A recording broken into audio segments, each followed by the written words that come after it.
Hello. Ugh.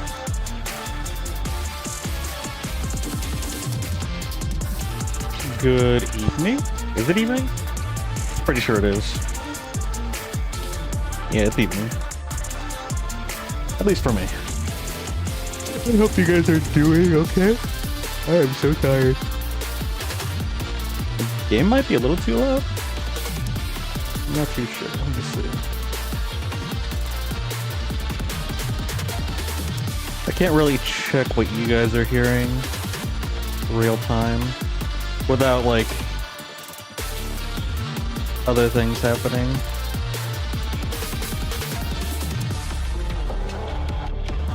Oh, I made that back. Hold on. Let me fix something before we start.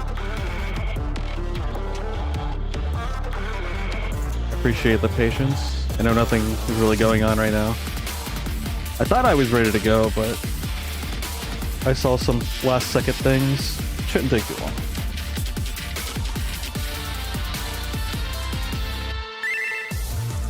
Oh, I can't do that.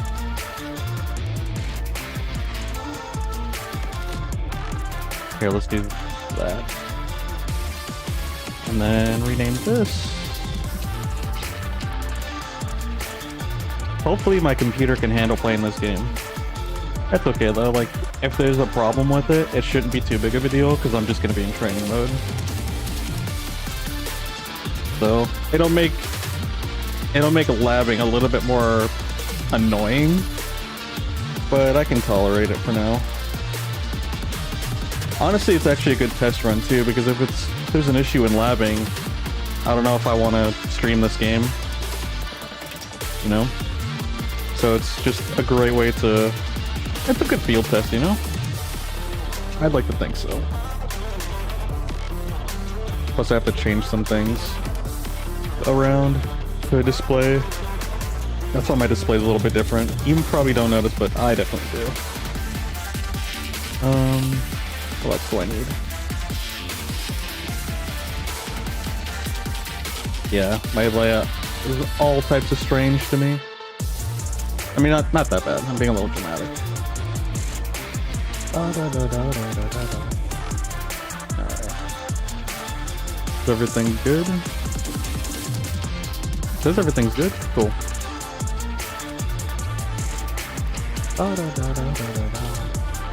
Alright. Without further ado, let me grab my controller. If I can find it. It sucks because the controller that I actually want to use, the wire doesn't work consistently, so I kind of gave up on that until I decided to go buy a new one.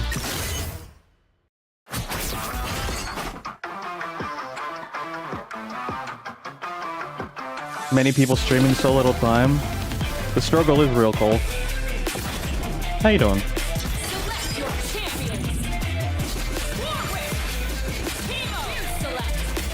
Yeah.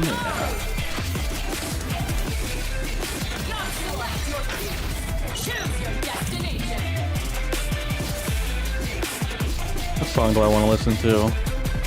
Listen to this one.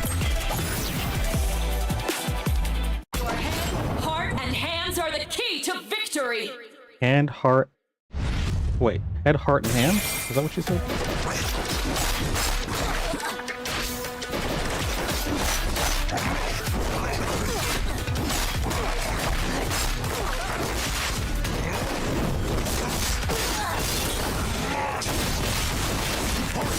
Nice, okay.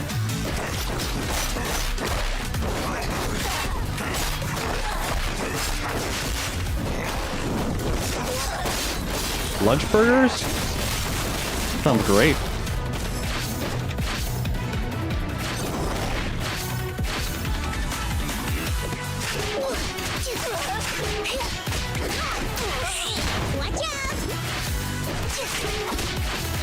Oops.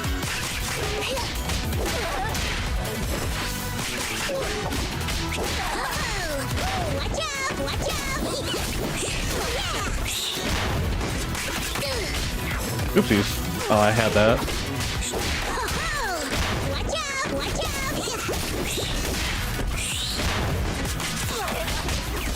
Oh no, am I supposed to do that? Supposed to be... Yeah, I am supposed to do that.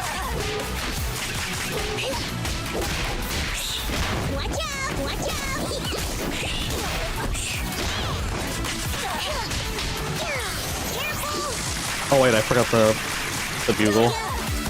One more.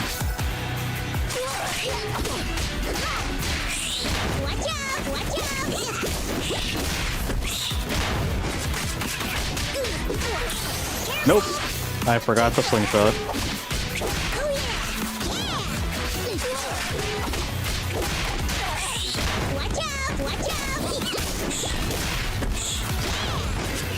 No! Messed up.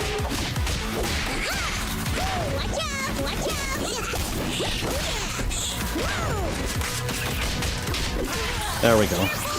That's what I wanted. Wait. I missed a hit. It's supposed to be 31.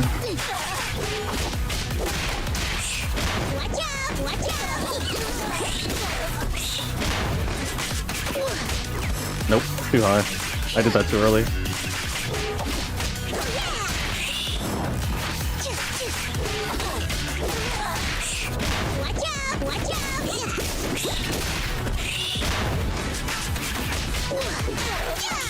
Hey, we did it. I'm pretty sure. Yeah, 31 hits. Okay, that's what that's supposed to be. Okay. Now that I got my D&Bs put in at least once. Let's see here. I need to get rid of this. There we go.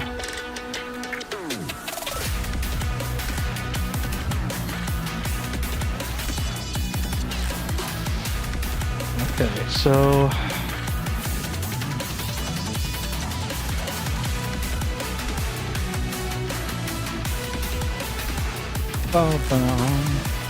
Yeah, so it's gonna be 2L, 3 lights. What is it? Yeah, ×2. It's gonna be like a ×2 hit. So it's 2 hit. I know that, but I'm gonna write this down. Just I don't know how to properly like. If there's 2 hits in one button, I don't know how to properly annotate that.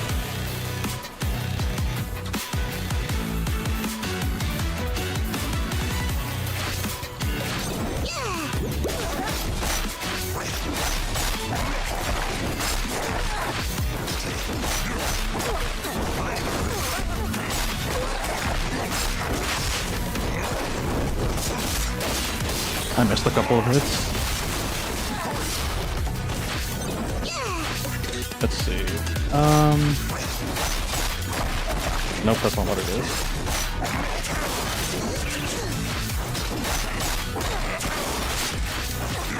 Oh man, I'm blanking out. There it is.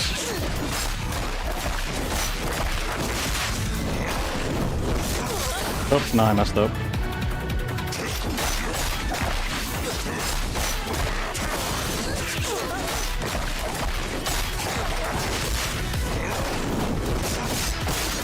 There we go, that's what it is.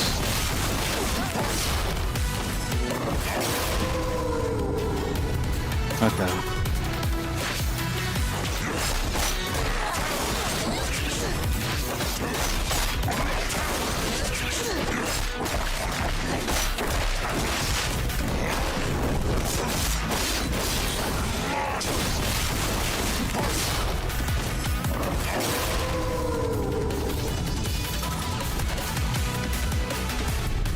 Alright, let's see.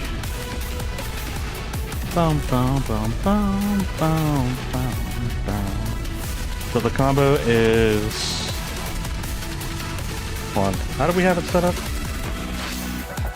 So you can do it anywhere. It's, how do I want it to officially be? I mean, realistically, you can do whatever you want. I don't know if I can do it this way, though. I think there's too much hit stun at the beginning. I don't think it'll be able to finish it. Yeah, I don't think it finishes it. I might be able to do a normal heavy.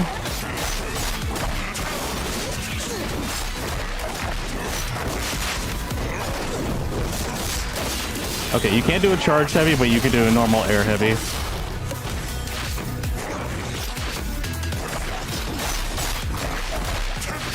I can't do that down heavy though.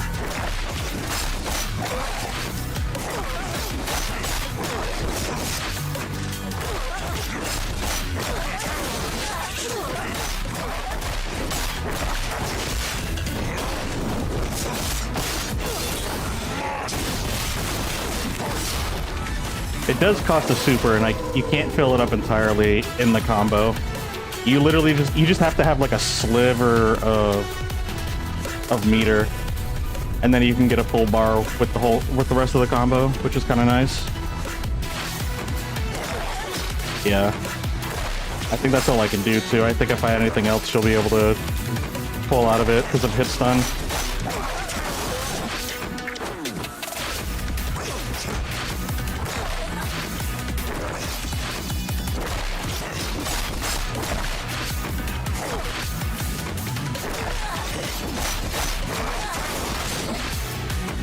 I think, oh yeah, I can't do that either because she gets pushed too far and Teemo can't shoot darts that far.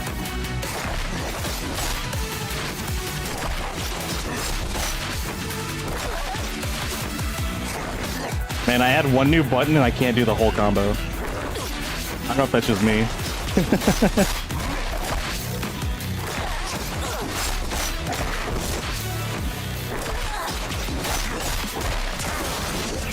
Oh wait, he can't hit him. Oh, I think it's when I just do lows. I think I was too slow for that. Yeah, if I do like 3 lows, to kind of like emulate mix-ups and like poking, and then like, what is it called? Let me pull up my other list. That should be staying up too, but it's not. I just don't have the settings set up for it.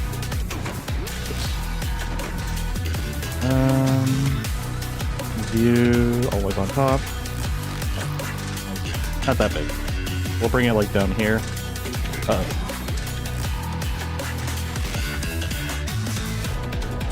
That way it's behind the buttons. I mean, you can still kind of see the buttons though. No, it's actually kind of hard to see the buttons. Too much overlays. Okay, it's yeah, it's a confirm. It's kind of a confirm combo. That's what I'm trying to make it into. Like, obviously, you don't have to use it as a confirm combo, but I feel like it's a really big combo and it's very helpful. So it'd be really nice.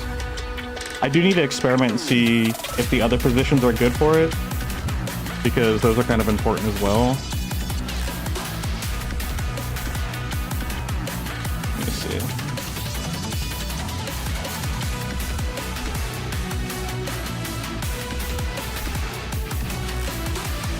Alright, what is it called? It's the Bloodlust combo.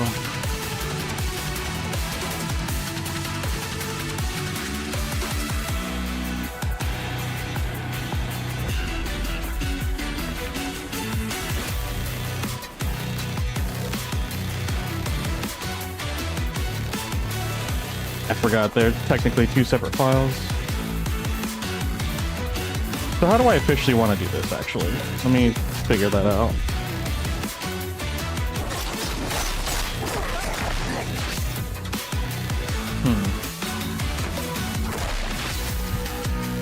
I'm curious. Can it work in the middle?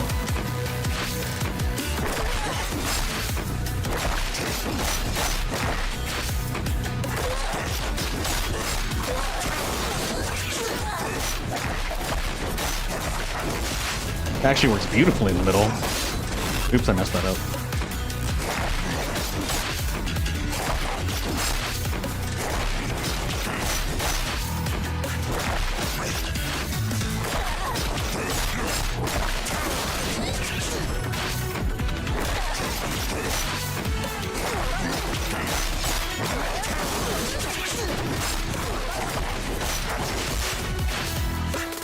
You can technically do it multiple ways, but I don't know.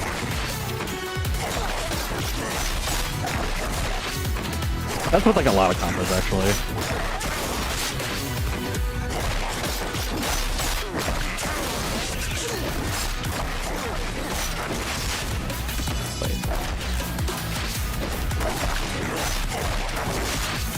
feel like I'm missing something here. It might just be in my head. Oh yeah, no. I'm pushing it. I'm pushing special too fast. He's not getting the heavy chomp out. That's why.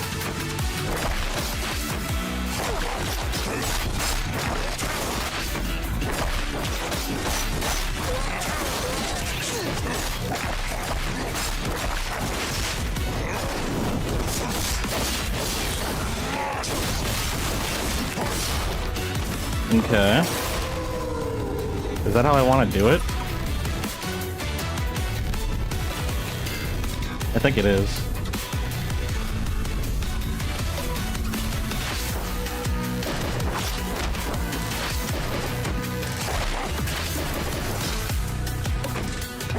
Okay. Bigger attacks obviously give more meter. I feel like that's kind of an obvious one, but I wanted to see like what the difference was. Okay, launcher. Okay, it's still heavy. It looks like specials do slightly more. Yeah, the specials give you more. I mean, that's also a bigger special attack.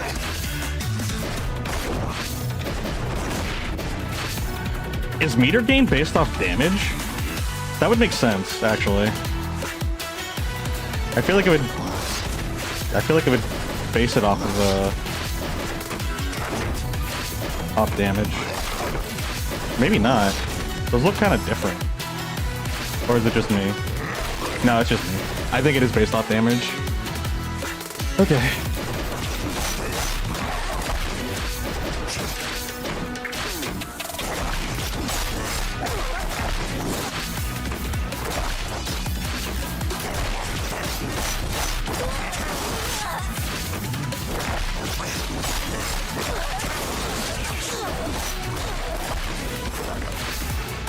I should be able to get Timo to hit him with both darts too.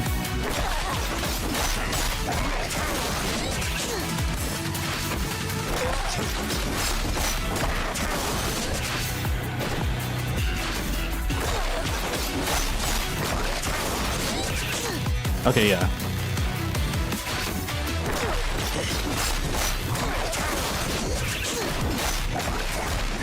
That's the sweet spot.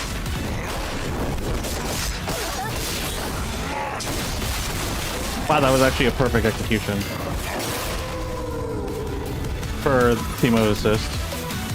Because, like it's like right before, I think it's like a frame before they actually hit the floor. Or maybe like 3. I'm being a little dramatic. But when they're pretty much floating above the floor like that, that's like a direct hit. The dart should be hitting the body. Like the torso, I should say specifically. Although I can still recover from the others, but if they're too high and I just end up hitting their toes, they'll bounce over the second dart. It's not that big of a deal, but I'm just being nitpicky since I'm trying to like optimize everything and min-max everything right now. Even though I don't really need to. Let's see. So that one, I guess I can officially say...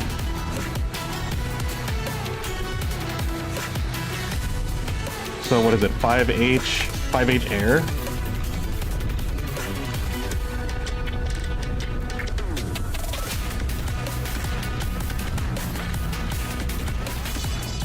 So 5H air, 2L, 5L. Yeah, 2L, 5L, and then 2M, 5M, 5H? Yeah, it should be 5H. Yeah, 2M, 5M, 5H, and then it should be down S1, or yeah, down S1, which is 2S1. 2S1, and then full charge.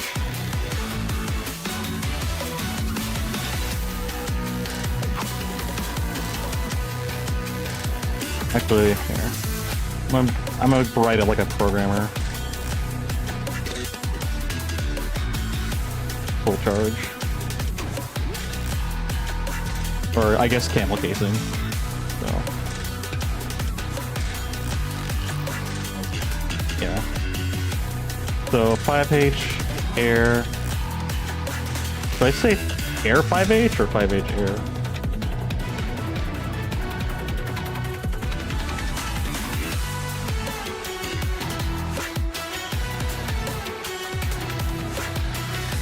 Realistically, I feel like that makes sense because it's like if the first instruction is to go into the air and then throw a 5H.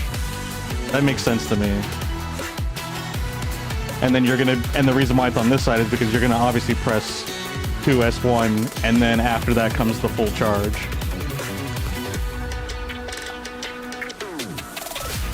I really don't need to be like this nitpicky about it. Hi Rico, how you doing, buddy? My gato. Okay. So yeah, it should be S1.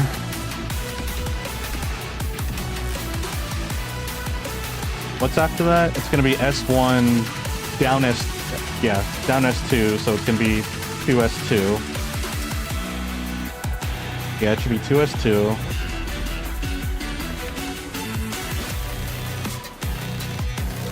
I guess I can use SO. I could do like SO and SO for S1 and then ST for S2. I could do that. That way the numbers don't get mixed up, because I don't know. How does the community do it? How do they formally write all of their combos? I'll just do it this way for now. Yeah, so it should be S2 and then it should be 4T.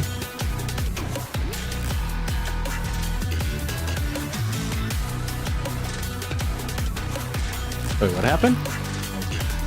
I'm so confused. My Twitch is like it's giving me confetti, but nothing happened. I'm so confused. Bum, bum, bum, bum. Okay. Yeah, sorry this isn't so exciting. It's a lot. Yeah, it's gonna be a lot more technical. That's why I have my notes up, so you at least know what I'm doing. I guess I could do this so you guys can see what I'm doing. That's what I wanted to do originally, while I'm working on all this. Actually, let me go down here. Yeah, I'm gonna call this combo Blood Pact. Let me write it here. So we got S2, or 2S2, 4T. And then after that hit, I should be on the air, or I should be on the floor, and then I should dash. Dash is just D, isn't it? I'm pretty sure that's what I put it in my template. Yeah, D for dash. So it should be... Are there different dashes? Like... Oh, that's assist.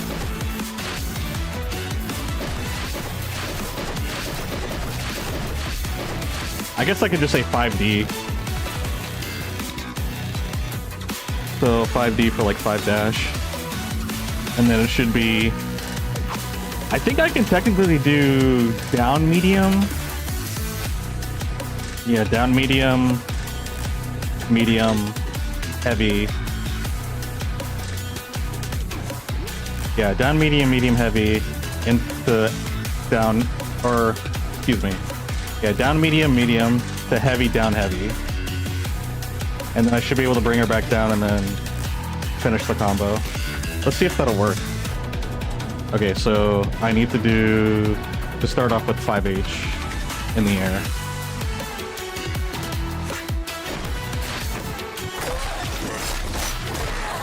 No, that's not it.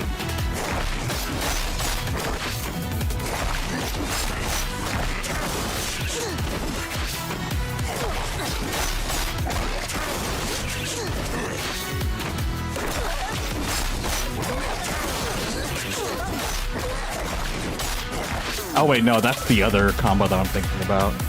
No, it's just gonna be medium heavy, or it's just gonna be 5 heavy, or 5M. But maybe I can squeeze it in there. Let's see. I don't think I can. I think I tried it before. And if I add the air heavy, I don't think it'll work.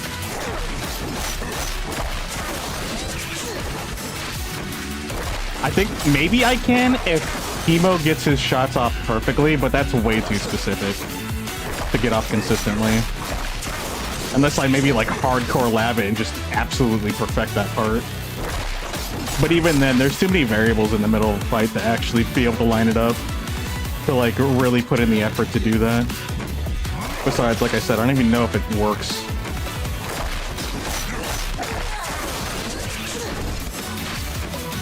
Wait, was that? Okay.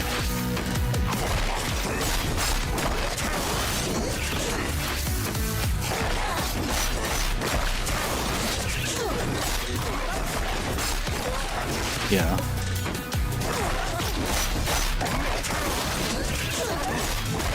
Yeah, she's too high.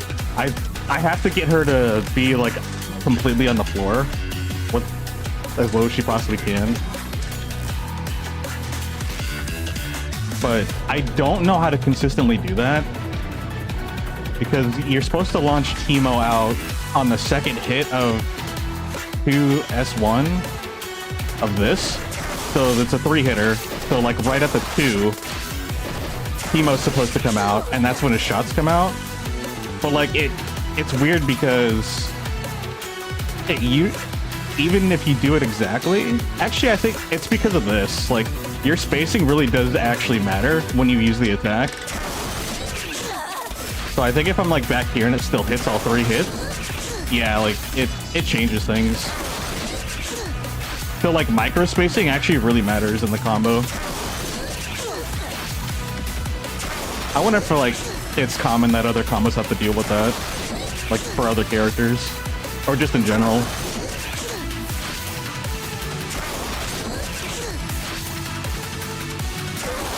Because the window between when it hits her feet and then her hitting the floor is very small. So if I delay it even like a little bit, it's usually gonna drop the combo. And most of the time I usually see that she goes out of the range of, or like the opponent in general goes out of the range of the darts. It's hitting her shins consistently. Oh, there we go. So like at the 2.5 hit marker, if you're like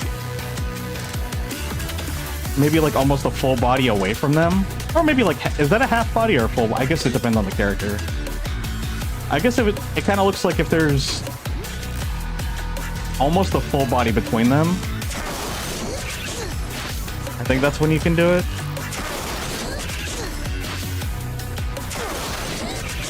No, hold on.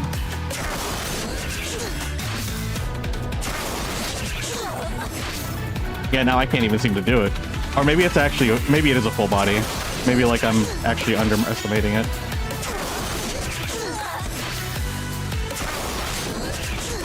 No, then that's too far.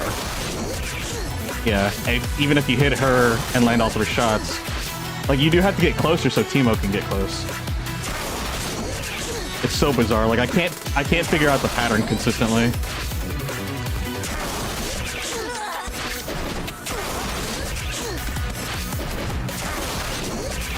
And then if you hit it on the third, if you tag Teemo in on the 3rd hit, it's too late. Like you can't. But like 1, 2, 3, yeah. So it has to be but less than 3, but greater than like 1.5. So I don't even think like half of 1 is good enough. I mean, I think you can actually do it. Actually, you can.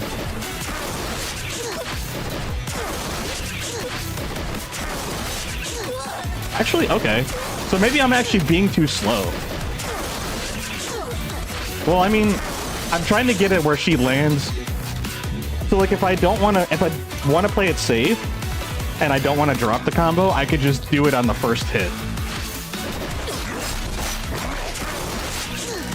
Oh, or maybe not actually. Oh wait, no, because as I'm doing the B&B, she gets pushed back a little bit. But like if I, for some reason, decided to do just like raw heavy, I think I can actually just throw it on the first hit. Actually, no, I can't. I guess maybe I can't do that. Yeah, like 2 is the safest part. It seems like out of all 3 hits, 3 is just absolutely too long of a wait. And it just seems like 1 is usually just too early. Like it's somewhere around 2 plus or minus half a step in between the combo.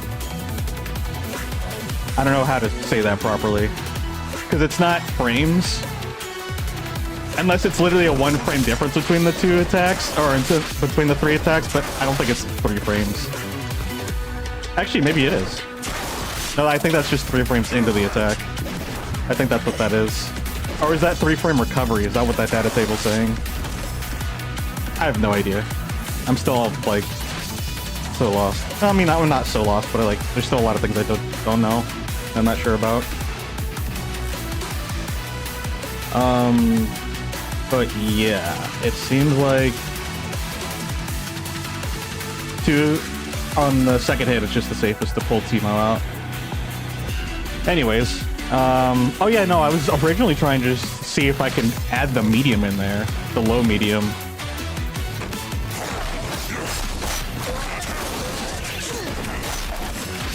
Let's just see if I can add it in there first,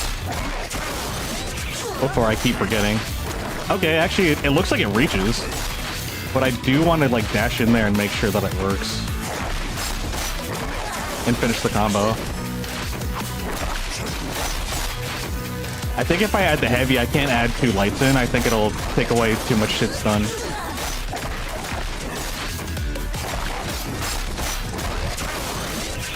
I definitely don't feel comfortable adding that low medium. I just feel like it's too close to potentially dropping the combo. But I'm sure if I get enough practice in, I can make it work, but I still have to confirm it.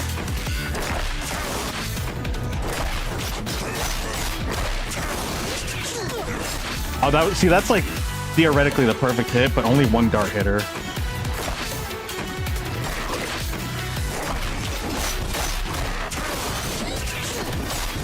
Oh wait, I can still do medium down medium.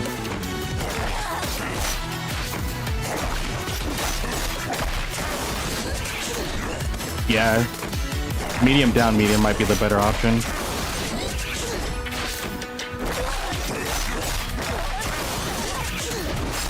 Nope, actually, it just depends on where she's at, actually. Oh, I keep forgetting that, so to actually put it in.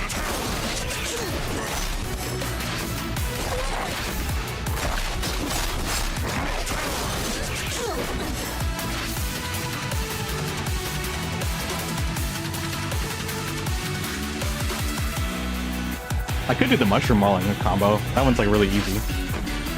It's kind of fun. It's a simple combo, but it's like I am entertained by it for whatever reason.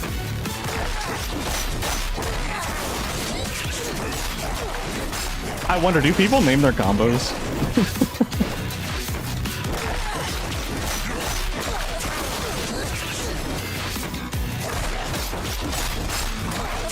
I don't think I can do 2 lows because he gets out of the combo at the end.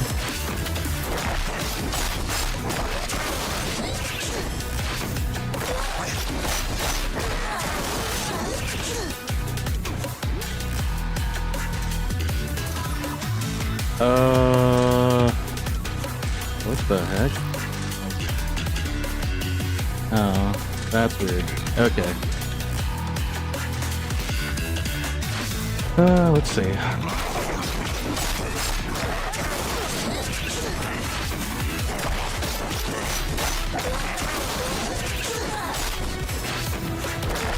Yeah, I don't even think it's worth trying to get the down medium in. I just want to see if I can do it. Oh, wait. Okay. Well, we got that. I swear that I'm pretty sure I have to do it at 2.5 hits.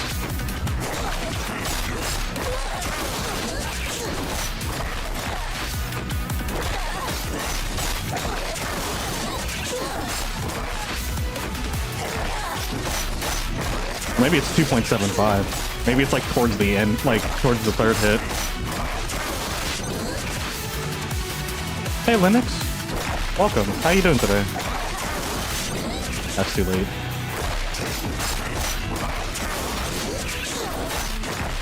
Oh, that was perfect, but I messed it up.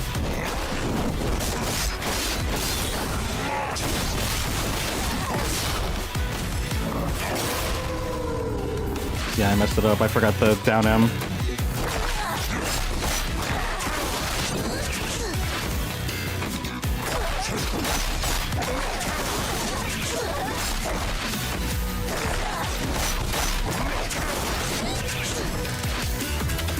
Doing good, very peaceful day. That's good.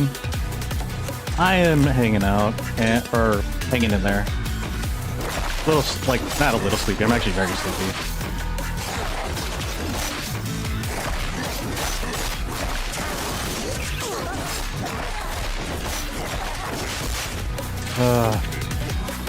It's not worth it, but I'm being kind of stubborn.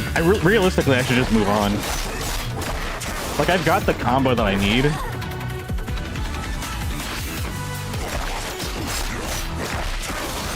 I'm just trying to see if I can squeeze in an extra down M. Actually, let me confirm that I can do I can't even do the L's, right? That was, oh, wait a minute, hold on. Wait. I can add the lights?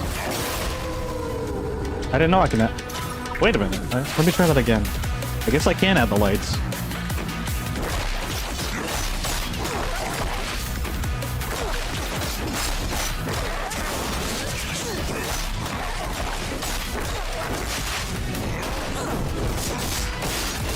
I like his big chompers.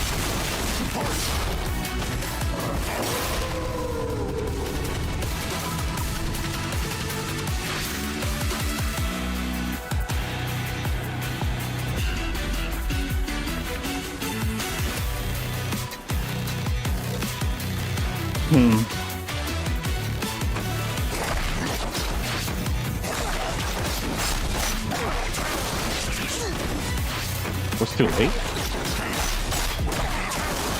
See a werewolf? He is a werewolf. I too see a werewolf. Werewolves are good. He seems kind of crazy in this game. Like, personality-wise. I don't know. Look at those bloodshot eyes.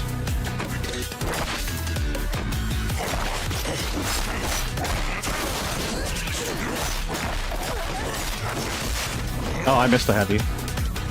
What even is this game? It's called 2XKO. Apparently, it's Riot Games' League of Legends fighter game. So they just took all of their League of Legends characters. Not all of them, but they took League of Legends characters and then put it into a fighting game. If you actually know anything about fighting games, in my opinion, this is actually an amazing game. I actually am like shockingly surprised how amazing this game is. I only decided to like pick it up because I saw Werewolf and I'm like, I've been craving a fighting game for a while. Like, I'm really, really picky, I've noticed, and I just have to have a character that just gives me a reason to walk through the door. League of Legends spin-off? I don't even, would it be technically considered a spin-off? Because I don't know, like, this is a full game and it's a live service. Like, what categorizes as a spin-off? It definitely derives from it, and I could see it being called a spin-off in technicalities, but like, where's the line? Like, what's the difference between a spin-off and a just separate game in the same universe, you know?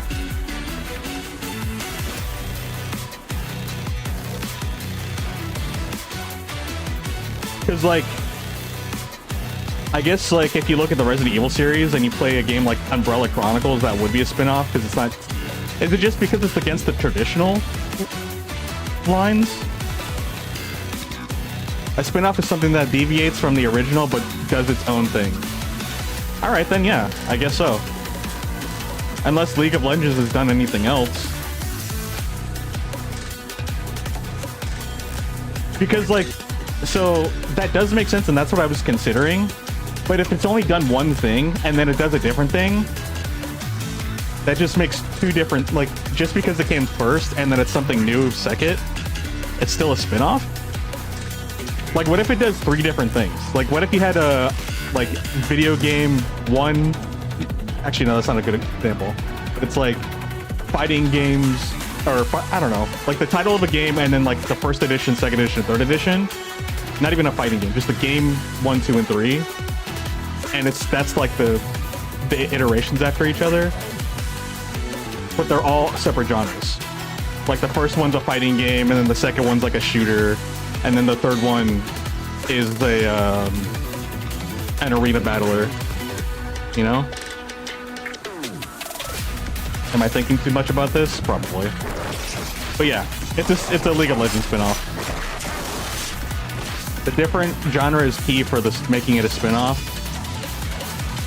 I like thinking about these things. This is literally what goes into my head like on a regular basis. So.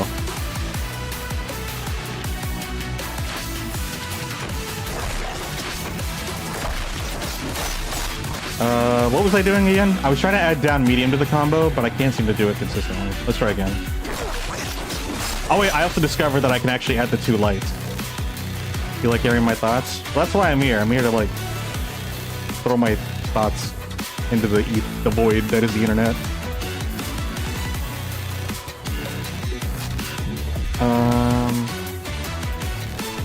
Yeah, so I can add the 2 L's.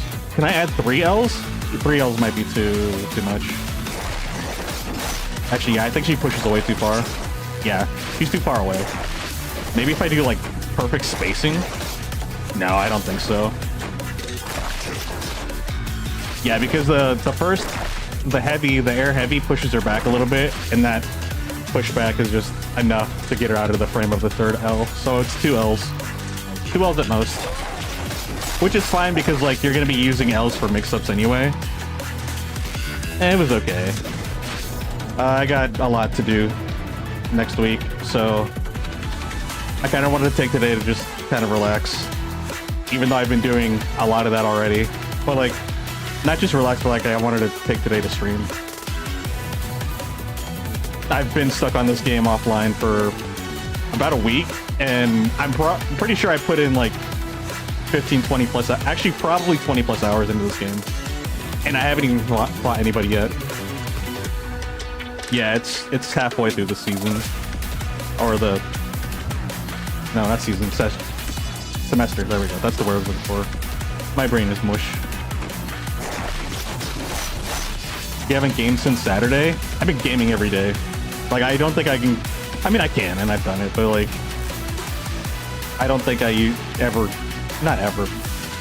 I mean, point is, I'm pretty much gaming every day.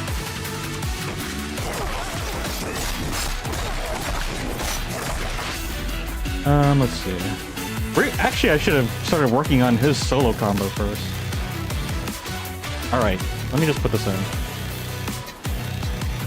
Alright, so 5H, 2L, 5L, 2 medium, 5 medium, 5 heavy, and then down S1 full charge, and then air. Yeah. So I guess I can put air here. So it's gonna be air, 2S2, and then I'll still put air here because it still makes sense. It lets people know like that's when you should be hitting the attack. Even though I don't even know if I'm actually gonna share this with anybody. Like, I don't know why I'm weirdly having fun just like making proper documentation.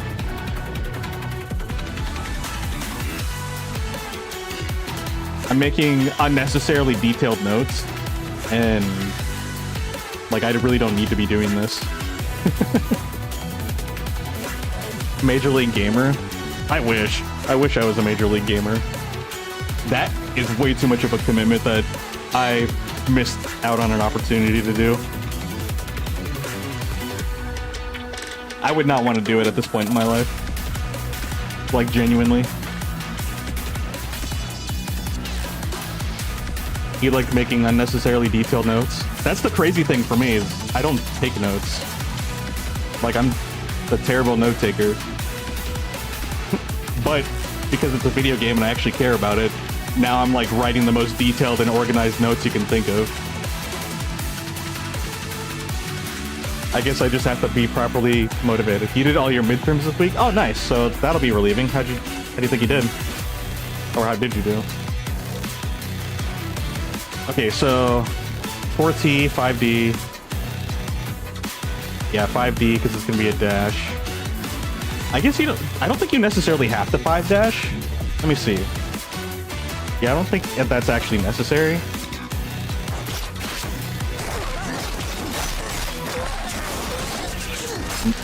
No, you kind of do.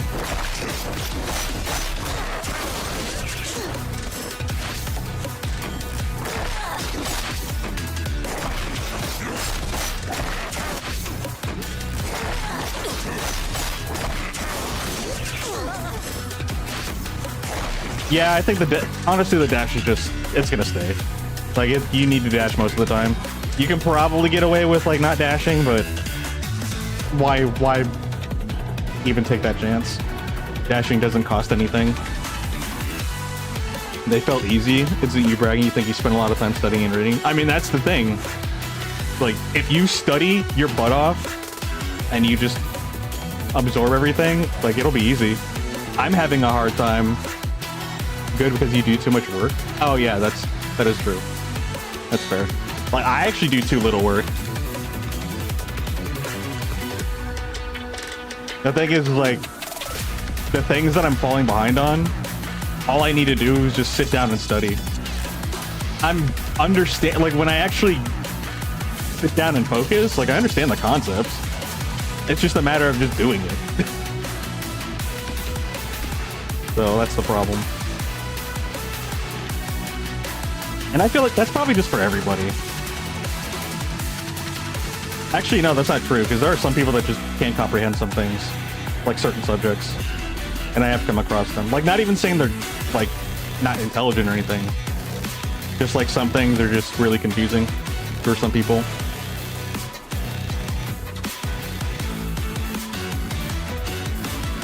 Let's see. So 5 dash, and then it's going to be 5M, and then 5 heavy. And then it should be 2 heavy. 5 heavy, 2 heavy, and then air.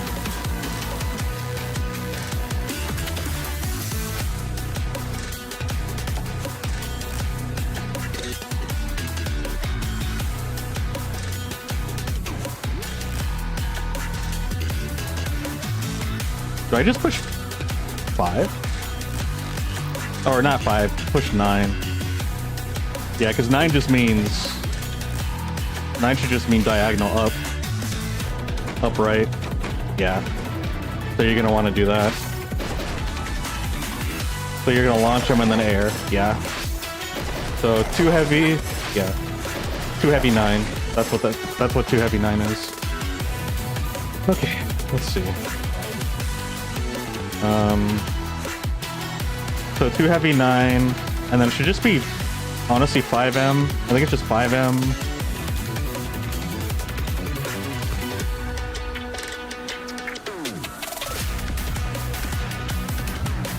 Yeah, 5M, and then 5 heavy, and then air again.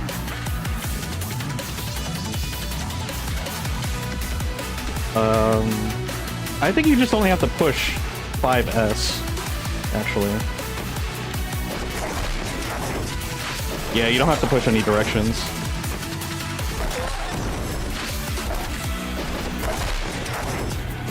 I don't think pushing a direction actually does anything. Doesn't look like it. Yeah. Pushing a direction in the air on S1 after that attack doesn't do anything.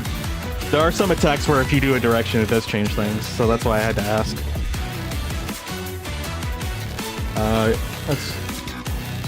You find a lot of your material interesting, so that makes you want to do the extra work. Public speaking is not interesting to you because in a way you already do it at work, so you feel like you're not getting a lot out of it. That's fair. It's not like really stimulating if it's, you know, elementary to you. It's just something that you already understand and know. You don't like the work, that's really it. Yeah, when I'm actually, the funny thing is, when I actually sit down in class and like listen and pay attention, I'm actually genuinely interested. There's actually been a couple days where I'm just like, dang, I kind of wish we were here for a little bit longer so I could just keep learning. I'm just not disciplined in studying. Like the moment I leave the class, it's just like, well, I'm done. And then like I get presented the information or like the questions, and I'm like, I know that I vaguely know what to do, but I don't know how to do it. Or I don't, it's not that I don't know how to do it, I don't remember how to do it. So I guess don't know, but it's just more of a memory thing because I didn't study.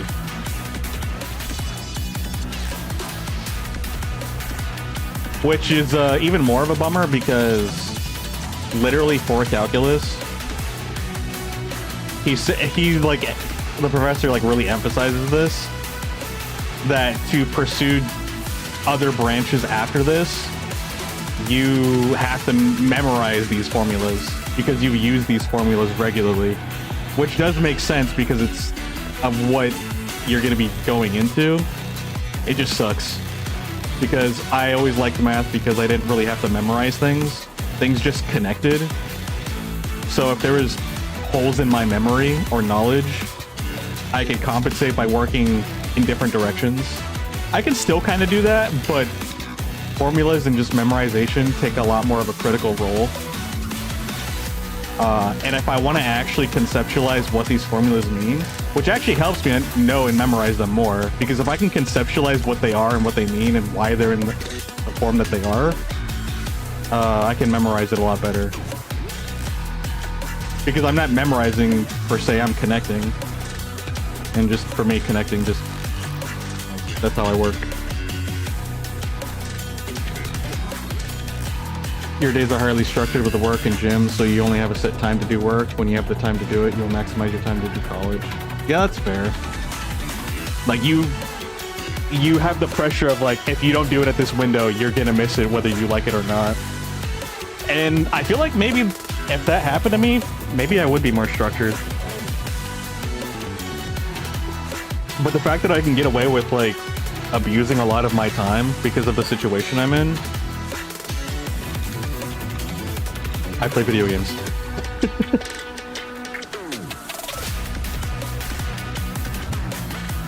Yeah, but I'm getting there. Like I said, for how virtually no studying I've done,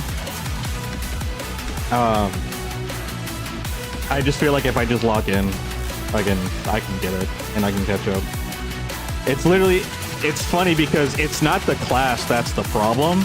It's me committing the time to absorb the material, like the extra time needed to train myself with the materials to do the class. It's literally getting myself to go do the work. You've been putting your foot down more in every area of your life. That's good. I've been trying to kind of let some things go, like not in a bad way, just more like kind of like ease stress and stuff like that. And but while still trying to do like the bare necessities, like still taking care of my responsibilities. It's more like the optional things or the things that aren't necessarily needed. Hey, buddy.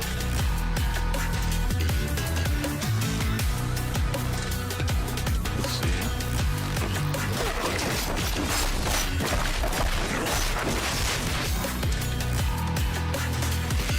Do I still want to try to add? Oh wait, I was just finishing writing the combo. I think I'll just give up on that. The low medium. So I think this will be it. So Air 5. Oh wait, no, it's not 5M. It's S5S1. Yeah. I could just put S1 honestly.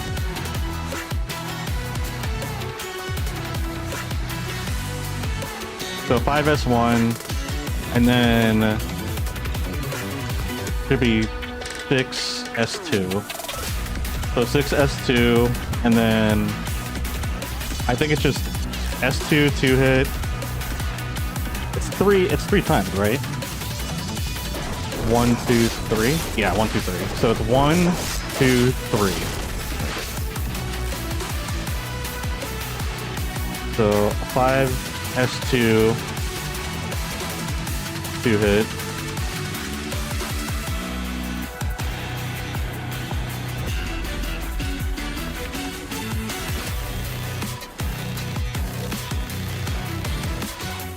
Yeah, 5S1 2 hit. And then 5. Oh wait, no, not 5S1. 5S. Not 5SE. It's 5S2. And then 5S2. And then 5S2. So 3 5S2s. And then it should just be super. Is it this super? Is it? I think it's S1, S2. I don't know. Nope. It's yeah, S2.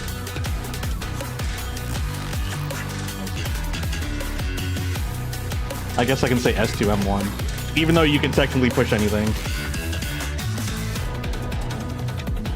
Or I could say S2 super.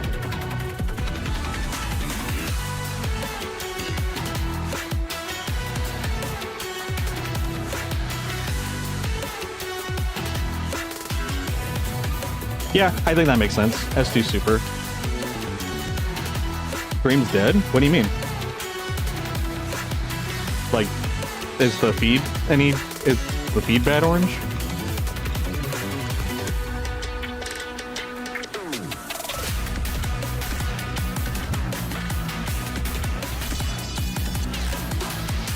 Oh, so you're being more confrontational? That's not confrontation, just so you know. That's called assertiveness.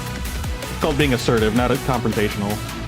There's a huge difference, and there is a huge lack of assertion because it's not really understood, and it's just automatically, basically, if you say no to somebody, it's considered as confrontation when it's actually just being assertive. And being assertive is actually healthy.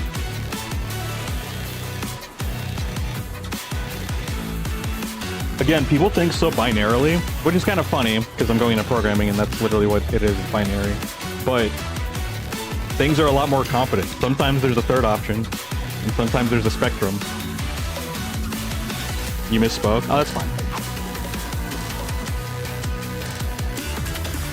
You've been telling no without hesitation, haven't folded. That's good. It's kind of fun. I mean, yeah, it's... You feel good because you feel like you actually have control over your life. You want an entire stream of me just taking notes about random things? Well, it's kind of funny. I don't know if this will actually come into fruition. But like, since I got into this game, I've been like incredibly obsessed. So who knows how long the obsession's gonna last. Where'd it go? It's not even here. Try to pull it up, but it's not here. Oh, there it is. So, can I take this ribbon off? Sometimes I don't like this thing. No, yeah, take it off.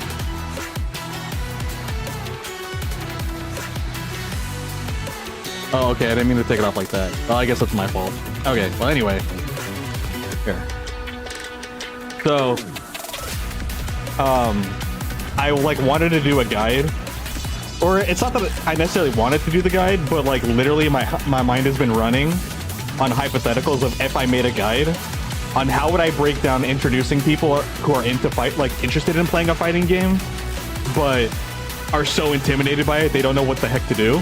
And I'm like, okay, like the biggest problem in fighting games is the gateway, is literally entering a fighting game. And like I was thinking heavily on if someone keeps saying, hey, I'm interested in a fighting game, what do I do about that? It's not as easy as playing a story game like God of War or a Call of Duty campaign where you just push play and go. I mean, it actually is, but because there's so many technical mechanics in fighting games specifically, people get overwhelmed incredibly easily, which is understandable. Like, you have to have almost an not unhealthy passion, I'm being a little dramatic, but like you have to have a huge like drive to wanting to learn and being able to just push through. But there's some people that are casual and they would like low commitment things, and which is understandable because there's so many things to do, you know. if you told somebody, and then someone tells you, oh man, this series is great. Oh, but season 1 is really slow, and it's really bad. But it gets great and picks up at 2. And some people are willing to do that, but in general, nobody wants to go through one season of miserable, like, media or footage just to get to the good part. And then who knows, the good part might not even be that good to you. So it's a huge commitment for questionable payout. Does Quokka like Chex Mix? Not really. I do like the bread, the little bread ones, like the bread and the pretzel. Like, that's all I like, is the white bread and the pretzel. If you just gave me that, I'd probably eat that. But like the actual Chex Mix itself, I don't care for. It tastes like nothing to me.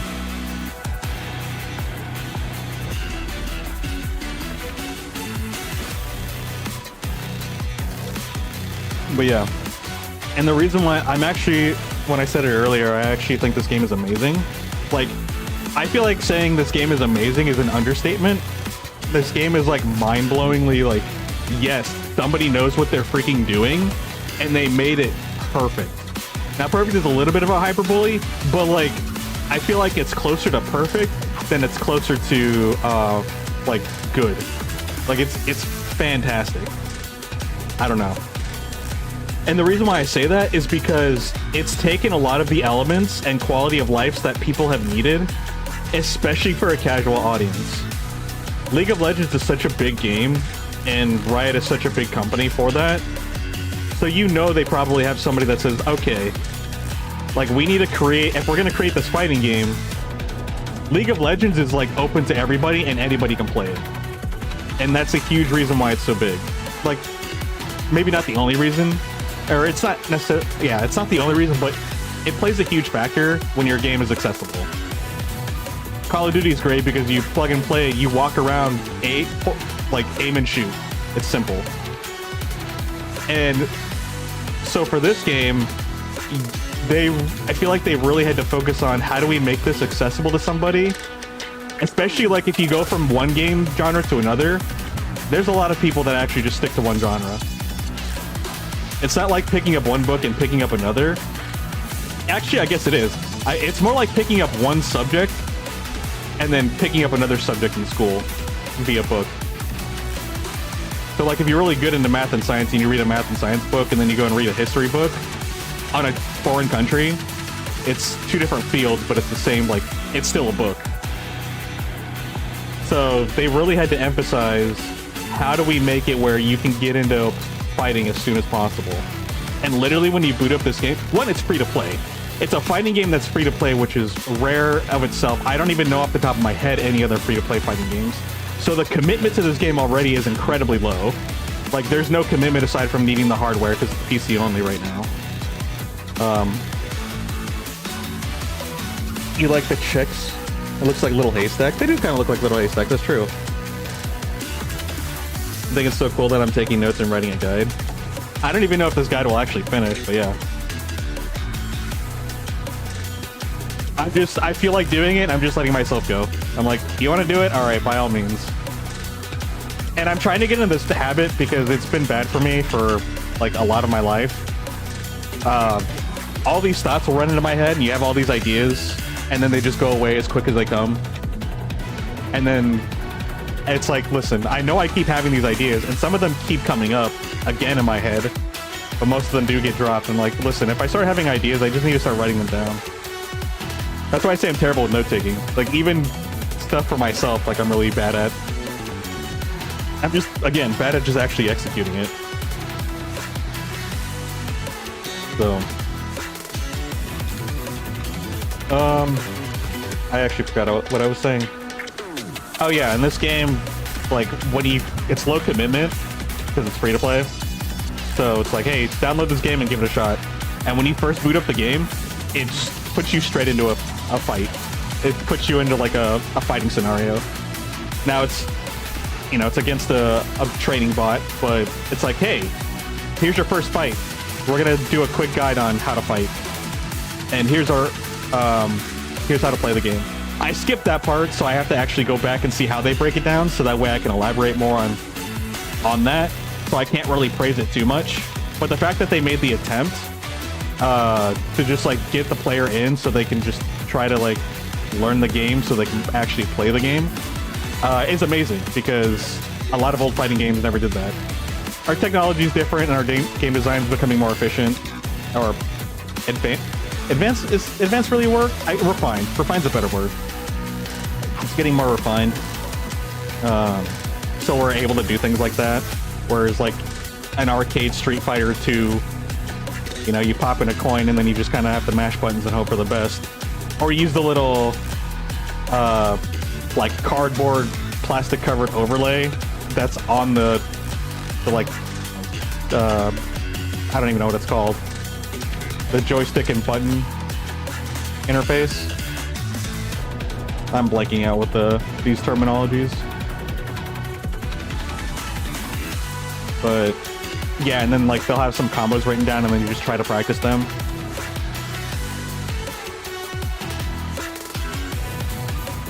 But yeah, so I have to look into that to see how well they did it and how they broke it down for new players.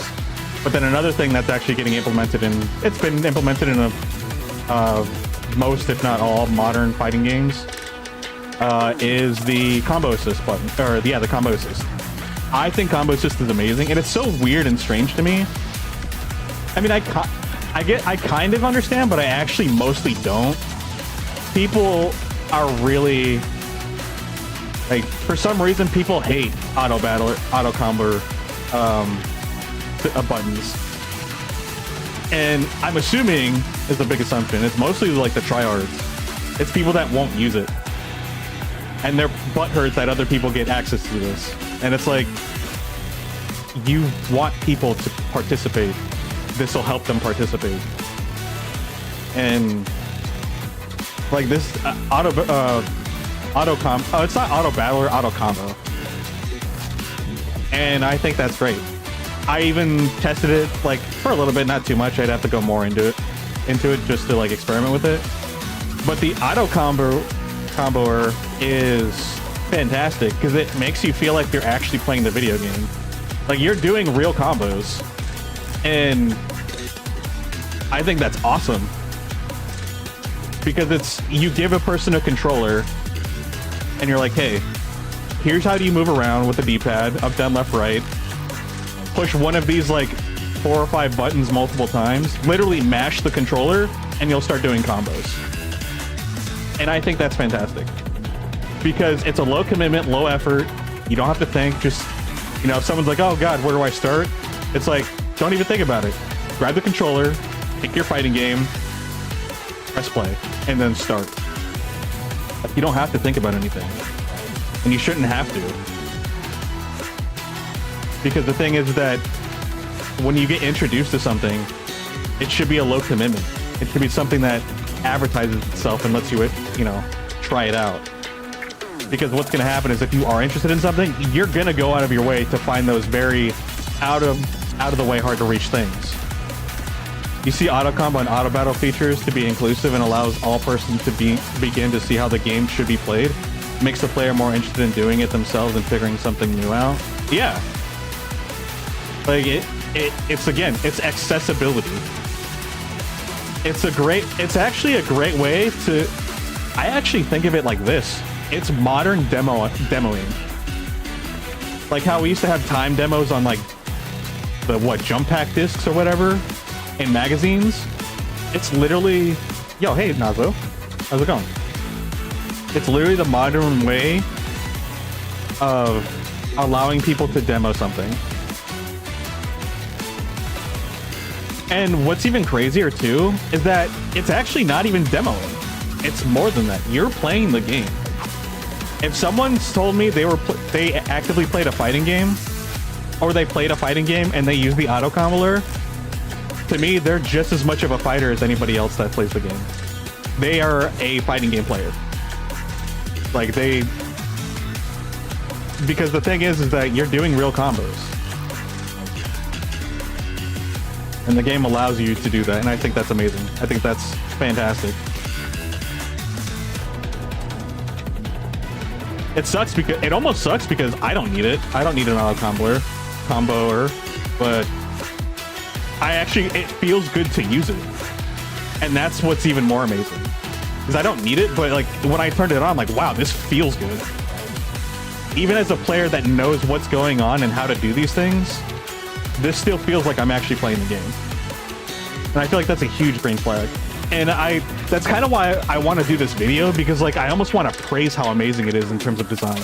And it's not even, at least I don't feel like it's that complicated, but maybe it is because it's still so new. I feel like some of these concepts and designs just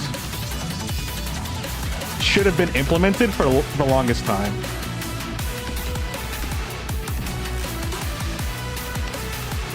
And I will say this, like, yeah, when you use the auto comboer, you do limit yourself on some things, but so far, and I do have to do further testing, so that way I can make sure I actually know what's going on.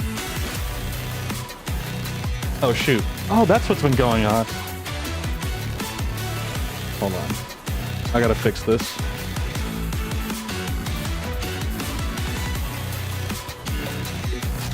It's always on. Why is it doing that? Sorry, there's something going on off screen. It's not a big deal, but I'm just like really confused.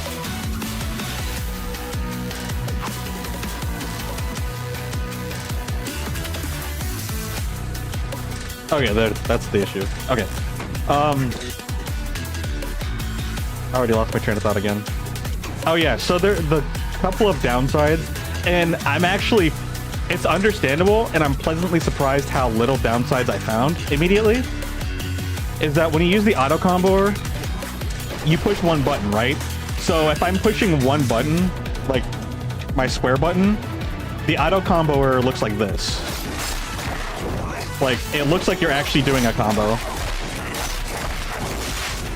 But if you disable it and you do the same input, you're doing this.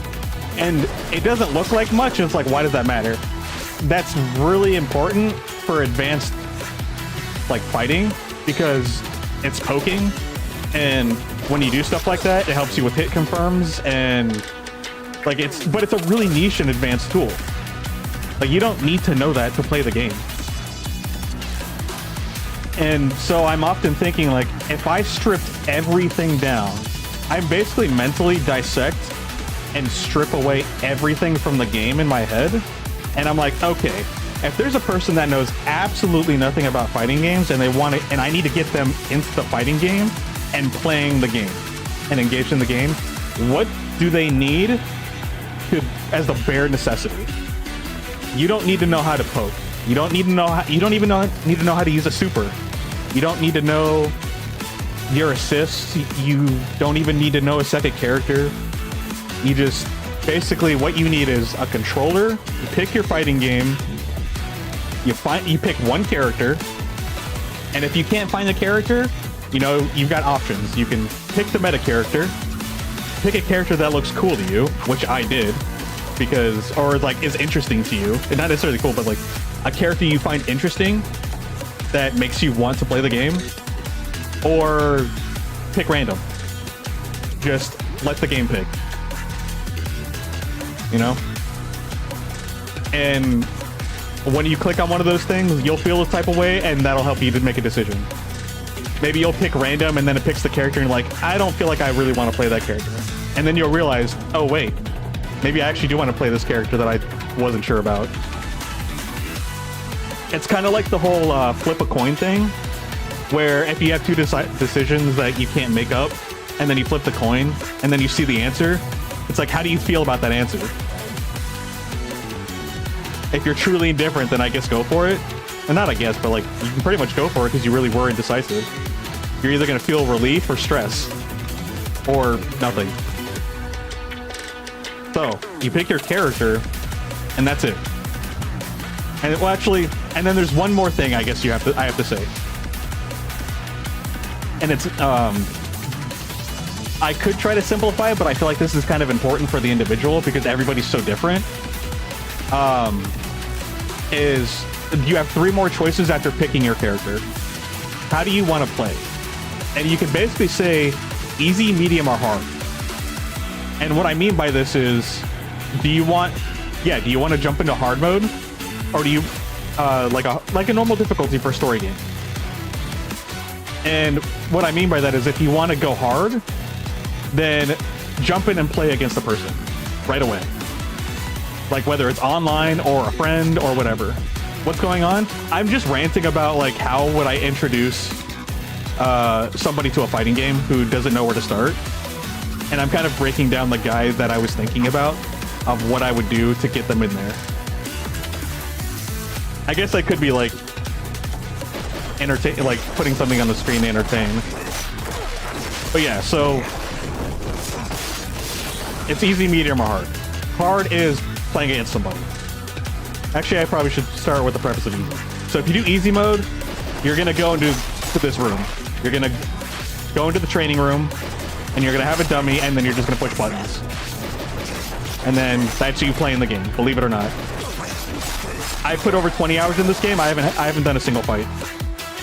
I have not seen this sort of that. You're not gonna have to learn a grappler, are you? Oh, he's a rushdown. I don't think he's called a rushdown. It's not that he's not necessarily a rushdown. They have another word for his type, but no, he's not a grappler at all. He is closer to a rushdown character, but here, they have terminologies. What is this? 2x KO character roster?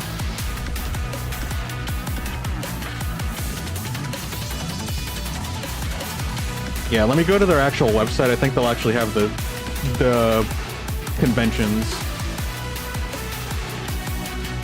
View all champions.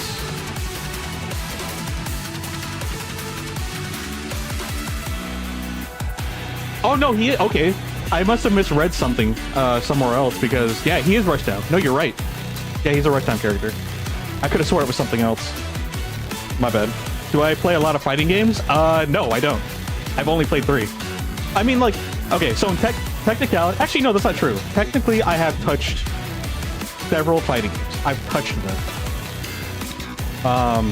I've touched like the Street Fighter series. And by touched, I mean like I've technically interacted with the series, but I haven't taken them seriously. It's like, I guess it's the equivalent of demoing them. I've essentially demoed them. I did technically play Street Fighter 6, but I didn't go online. I never did. And then I also dropped that one relatively quickly. But the ones that I consider that I've actually played is only 3. It's Ultimate Marvel vs. Capcom 3,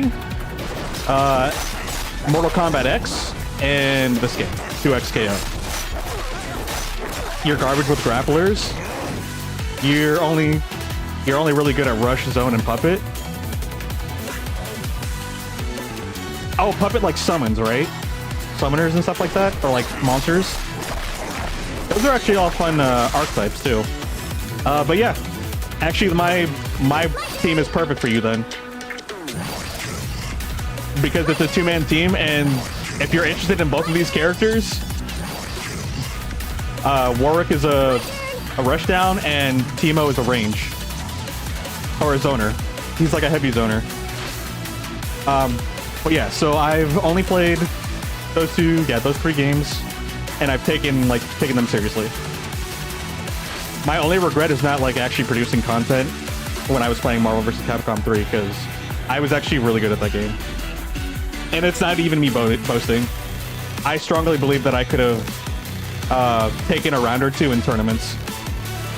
In fact, I almost did in a random tournament I just walked into. And the reason why I lost the first round is because they gave me a freaking Mad Catz controller, and I kept dropping my combos. And I barely lost. If I had a normal controller, I would have won. At least I would have won that round. Like that fight with that individual, and probably gone on at least to the second round. And that was just like a random one I walked into. For my and let me preface this. That was absolutely my first time ever competing. Like it wasn't. I don't think it was a serious tournament, but like I was a kid that just like I've never been in a competitive setting in my life. You kind of miss Blaze Blue. I never did get to try Blaze Blue, but again, I'm really picky when it comes to fighting games because I need a character that interests me. When I played Mortal Kombat X, I was actually really into Ermac. I just liked his like concept. He was like a ghostly ninja, like a ghostly magic ninja to me. That's what he looked like. You gotta buy Central Fiction at some point. I actually don't know anything about Central Fiction. You prefer the pet to always be there? Okay. That's actually, those are kind of cool too. What I notice I like in fighting games is they're called mechanics characters. Hold on, I actually have it in my notes here. The thing.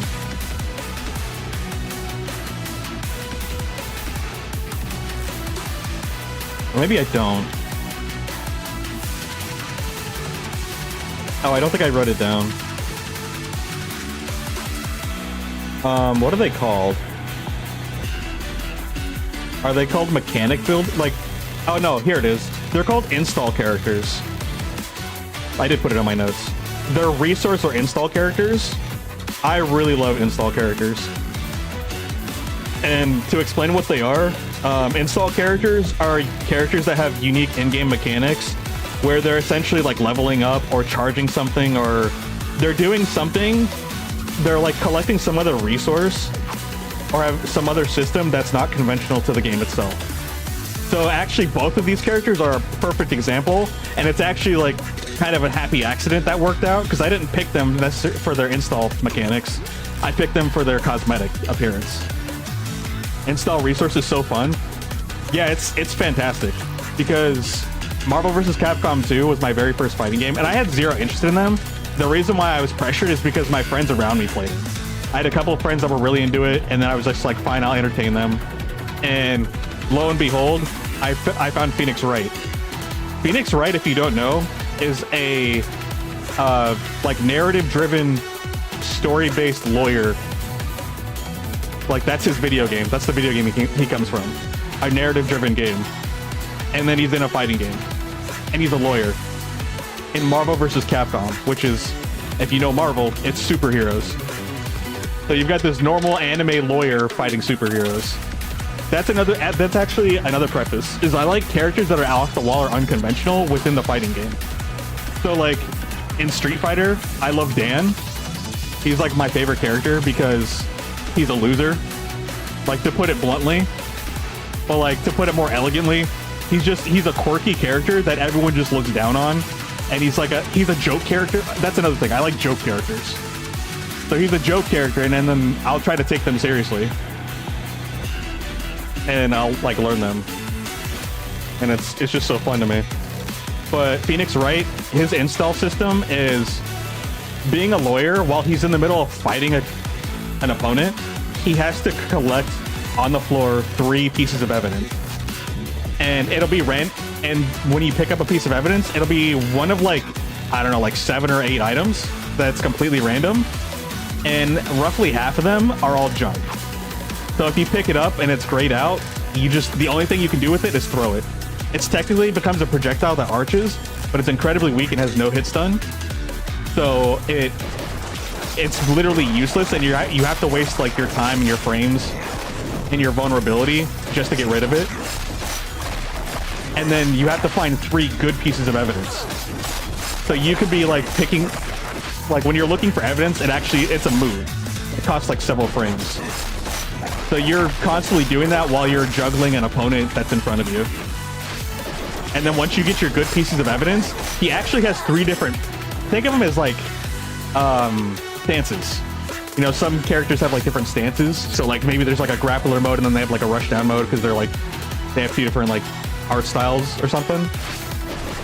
And you have to go into a second stance manually, which also changes up his and actually it's a slow startup as well.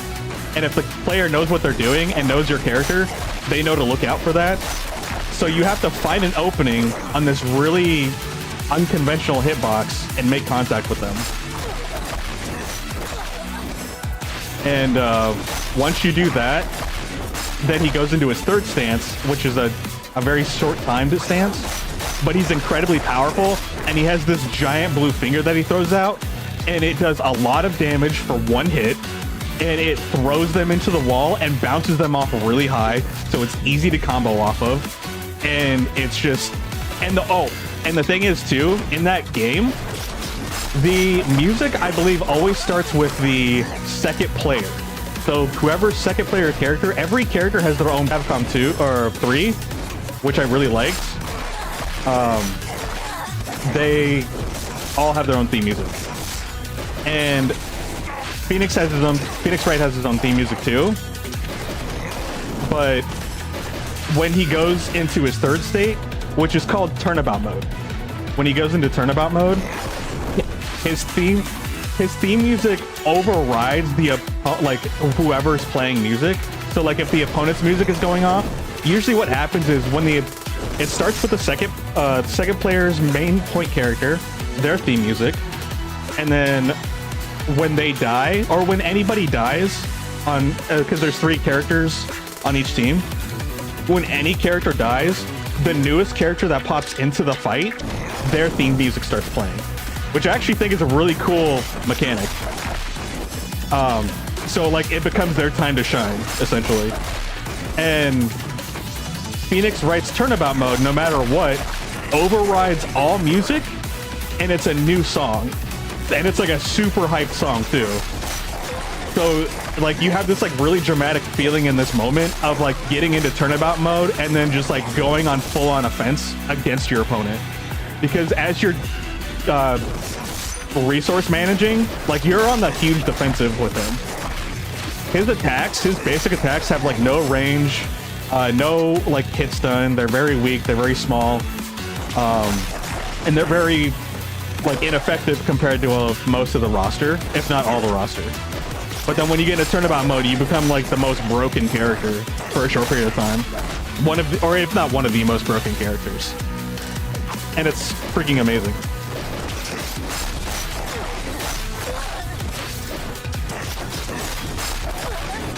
You finished Digimon Story Time Stranger and Digimon Story Hacker's Memory? Oh, nice. How big are those games?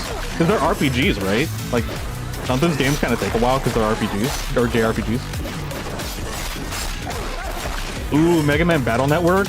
I grew up with Mega Man Battle Network 3. I love the Mega Man Battle Network series. It has not aged well, I will admit, but I love the concept. I also like Mega Man EXE. He's probably my favorite Mega Man out of all of them.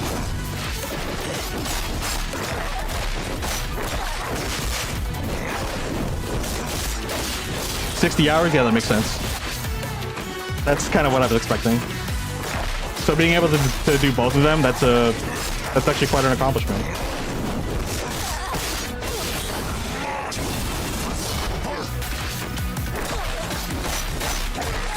Oh, but yeah, so going back to this game, Warwick is a install character too. You can see like right here above, like right below him where he's crouching, literally under his stomach, there's a gray circle with like 2 glowing green eyes. That's his blood. What is it? Blood Fury gauge? Is that what they call it? I think they call it a Blood Fury gauge. Let me see. Oh no, Bloodlust.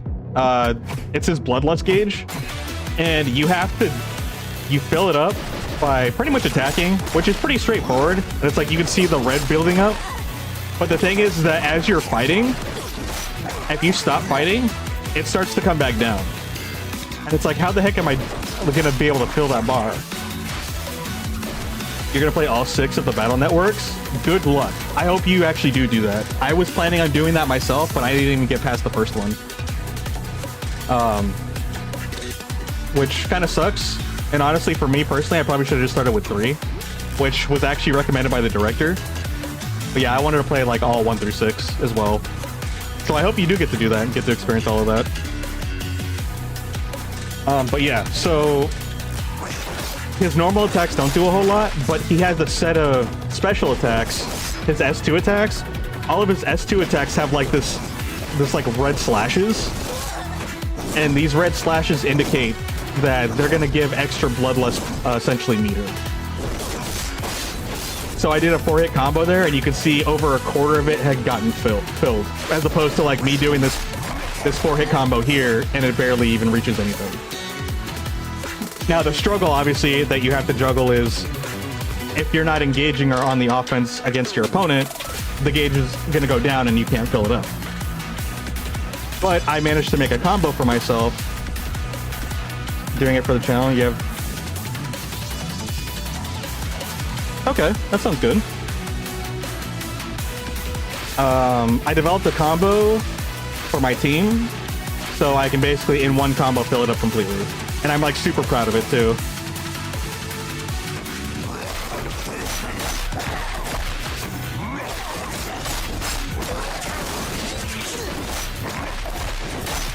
Oh, and then when he fills up, like, you can see him change, which is pretty cool.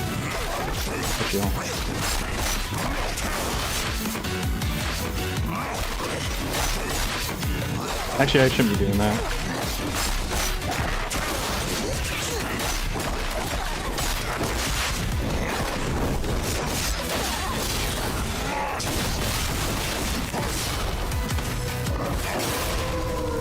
There you go, and you see the icon changes. And he actually has a different moveset as well, and he's a lot more aggressive and quicker. His speed goes up really fast. I actually need to do that too. I need to go into his Bloodlust state since I have a combo to get him into Bloodlust. And I need to work on learning his moveset there because kind of like Phoenix with his turnabout mode, Warwick, his fighting style slightly changes.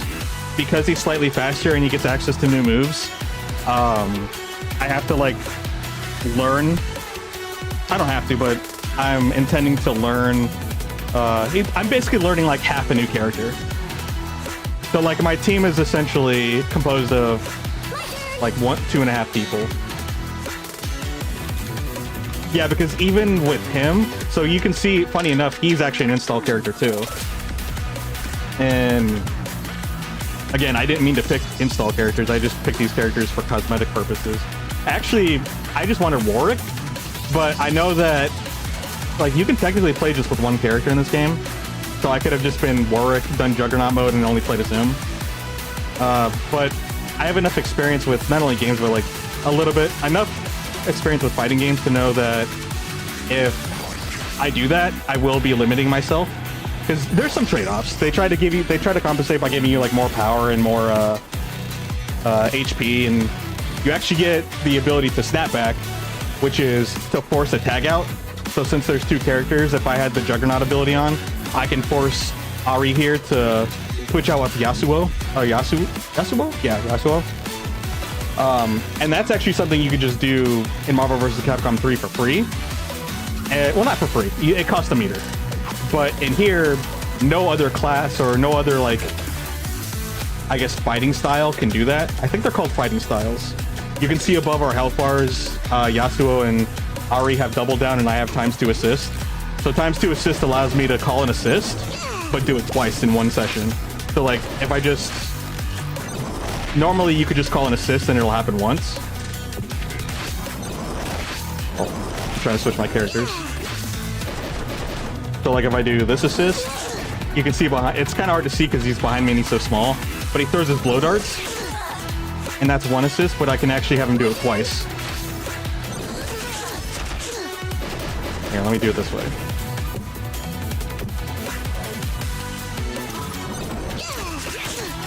He threw out his mushroom, which is his other assist, and then he threw darts. So he was able to do both of those at one I don't know, like execution, appearance, in one appearance essentially. That's what I was trying to say. Oh, but yeah, and actually, since I wanted to pick a second character and I was looking around, and it was actually between these 3 other characters that are on screen right now. It was between Yasuo, Ari, and Teemo. And Ari is another like rushdown character. She's actually a lot quicker and smaller, and she actually has the aerial movement, which is really cool. And then Yasuo, he's a samurai guy, so like I thought he was just kind of cool. And I got to try them both out, and they were both really, really cool.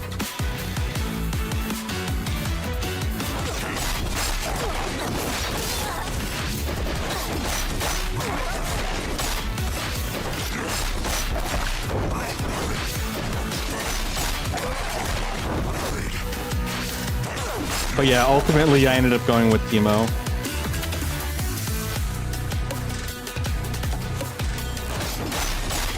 So like if I didn't have Teemo or I decided to swap Teemo for someone else, it most likely would be Ari and Yasuo. And I don't like intentionally try to pick characters that are meta or something like that, but apparently Ari's pretty good and she's really technical. That's another thing that actually really adds my interest to characters is their technicality. I like picking the really, really technical characters. And I think Ari is considered a technical character, and then Yasuo is definitely considered a technical character. It actually took me a while to understand how to like comfortably execute Yasuo's combos because the rhythm for input is just so off to me. You're gonna head out? All right, have fun. Enjoy lightning returns.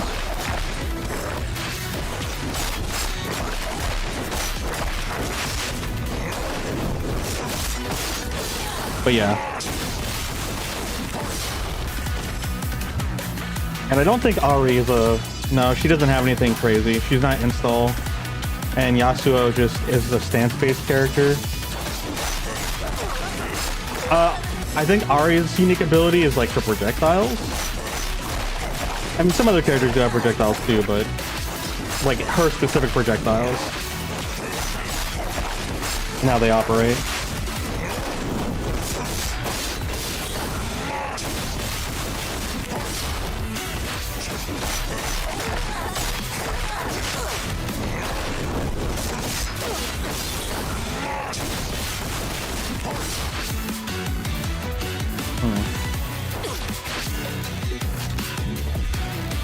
Alright, so I do have this one. I finally wrote this super down for Warwick.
Oh, let's see.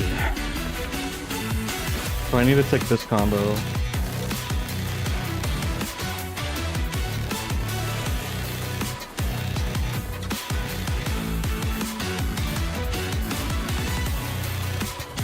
Yeah, here we go.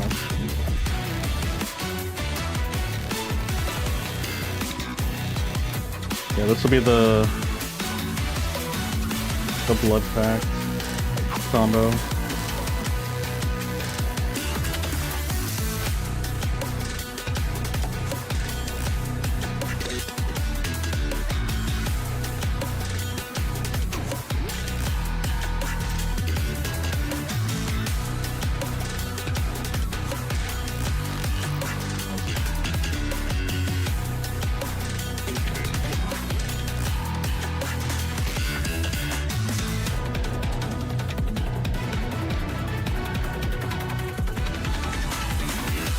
What is this called? Yeah, it's a resource combo.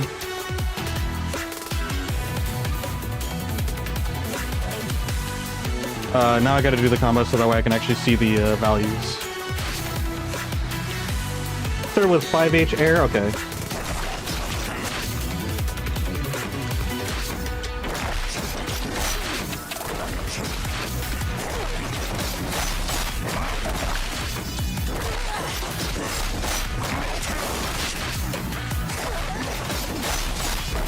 I'm drawing a blank.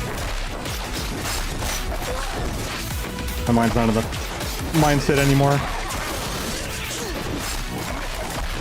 There we go.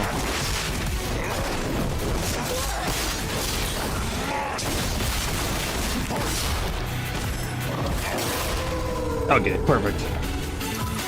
So that is a 554 damage. The combo counter is 29. And then the meter gain is 84. I mean, I could make notes.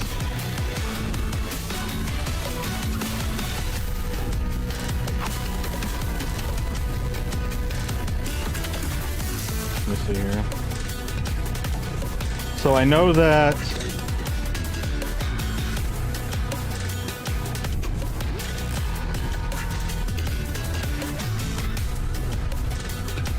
T.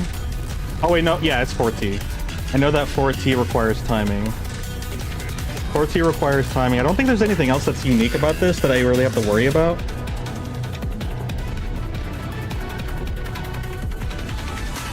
Oh wait, no, that's not true. It is about that. The note is that, yeah, 2S2. I'm just gonna put 2 hit here. That's what that's supposed to be.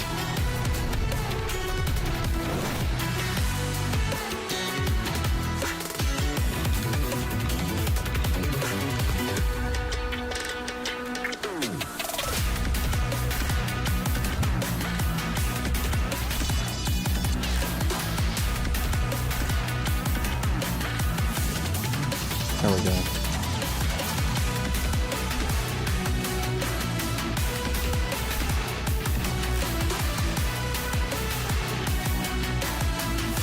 Oh wait, no, it's not a 2-hit, it's actually a 3-hit. I lied.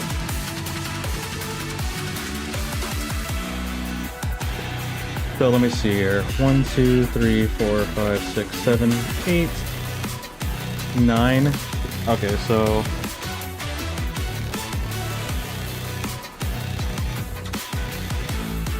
input 9.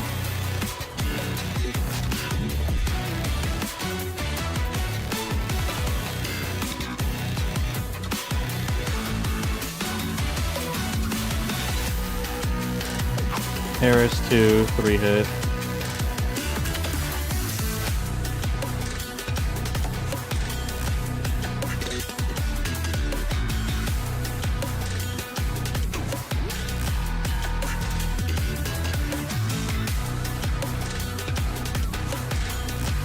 So input 10.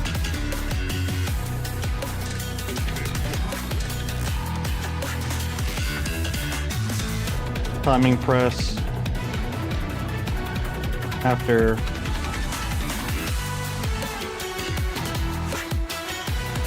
second hit of input 9. Yeah, so input 9, yeah, input 10 timing press after, oh wait, no, I forgot to put this in. So input 10 is going to be, should be air 4T.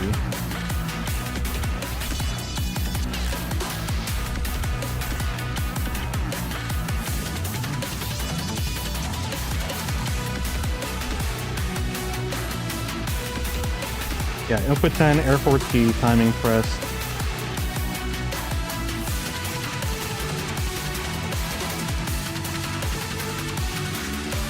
Pressed after second hit of input 9.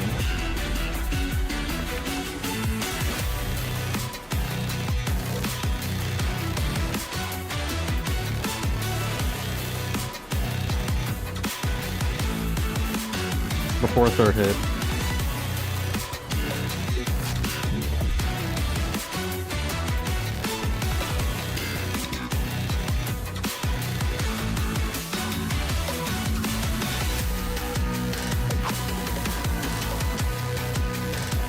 Yeah, I'm pretty sure that's it.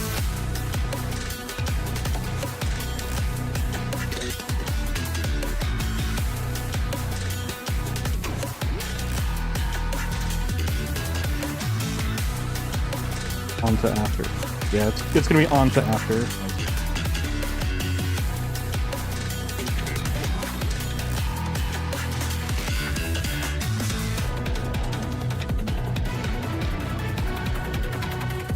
Yeah. On to after, but before third input.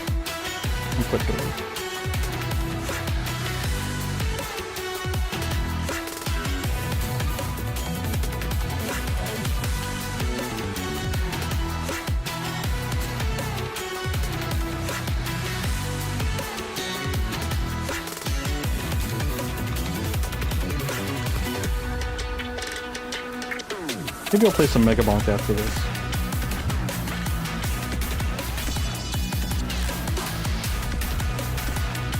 Yeah, this is a little bit slower than what I normally do. So the mushroom mauling, that was an easy one actually. I can do that really quick.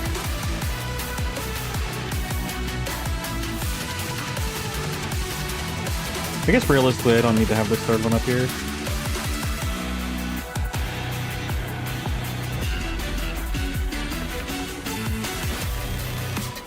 We do have quite a bit of windows.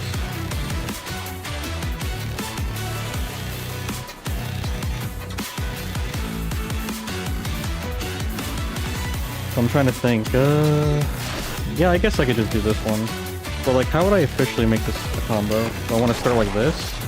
I guess I can start with another heavy, air heavy.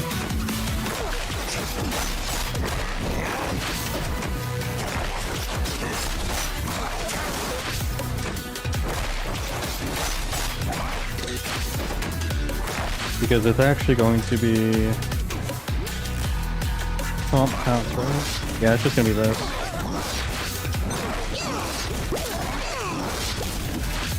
So it's pump assist pounce, pump assist pounce, forward pump assist pounce.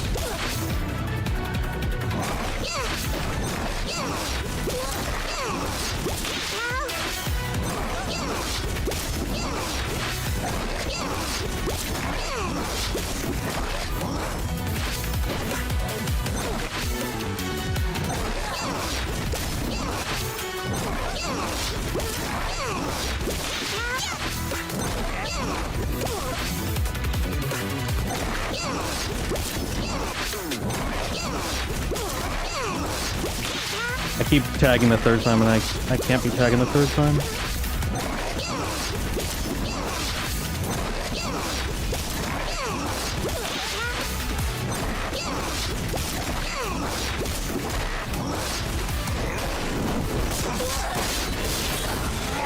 There we go. That's what I wanted. Although I guess instead of pouncing her, if I want to keep her in the corner,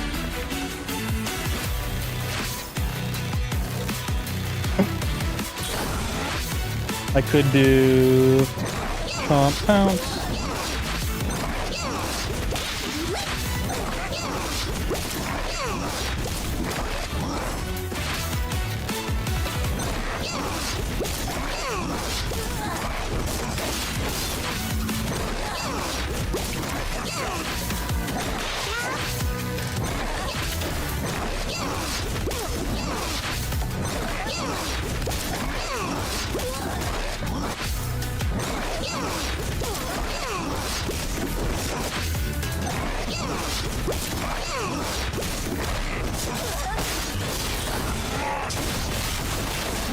Yeah, that's a good one too. I like this one better. I like the other one because you get it's a flashier combo and you get to like fling them around and continue the combo and make it bigger. But this one's better for positioning to keep them in the corner.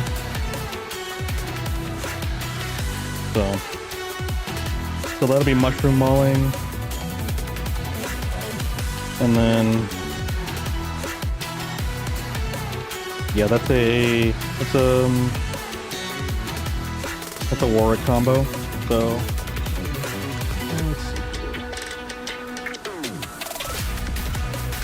we got our template here, and I'm actually gonna still do 2 inputs though. We'll do like mushroom mauling version 1 and version 2.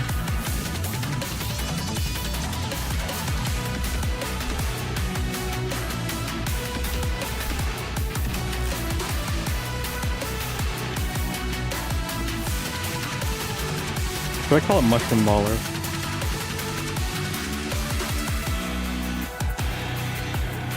I can call one mushroom mauling and the other one mushroom mauler. I think I should call the one where you throw them mushroom mauling, because like the ling part makes you think of fling. There's no actual correlation, just that's kind of what I thought of.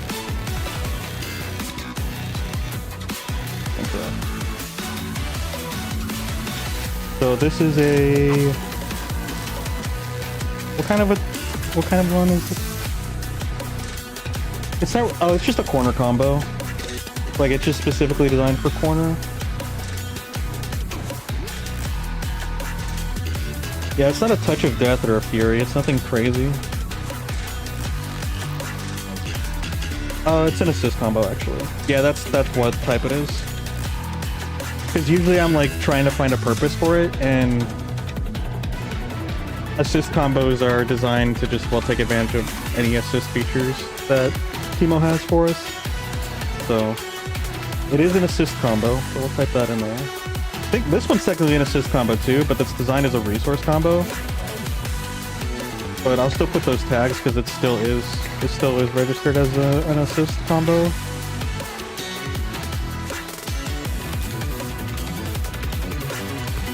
Or it still classifies as an assist combo. Even though this isn't like my normal stuff, I'm actually like kind of enjoying this. I might not do this much though.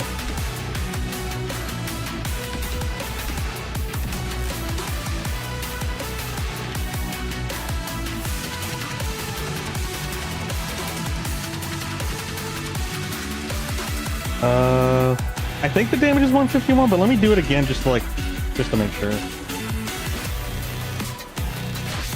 Oh wait, no, I didn't even actually fully do a combo. Like I actually need to create the combo, like a starter. Because this is the core part of the combo. But I need to have like a starter for it. Actually, if I add a starter, there's a potential that I can't even do mushroom mauling. Because she might actually, the hit stun might run out.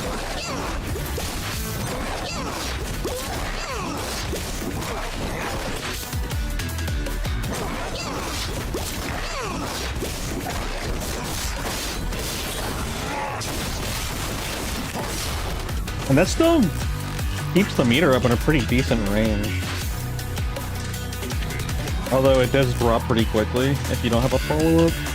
So that's why I feel like it's important to have a combo that fully charges them.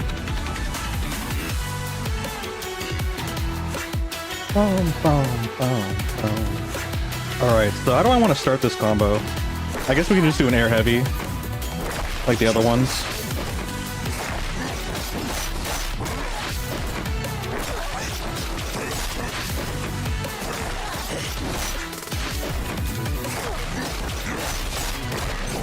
Oh yeah, the chomp and assist me that come out at the same time.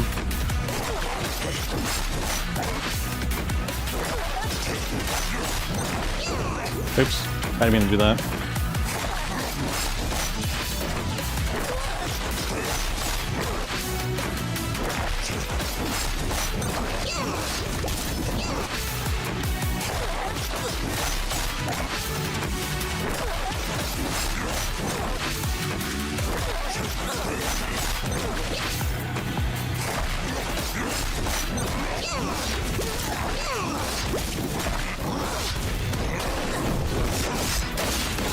Oh wait, we actually can do all of it. Nice. Okay.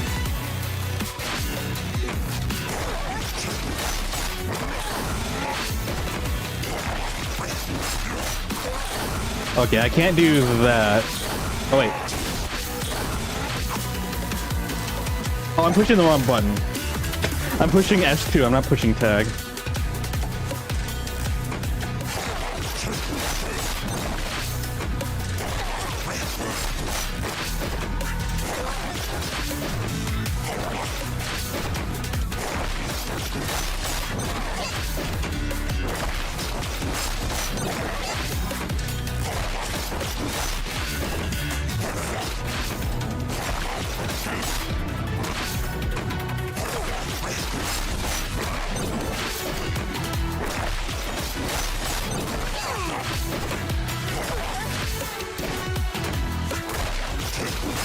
Oh wait, this is also a corner combo. I need to preface that as well. Wait, no, this is not a resource combo, actually. Oh no, that's blood pack, my bad. This one is a corner assist combo.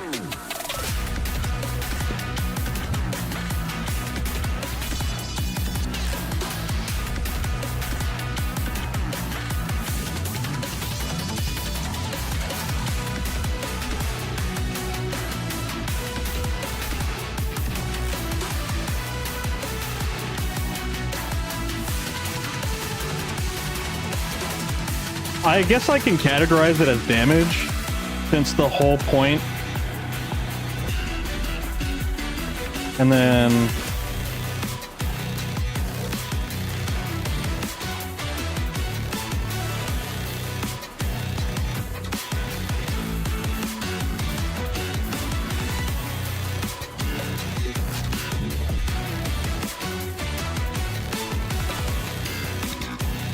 hang on.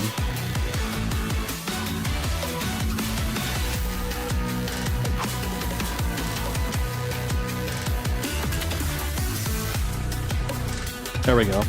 So, Mushroom Maul and Mushroom Mauling are two different ones, slightly because this route keeps the opponent in the corner, so that's like the main focus of the assist combo. But this one aims to maximize damage of the same combo. Because of that, it sacrifices corner position. Which honestly might not... Well, actually, it depends, because if we can finish off the opponent, I'd rather go for damage. Like, if they're low health and I could just do a combo extension, it'll be better to just do that, rather than just having to keep them in the corner. But obviously, if they have their health full, we'll just keep them in the combo, or keep them in the corner to pressure them. Yeah, that makes sense. Okay, so let's do... Yeah, let's try to do the one where we keep the opponent in the corner.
It's hard to think and combo at the same time. Because I'm like being cognizant of making sure I get all my hits properly in the proper order to min-max it.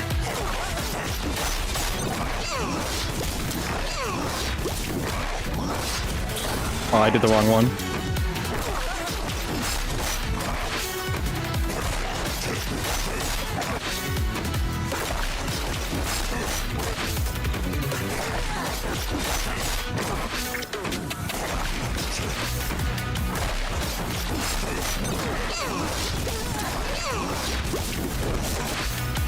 I forgot the heavy. Or actually, I didn't forget the heavy, I actually missed the heavy. Like my inputs were too fast, so it didn't register.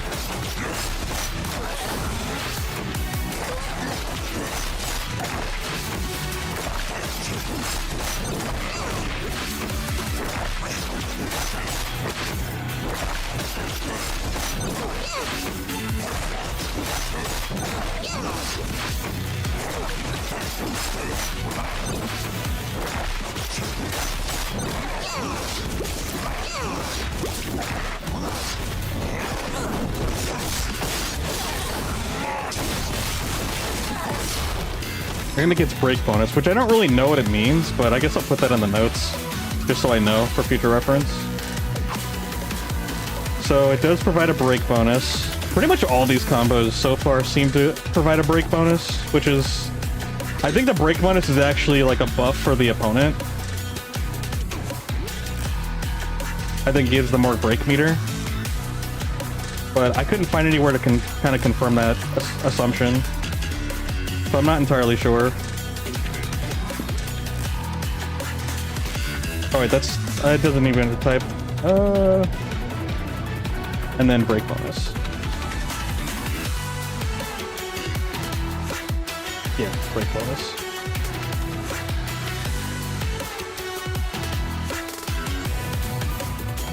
Alright, so that was actually... That was mushroom mauling, so I can actually put in the data for that one. It's a 559 damage combo. The hits are 25, and the meter gain is 64. Cool. Alright, I will actually be right back. I'm gonna use the restroom. Thank you guys for hanging out. I'm having a lot of fun. Weirdly enough. I don't know how long I'll actually be on this game, but... we're here for now, so...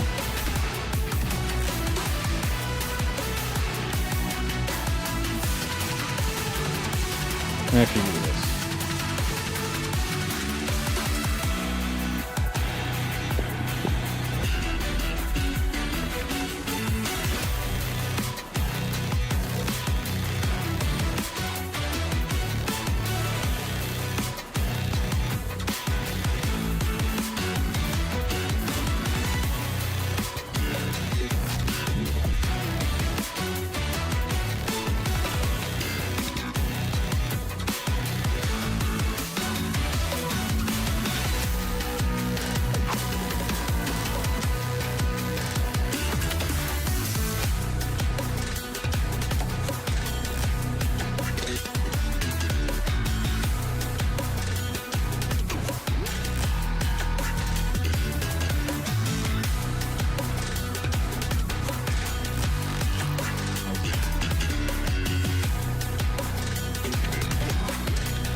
Okay, thanks for waiting, guys. I am back.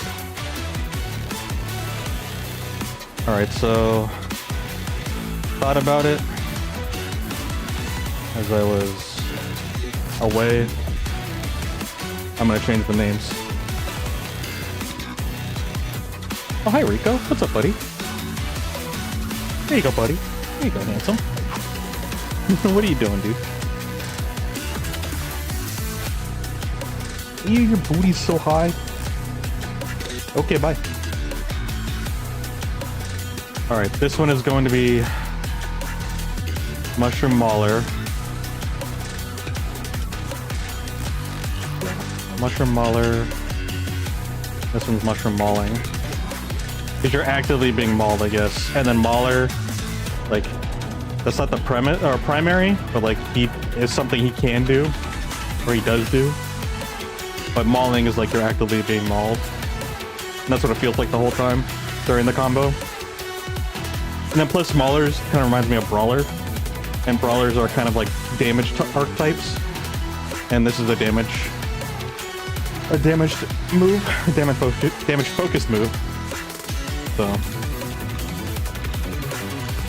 I guess I can call it a position combo. It's not reposition, but it's position.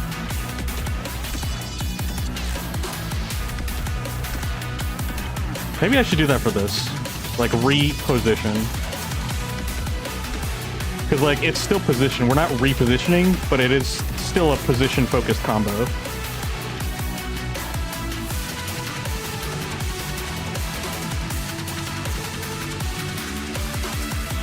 Yeah, that makes sense, actually. Reposition. Should I do it like that? Reposition? No, we'll just do position. There we go. So, yeah. Reposition. Or slash position.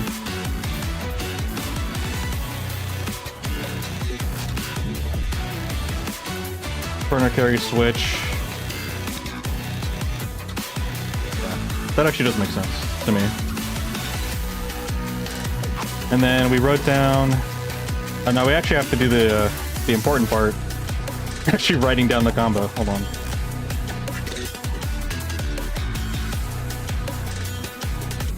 I guess in my template, what I should actually do is...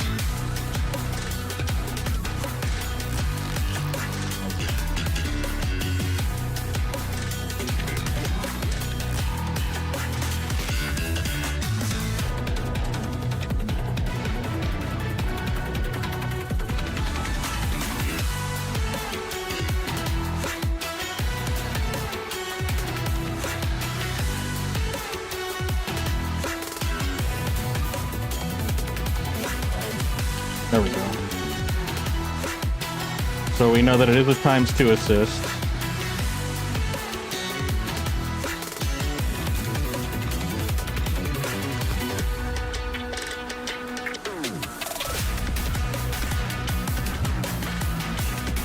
Well, actually, I don't think it's necessarily required. You just won't do as much damage. I'll just say used. So ×2 assist. Used. So keeps opponent in the corner, break bonus, and assist ×2 assist used.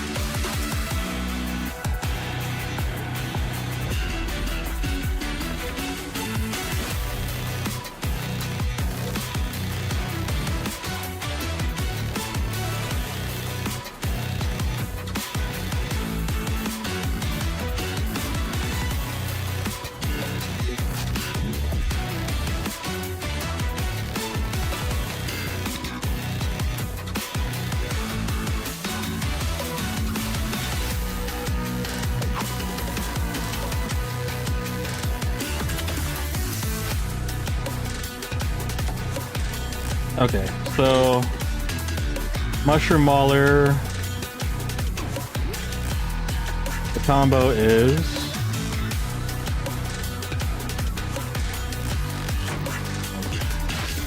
nine heavy. Actually, no, it's not 9.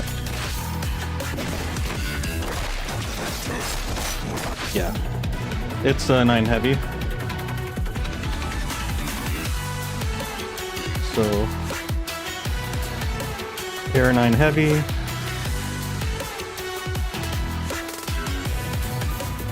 And then 2 low, 5 low, and then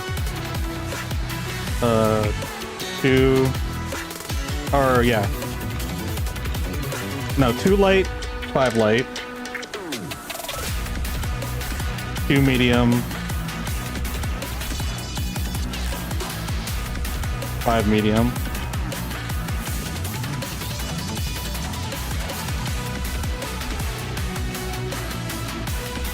That doesn't even matter, does it? No, it is. It still does matter.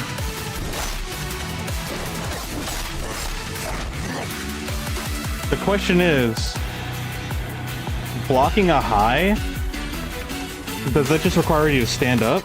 Or do you actually have to... No, I don't see people jump in the air, so I think you just have to stand up to do a high attack. So I guess it's more of like a 50-50 rather than a 30. Or 33.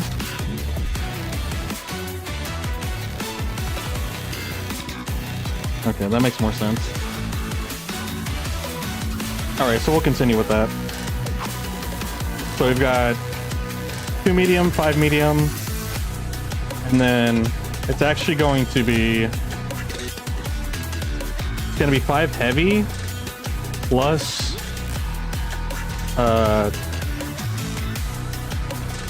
I think it's just T2. I mean, like, or T5. Or actually, I could probably just do it this way. 5 heavy plus T. Because I feel like the extra 5, like 5H plus 5T is a little redundant. Yeah, so it's gonna be heavy and tag. Because it should be... Yeah, it should be doing that.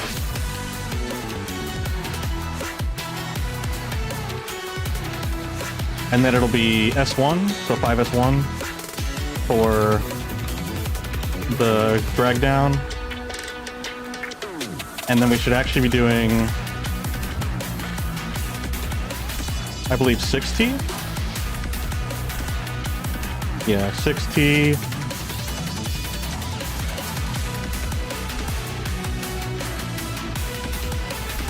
Plus H. And I could put H first because that's what I had over here. But the reason why I'm thinking of connecting the 6 with the T is because that's what the 6 is for. The 6 isn't for the H because it doesn't make a difference. 5H and then 6H are the same thing. So, and whereas the second T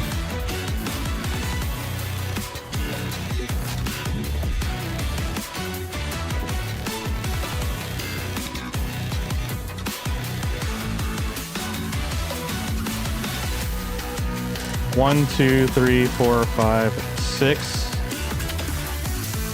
7. Should I count these as one? Yeah, that's one input. That is one input, so, because they're pluses. So it's 1, 2, 3, 4, 5, 6, 7, 8. Used on 8th input.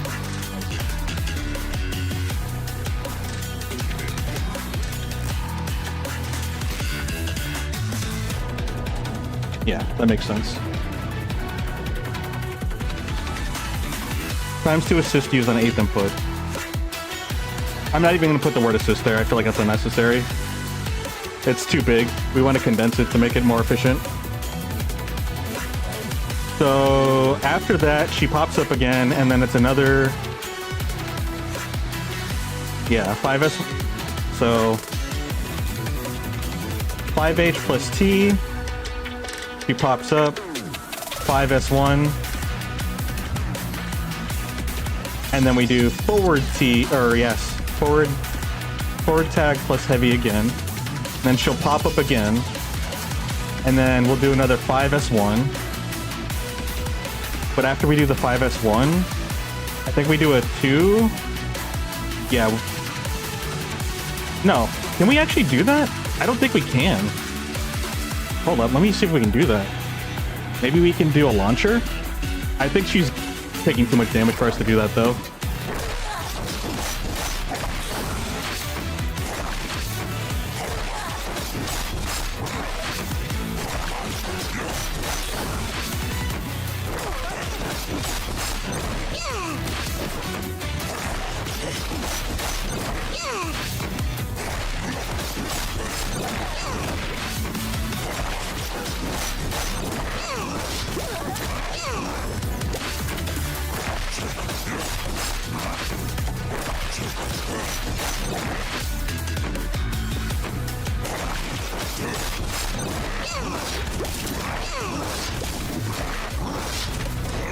I did the wrong one.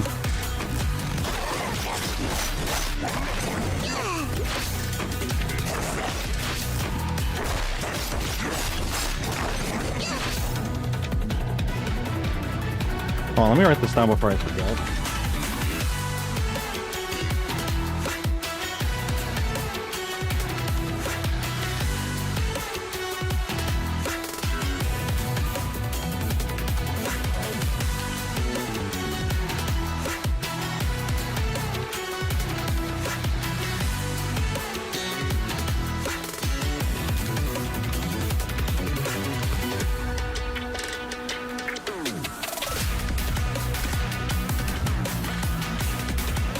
So that way I can remind myself if I forget or trail off to something else to look for a launcher route. So that's going to be 2S1. That's his launcher, right? No, that's not. I lied. It's not going to be the 2S1 launcher. It's going to be 2 heavy launcher. Yeah, she's definitely not going to have the stun for... Actually, no, that's not even the main issue, I believe. Since it's in the corner, if he does his S2 launcher, or his down at... Yeah, his 2S1 launcher, he clings to the wall, which I kind of want to learn how to use too. I want to like look at combo routes over there. But like this is something I really have to like focus on, but I'm not really focused on it right now. Let me actually put that in my to-do as well. Hold on. So in my to-do, I have also...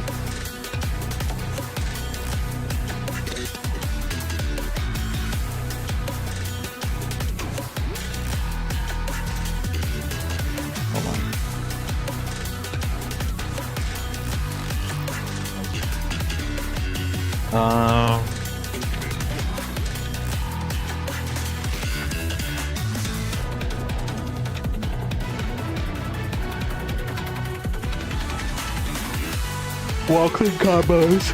So the quick way is to kind of experiment with that to see if we can do wall clean combos. And then he has another ability that I'm kind of curious if we can put into... Actually, let me specify it this way. It doesn't necessarily have to be a wall clean combo, but like wall clean in combos. Like, can we utilize that somewhere?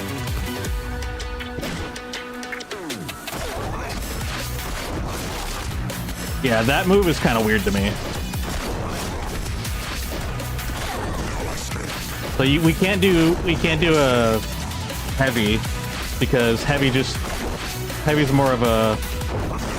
They have to be staying on the floor, I believe.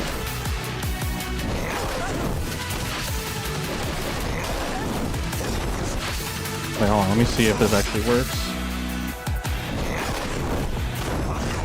No, it doesn't. They don't stay on the ground long enough. I don't know if there's any way to use it in a combo. Because I think they just have to be neutral standing. Or maybe in the air?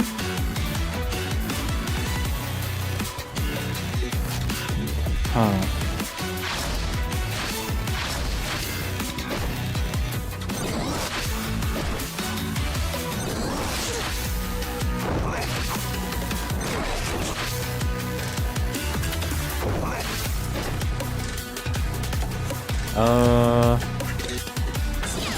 Yeah, it's kind of confusing. Okay, I can do that because they're standing. But I don't know if I can do that if they're in the air. Is that still considered a combo? She has her block after her first hit? Yeah, she does.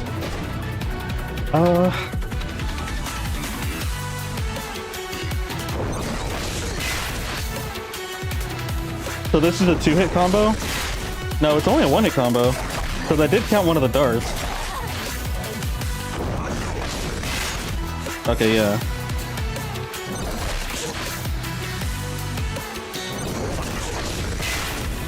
Yeah, so that can be comboed into, but like, am I really gonna do that? Is that realistic? Maybe if I throw out a dart. Actually, no, wait a minute.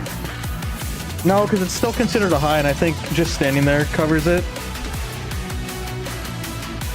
Actually, let me do this. Let me just put her in the corner so she doesn't walk away.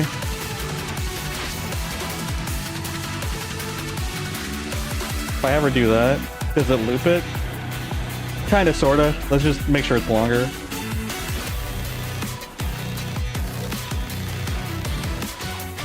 Okay.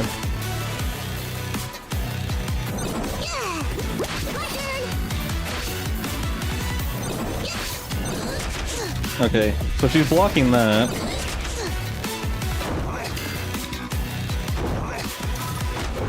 And she'll block that. Wait a minute. Wait, do I actually have a pressure tool? But I do find it interesting that we switch sides.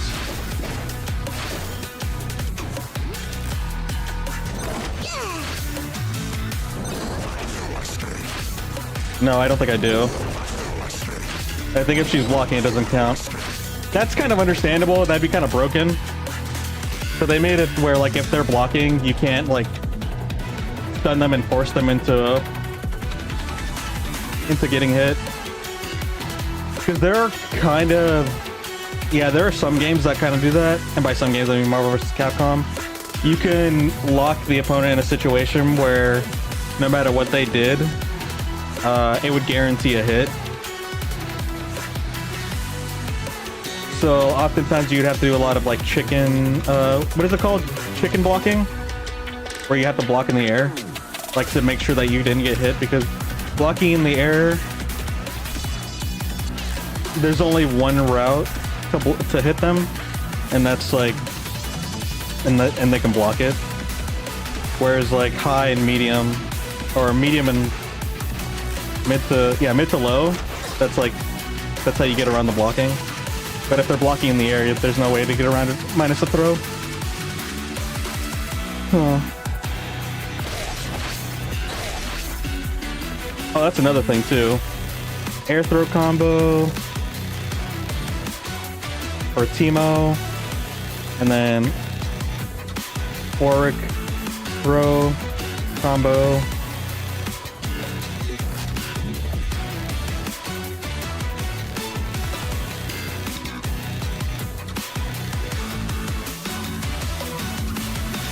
Here, this is actually more appropriate because we all know these are combos. Specifically starter, because like you can't really throw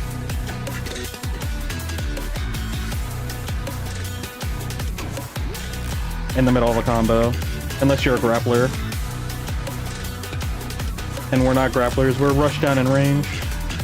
And they don't have any grapple abilities. Wall cling in combos, that actually makes sense. So Warwick throw, and then Warwick air throw starter.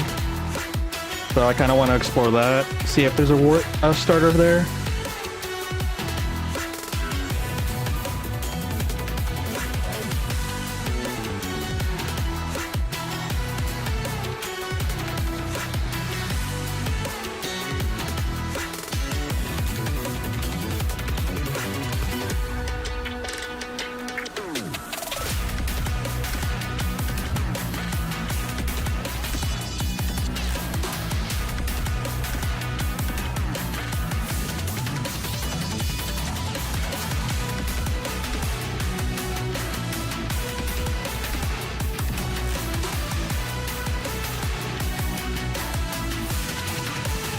So back against wall.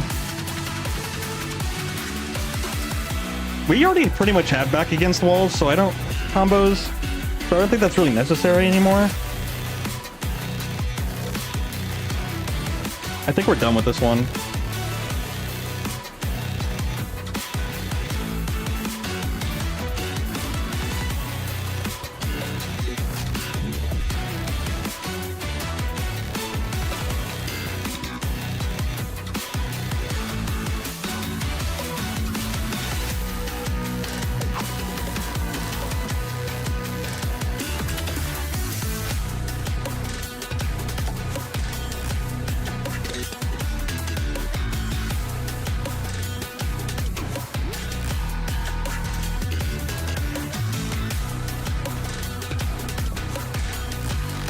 Okay.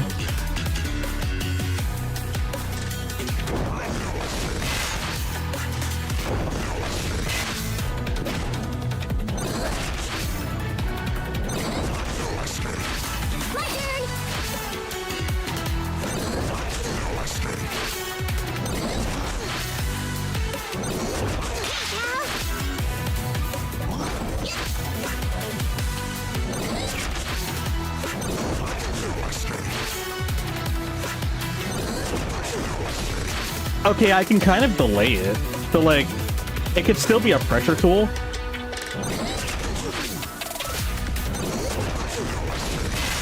And if I delay it enough, I can hit her in the last second.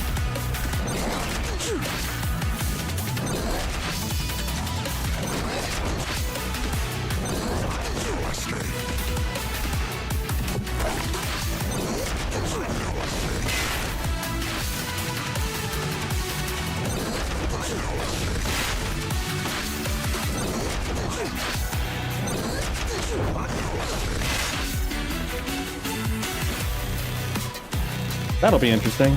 So I can put them in a state where, like, if I'm down here blocking, so if they go for a normal attack, so if they go in the air, I'm going to be able to react to that more likely, I believe, if I'm fast enough. But if they come down here, or if they stay on the ground and try to do an attack, I can throw out T-move, and if they decide to go for the offensive option and they start hitting T-move, I believe I can actually grab them through it. I think I can do that.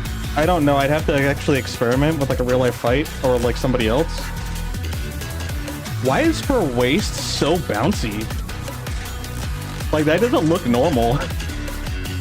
Like look how her waist stretches. It looks like her waist is bouncing. Or not her waist, her torso. It looks like her torso is stretching up and down like they're disjointed. That looks so weird to me. Is that just me? I have no idea.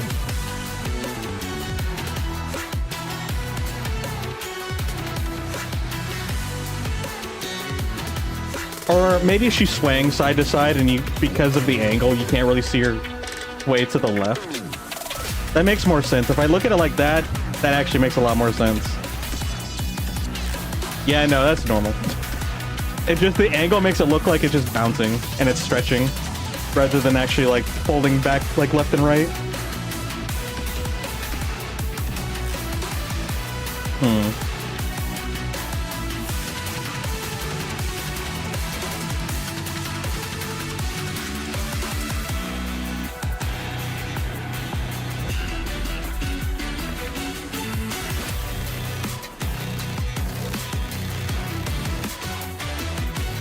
Oh shoot, I forgot to...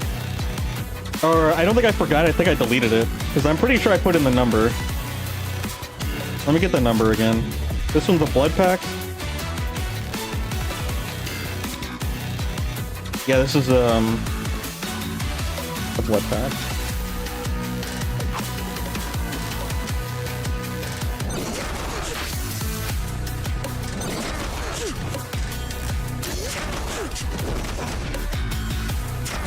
Oh, you can't follow up with that? I think only if you make contact can you follow up.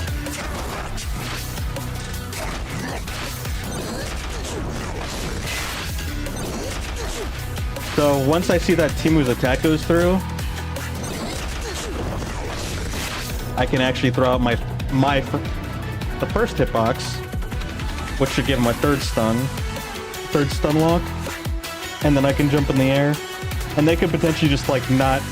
It's a trick I can only use once or twice, but it's still an option to use. It's to keep them off guard.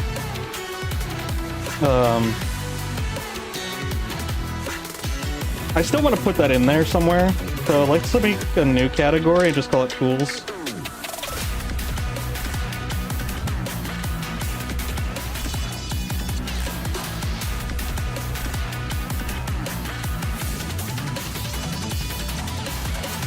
So, attacking corner.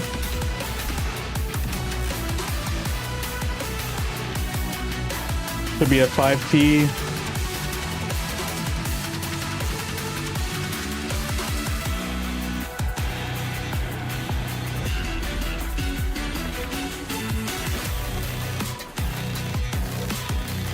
So one position.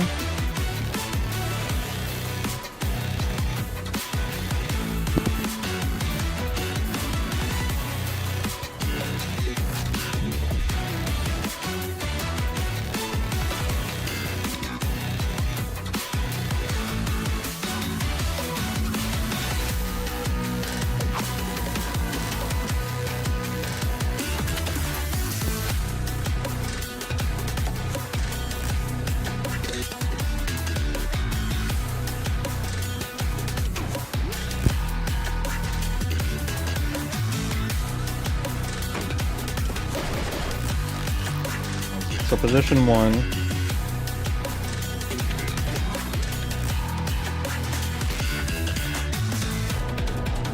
Oh wait, I don't have my... I didn't get the other arrows, did I? Oh no, I did. Perfect.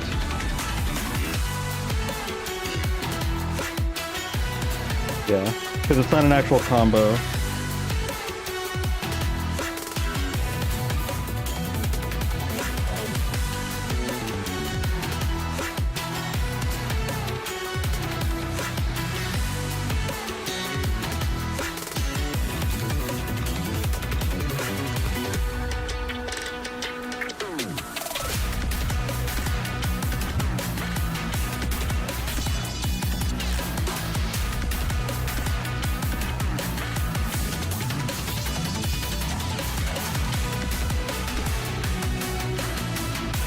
The near opponent.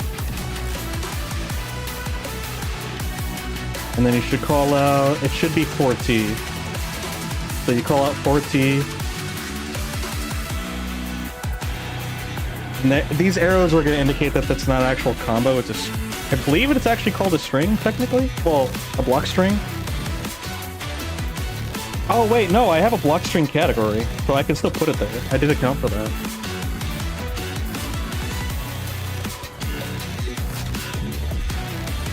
I could still do block strings in their own category, though.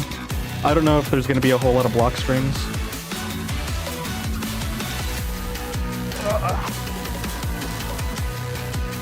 We'll do it, we'll put it here for now.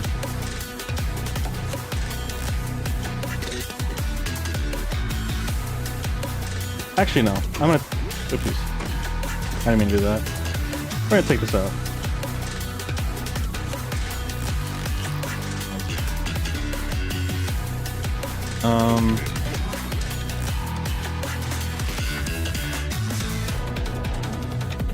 So we have mushroom mauling. This is all Warwick stuff too. Yeah, Timu's stuff is, I think it's above Warwick.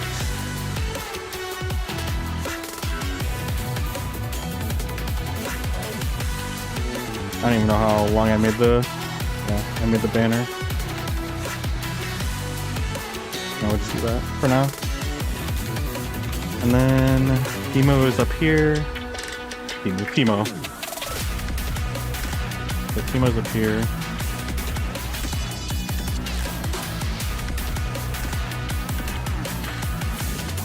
Yeah.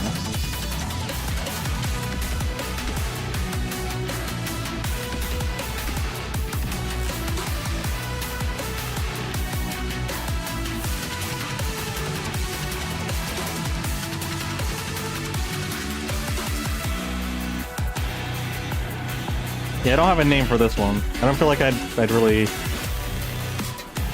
I mean, I could probably think of something involving like aerial assault or something like that. Or just ambush.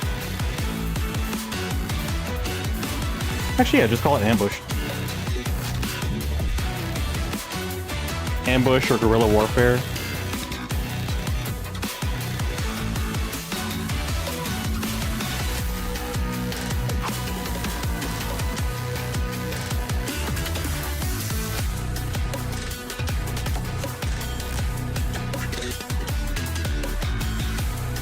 No, guerrilla warfare, I feel like you can use that for something else.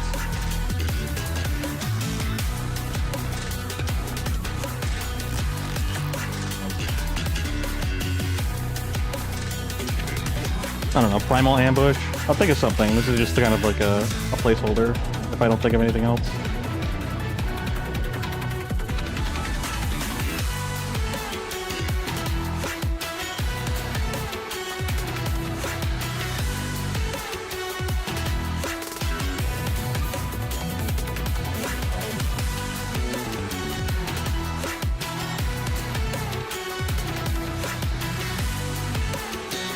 You can call it Primal Pounce if you want to just follow alliteration.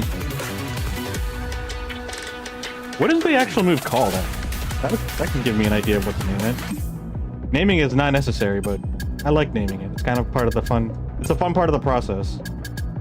It is called Primal Leap. So I mean, calling it Primal Ambush actually makes sense.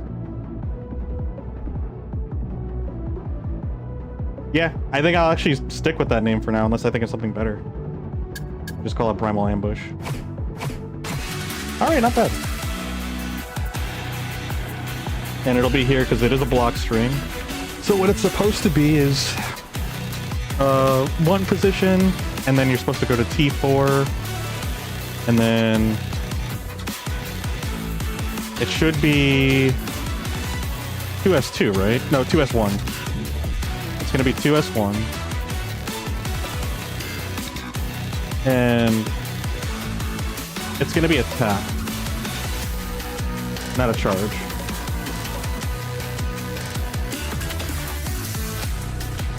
So you're gonna tap 2S1. I can actually put this in notes.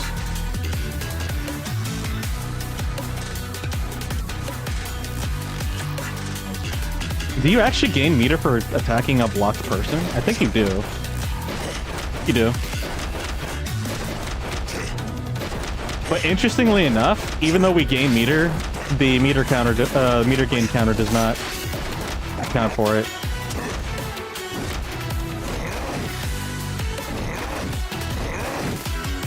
Okay, so that's fine. I guess I wanted to put like NA for these, but I don't know, because it's a block string, I feel like it's going to be implied that these are always going to be a non-input.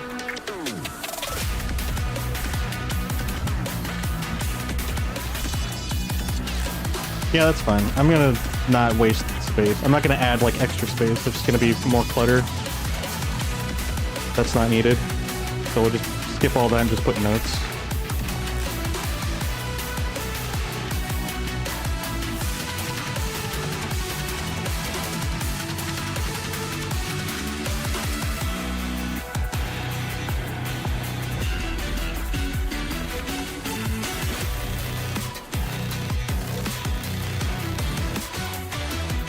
Yeah, I think I tabbed it too far out. Yeah, it should only be one tab for the name. So one tab for the name. Two tabs here. Or indents. Tabs, indents, same thing. And then this should be flush? No. Yeah, actually, I've made it flush with Primal Ambush. Alright. Oops. Let me take this arrow.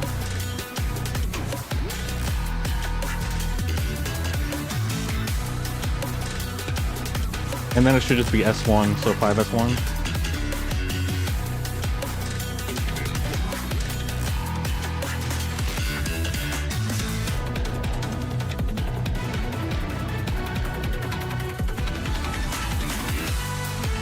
And then, I guess I'll actually put it here. Oops.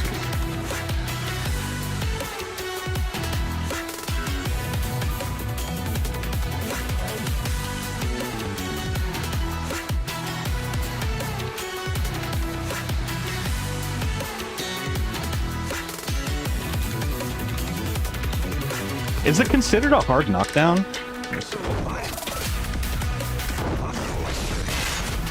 No, it's not. I don't see it considered a hard knockdown.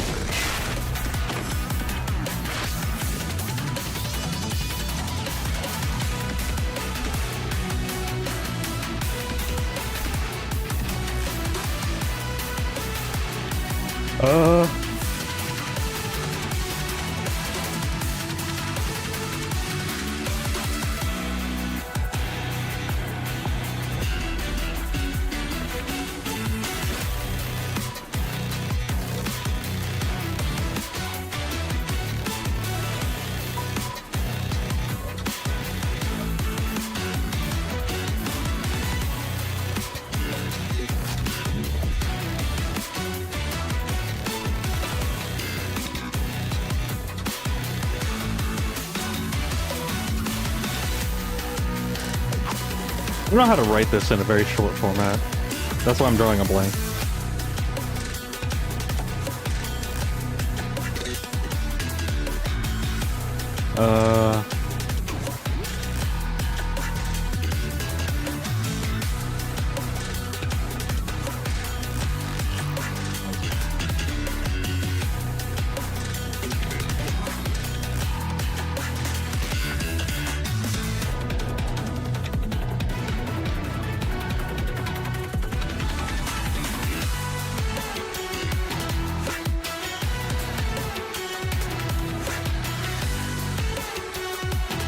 Excuse me.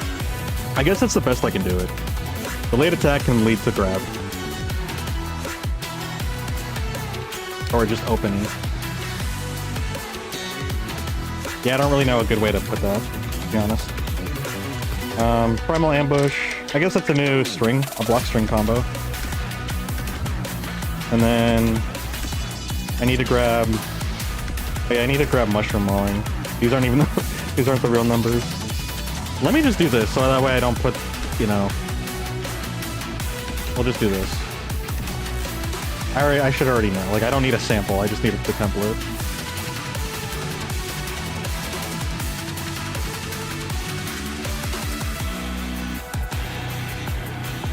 There we go.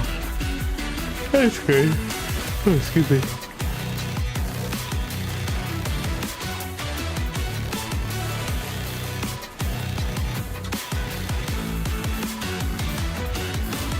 Or I can just leave it blank. Yeah, I'll just leave it blank. So we gotta find out the damage for Mushroom Mauling as well. I forgot to grab that. And then I need the damage for this one too. I accidentally deleted it. So let me do Blood Pack real quick. We can stop that now. No more walking. You're done.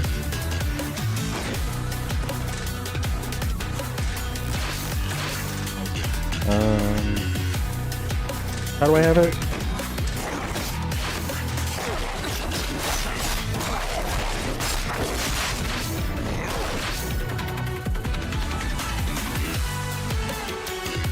Oh, that's what I wanted to do. Hold on. I wanted to do it as a different format. Okay. No, I can't put it up there, sadly. But here, I can do this, though.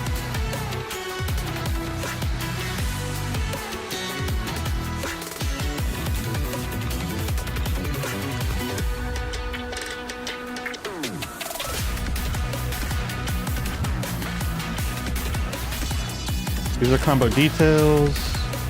And then I have a quick combos list, which... Oh, I guess I could have just done that, because I already have the link to set up for it. So for the quick combos list, I actually want to use like light, medium, heavy.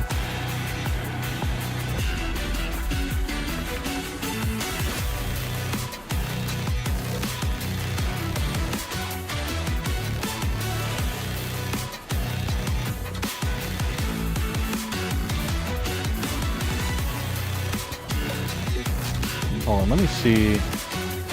I need some references. Just like one reference, nothing big. They use arrows, don't they? That's the whole reason why I'm doing that? Yeah, that's the whole reason why I'm doing that. Well, I mean... I guess I could use...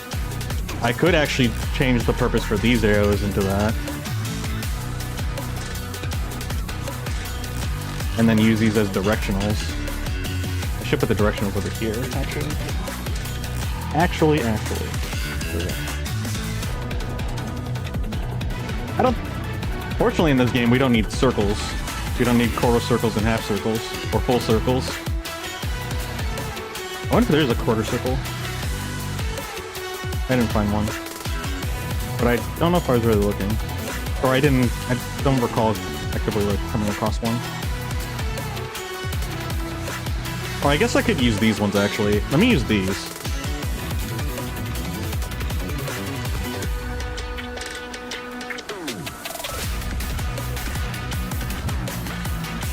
a bunch of arrows. I'll just make a bunch of copies, and I'll just go in between them.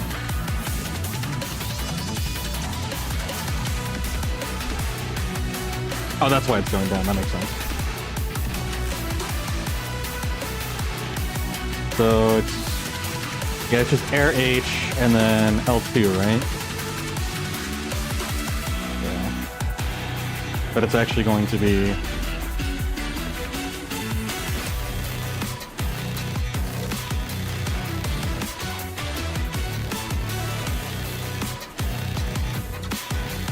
so it's going to be down light. Oops. So it'll be down light.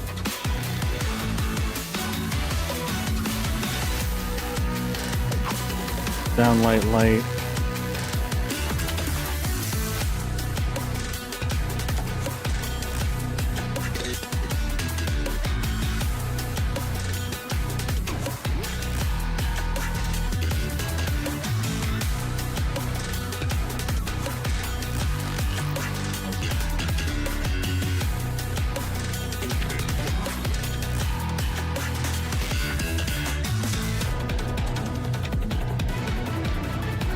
Down M, and then MH,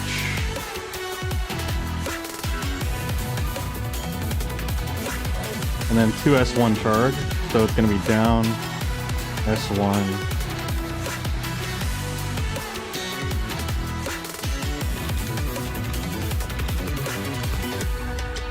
I'll just put charge.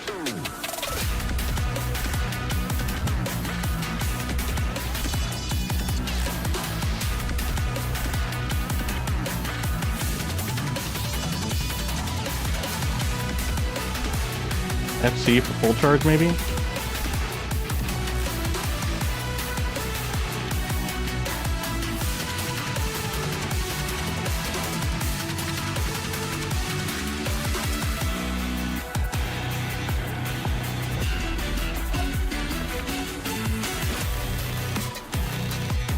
Yeah, I'll put that there for now. Probably not the best naming convention, but it's fine.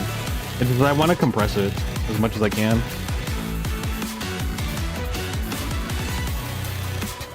Actually, speaking of compression then, I'll just do this. A for air, C for charge.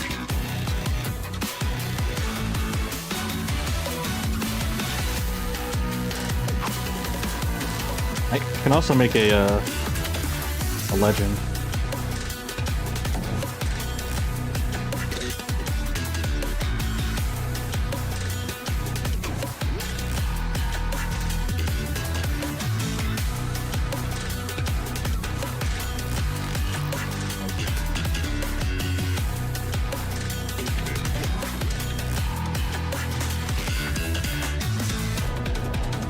Full charge.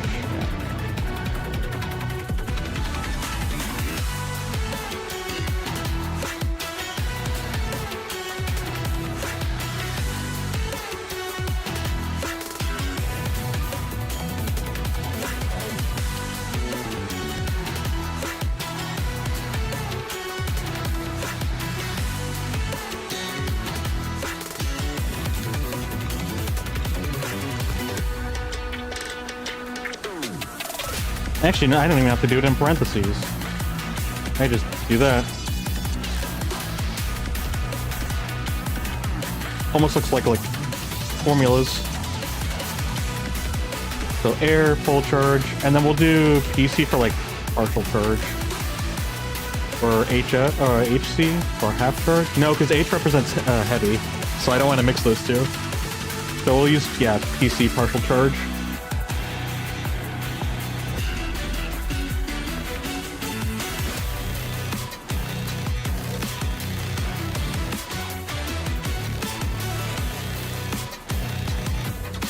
Actually, we don't need the extra visuals. We'll just do this.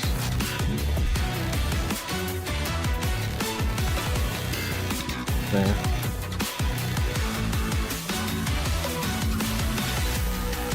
I don't think there's any other unique ones we really need, do we?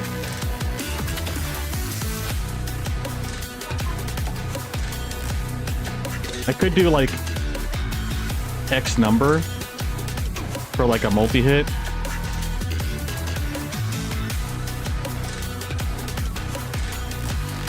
So like X number, multi-hit.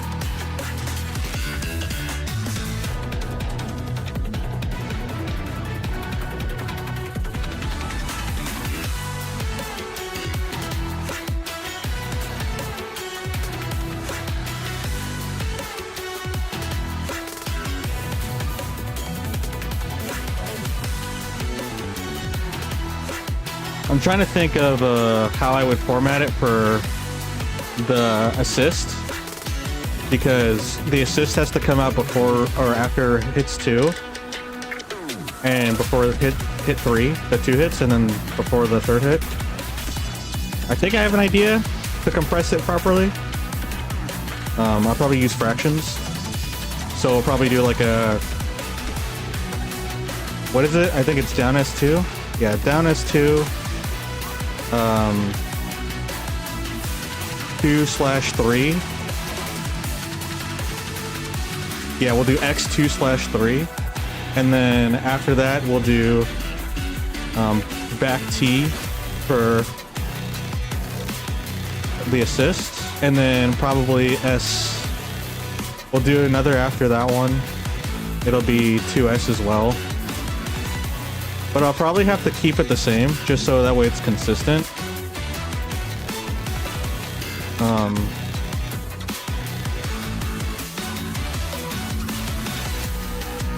Oh shoot.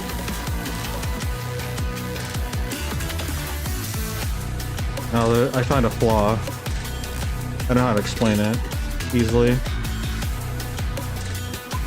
I wanted to find a way to hold on.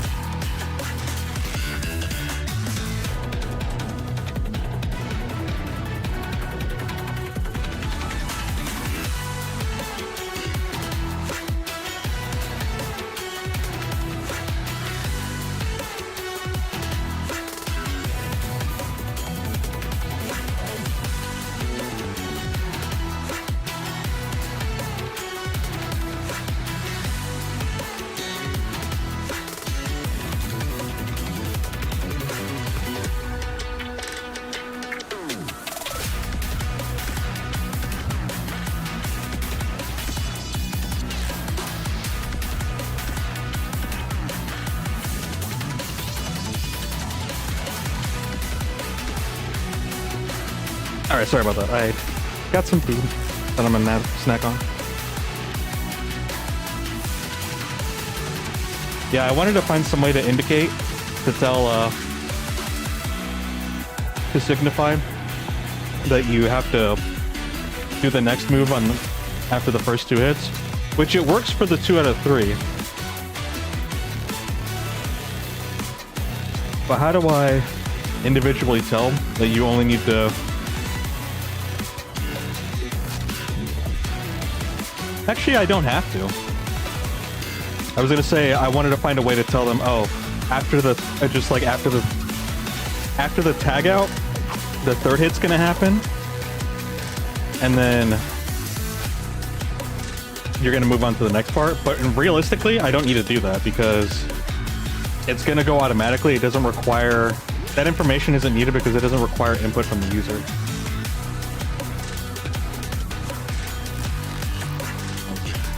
So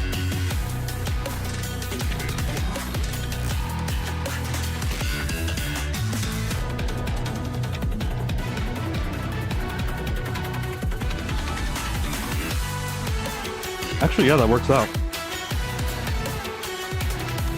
So we got a full charge, and then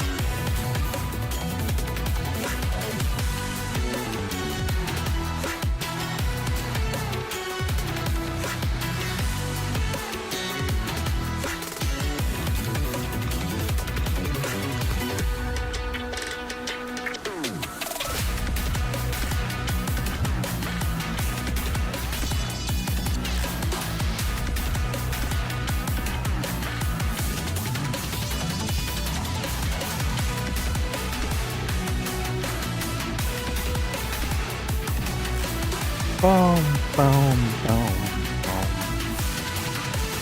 Okay.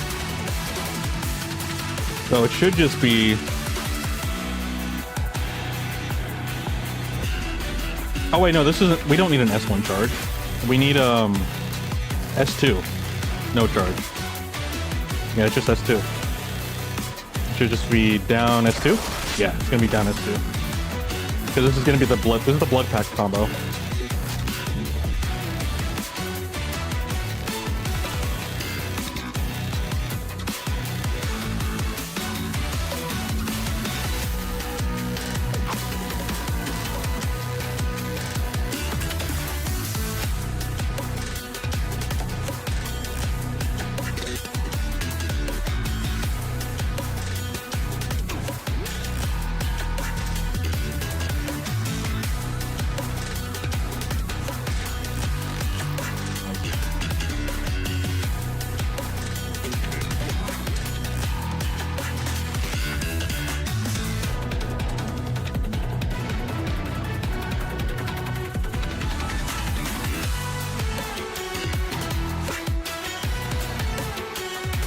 I'm eating and having a brain fart. Yeah, so after the S2, it should just be back T. So yeah.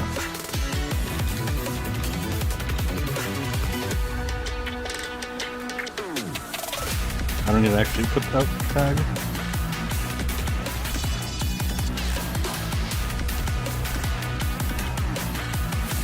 How do they have...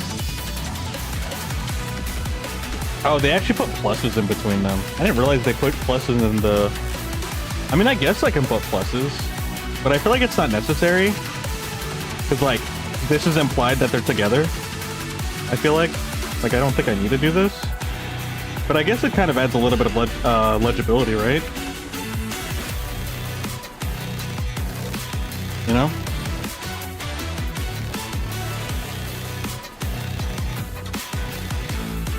Maybe A+. Yeah, I guess I could do that.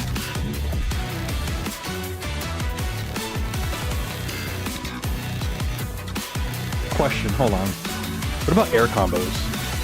How do they format those?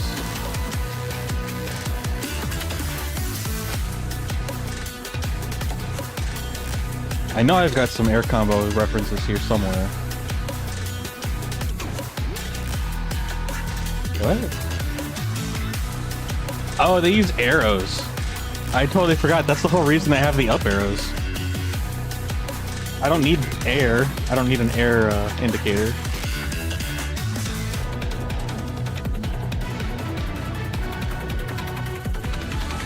They use hold, but I'd rather use charge. Because I believe charge is in the combo trials. And it kind of just makes sense to me. Because, like, I don't know, partial hold just sounds kind of weird. Because the thing is, it makes you think of, like, half pressing a button.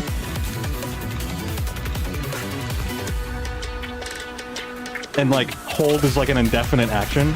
Where charge is, you know, there's an ending. At least, I feel like there's more of an implied ending than hold.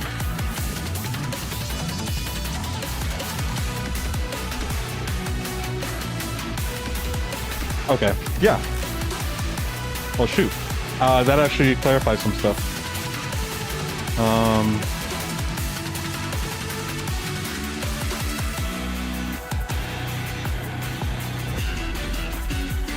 Realistically,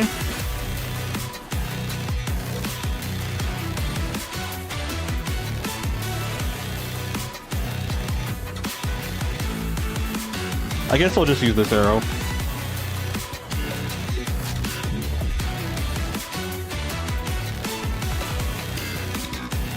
Yeah, that's fine. Cause like it could be forward jump or it could be back, like neutral jump. Like I don't think it actually really matters. In the end, it really doesn't. But I'm just being nitpicky because I enjoy it.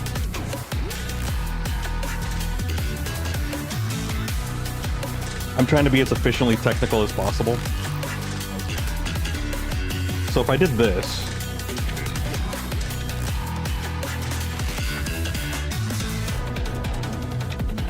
yeah, I actually do like that. Because I feel like if this is implied, or if this is displayed, neutral jump is implied.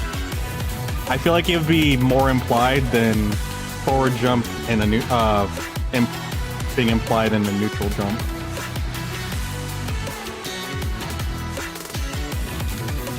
Because I also want the player to know, like, the reason why we're doing all of these. I want to know, or I want to, like, I mean, I'm not sharing this with anybody, but if I'm, like, writing this guide for somebody, which I'm writing it for myself, and I'm pretty much gonna know these by heart. Like, I already know these, but for some reason I just want to write them down. Maybe I will share these, actually. Like, I don't know, I mean, the game's still new, and I actually, when I first looked into this game, I didn't really see any Teemo players.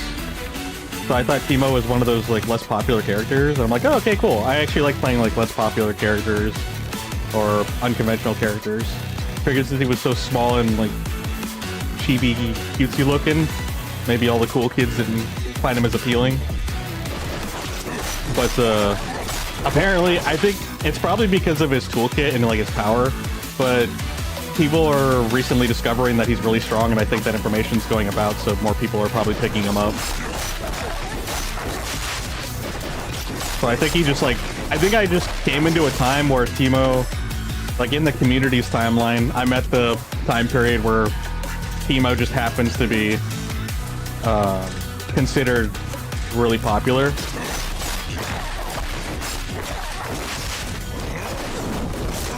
But yeah, I did not pick Teemo because he was popular. Like, I was just doing my own thing. It just happens to turn out that, like, he became, like, kind of part of the, like, maybe not necessarily the meta, but he's getting a lot of notoriety right now, and people hate him. Which kind of sucks. I don't really like playing characters that people hate, because obviously things are toxic enough as is, and playing a character just because you're enjoying it and then people hating on, giving you more of a reason, or you're giving people more of a reason to hate on you, even though you're not trying to necessarily, which I'm not. Like, I don't play characters to troll people. I play them because I want to, and I have an interest in them.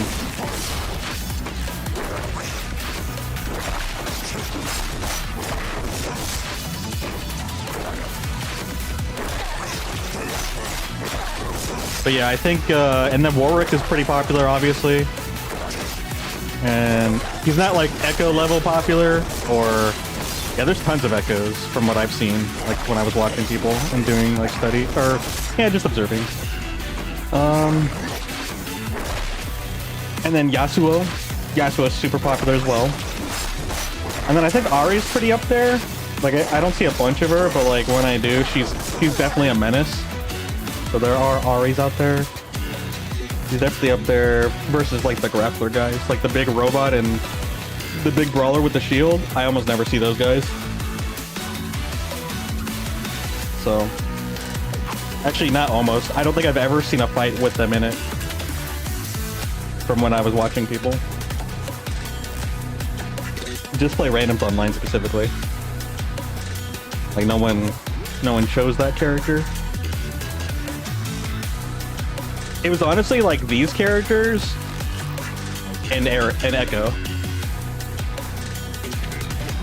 There was actually a couple of Vi's and Jinxes, I think.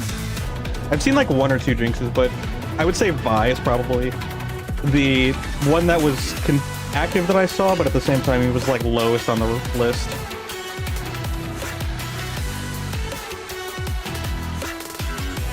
In rough order, it was definitely Echo at number 1, Yasuo second,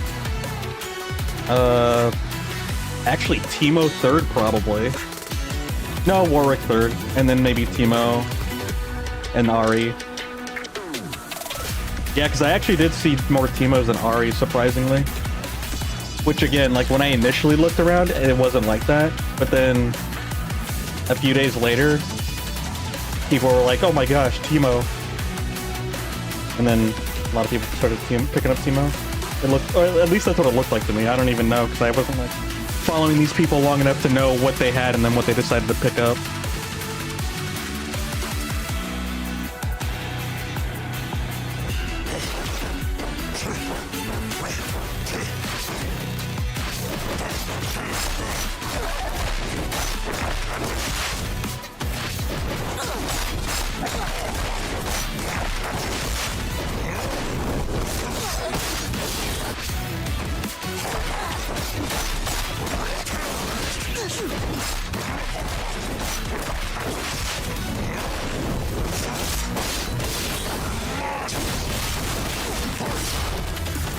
Oh wait, I think that was the combo that I just did.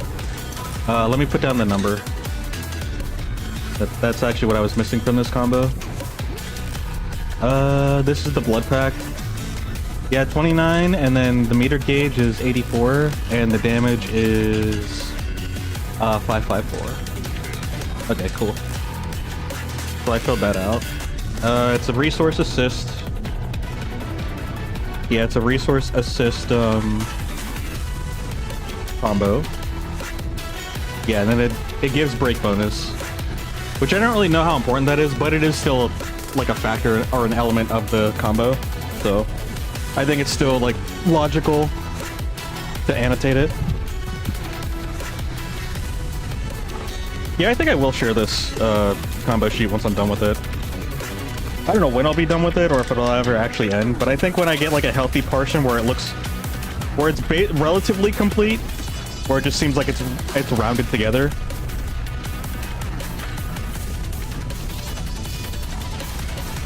I'll have to find somewhere to post it, because I know nothing about like where to post this stuff.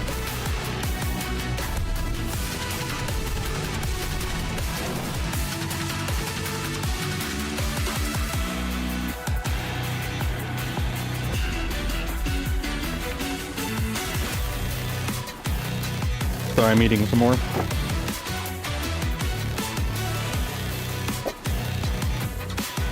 I do kind of want to play Mega Bonk, but like, I'm like really enjoying working on this some more.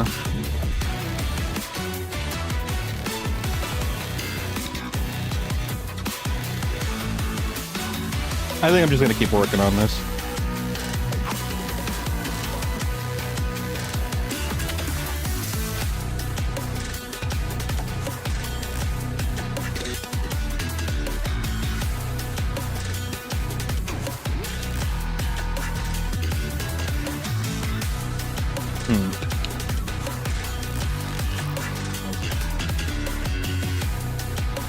Alright, so after the Teemo tagging,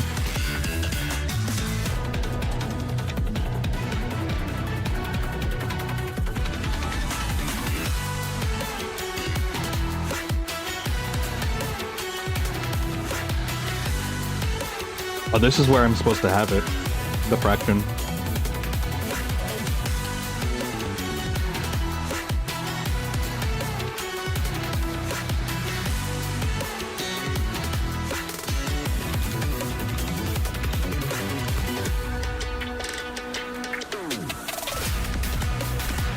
It just feels so long.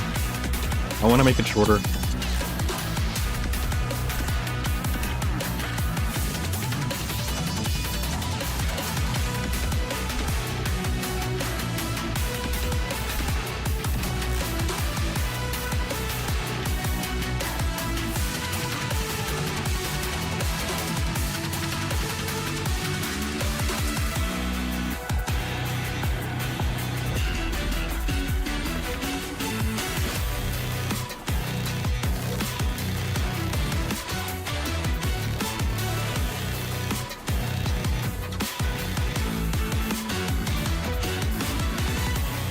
I did want to generate a picture for each combo, but that might be too much. Like, I think it's cool, but I think the actual value out of this and the effort are just like too disproportional. If it's there, it would definitely add value, but it's a lot of work for very little. I feel like I can probably just use my time for other more effective things. Just kind of like min-maxing. Plus, it could be like information overflow. I think that's another thing too. It's not just time wasted. That's not, I couldn't really think about it, but that was the best thing I could think of. It's not that it's time wasting.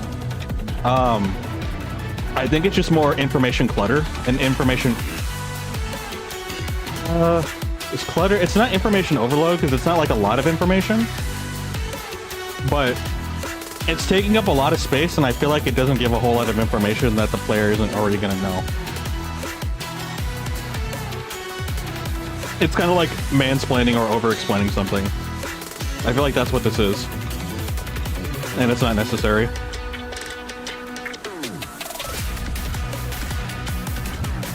Like, I want to be effective with the information and simplifying it, but not dumbing it.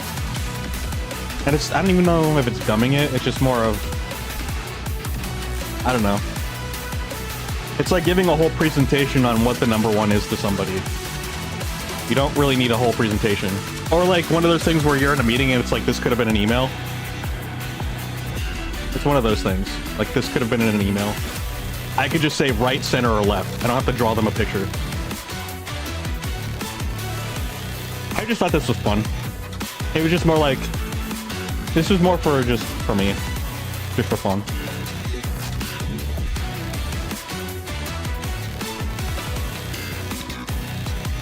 Who knows, I might still do it.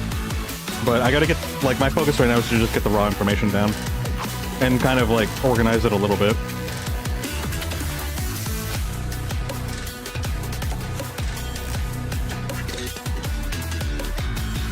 No, I think this actually, like, I don't like how long it is, per se. I think I would definitely hate it if I put parentheses. Actually, wait a minute. I don't want it with the parentheses because it takes up more space. But I feel like that actually kind of works.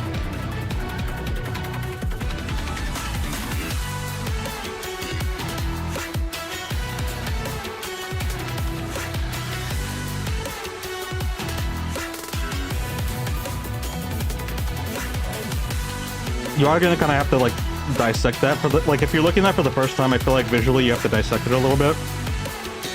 I'll put the parentheses in for now. I can always take them away if I feel like it's too long. I feel like that actually does add visual value to reading it.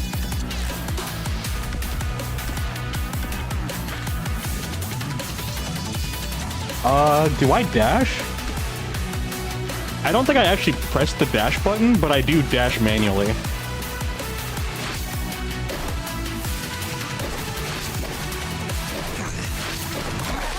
I think you can still push the dash button. Let me see.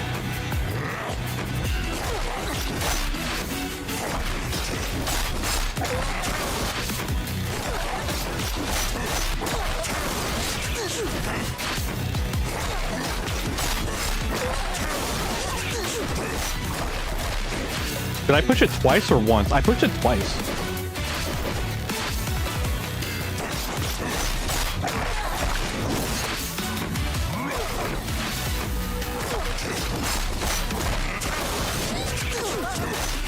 Okay, you only have to push it once.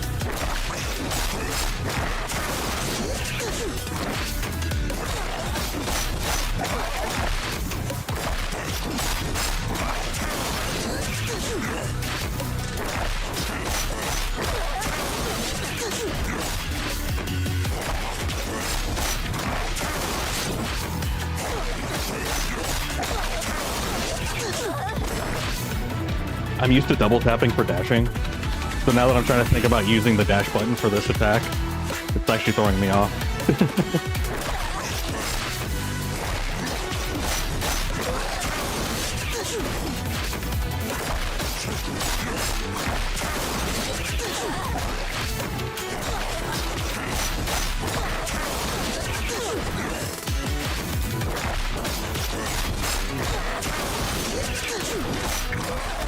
Okay, yeah, you only need one dash. You can do two, but like, you only need one dash. So,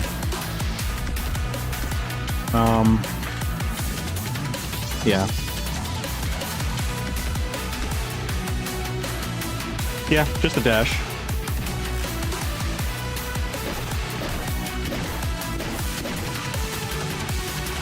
It might be... Actually, no. I'm just gonna put dash, because dash just implies it's neutral. I don't have to put the arrow. It's a little redundant. Because the having no value there still shows that just press dash and you're good. Because I don't think you can actually do the combo without dashing. Like, if you stand still and just let the combo roll. I'm pretty sure. Yeah. Oh, actually, hold on. I missed that.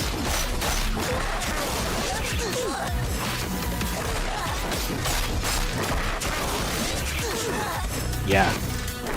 I think there's like, I think if you have a very specific variation, there might be a chance that you can do it without that, but you're most likely going to be needing to dash.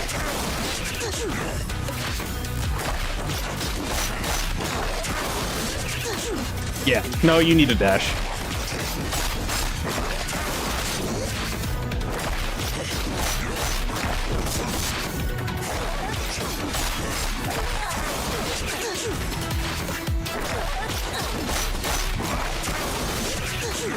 Yeah, he needed a dash. So...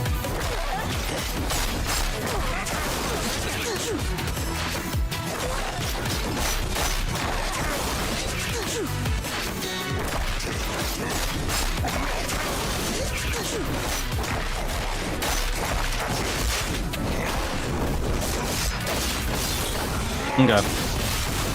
Yep. Alright, so the dash is in. That makes sense. Cool.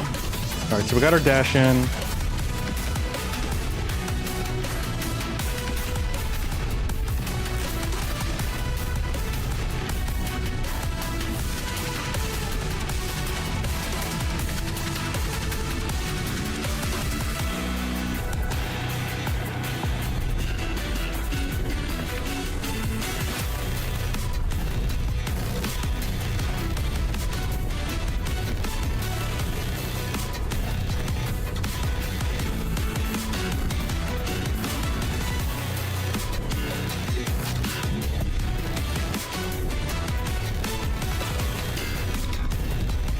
Yeah.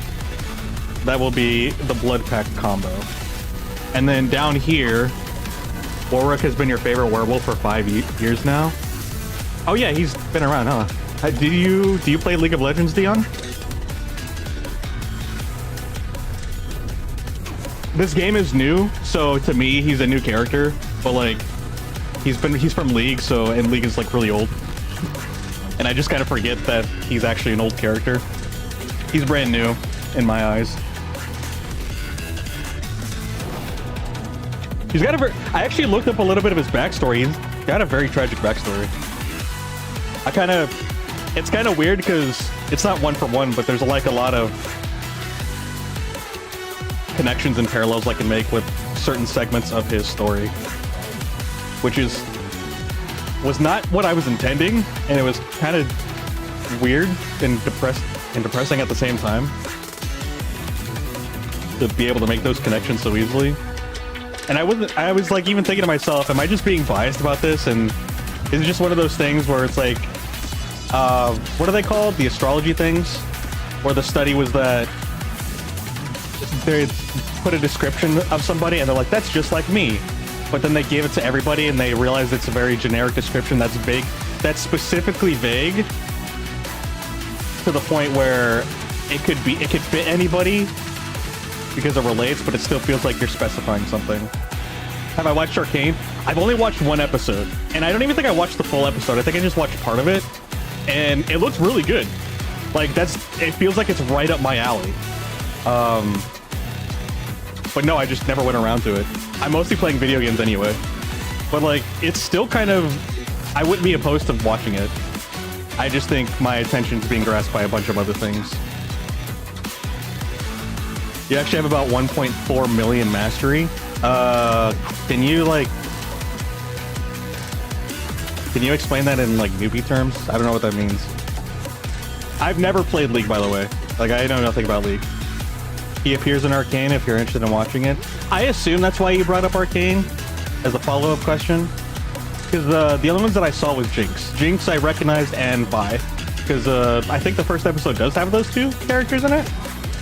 One of the episodes. Maybe it wasn't even the first episode I watched. He's actually one of the main characters. Oh shoot, okay. I'm definitely a little bit more interested to see Warwick in action. So maybe I will go out of my way and like find some time to go watch it. Just to see like how Warwick is as a character. Kind of get some more mental lore stored up in the head about him to kind of get a feel for his personality and like having a voice associated with him.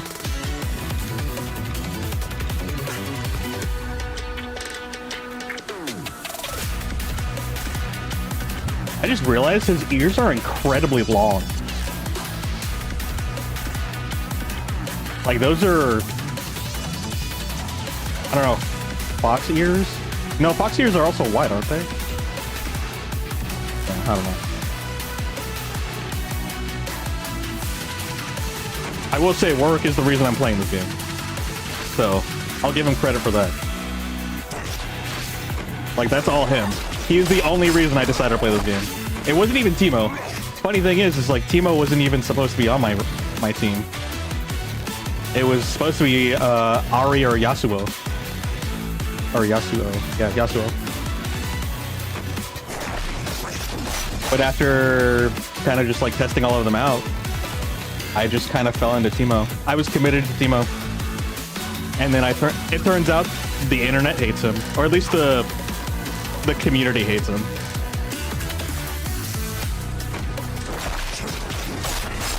For understandable reasons, because apparently his optimal playstyle is actually annoying. But I would like to be an aggressive Teemo. I'd like to get in there. But I will admit, I will say, like, I will obviously use his tools the way that they're most effective. But I would like to incorporate aggressive playstyle into my Teemo. If anything, I just consider adding more utility to my toolbox because, you know, if he's optimized to play as like a range camp or a zoner / camper, I can play that way and then mix it up and go aggressive, or vice versa. So it adds more options to my playstyle. If anything, I just see it as a plus. Because I've seen, it's kind of weird, when I was watching random people play, I've seen the ones that were super heavy into ranging, but then when they got into like a scrap in close range with the opponent, they had virtually no combos. They couldn't follow up. They could get hits in, and then maybe like 1-2 aerial, and then they would drop the combo. Like they wouldn't wrap it up nicely. It was more of just a couple of pokes that happened to come together. And then the ones that were aggressive, when it was actually a good time to play ranged, or when they were actually, there was even a Teemo mirror match, and one Teemo was playing as the zoner, and then the other Teemo was the aggressor, but the aggressor didn't know how to be aggressive properly, and they didn't know how to zone and counter zone, or at least they didn't show it. They didn't like show any counter zoning options, and they didn't, every time they were aggressive, they just kept getting hit. So it was definitely one of the other playstyles that I saw when I was randomly perusing. And don't get me wrong, I haven't watched like a whole lot, but again, this is the information that I've concluded so far with what I've experienced. So I would like to be able to do both. And I actually do have a combo for him too, which is actually, his combo is called Badge Hunter. And I'm actually kind of proud about it, but I would like to explore it a lot more to see if I can get any more out of it. It provides like a little bit of charge for every badge. I don't have a combo yet to fully charge one badge. There is a mushroom combo, and what I've been told, it's highly recommended to go for the mushroom badge because it's the strongest badge. And they expressed it and displayed why it was the strongest badge, and I was like, oh shoot. Apparently he gets a Touch of Death combo, So I have to go refine that if I can somewhere. I've got a collection of random stuff, or maybe like websites. I need to find it somewhere in the internet space. But yeah, he has a one combo to fully charge an empty mushroom badge, and then he has a touch of death mushroom badge combo. So I would like to do those eventually.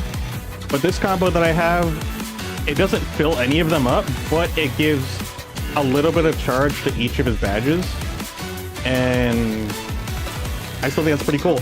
I think because I was trying to find a combo where it's like, hey, it's probably not realistic, but theoretically, if I could fill up every badge at one time, what is the combo that I can make that fills up the most amount of all of my badges? And this is the combo that I've concluded so far. So we'll see if there maybe is anything else in the future, but this is a combo that that I've annotated. He tried looking up how many games, but didn't quite find an answer. But basically, it's the thousands of games. Oh, geez, that's insane. But I can relate. I don't know how many games per se, but I definitely have over 1,000 hours in. Actually, oh no, I don't have that stuff anymore. I formatted my PlayStation, so all my data's gone. RIP. Mild regret, but I'm still okay about it. But I had over 1,000 hours of Marvel vs. Capcom 3 and over 1,000 actual playtime minutes, or not minutes, 1,000 playtime hours in Metal Gear Online 2. So like, it didn't just count me being in the menu; it's actually time actively playing is 1,000.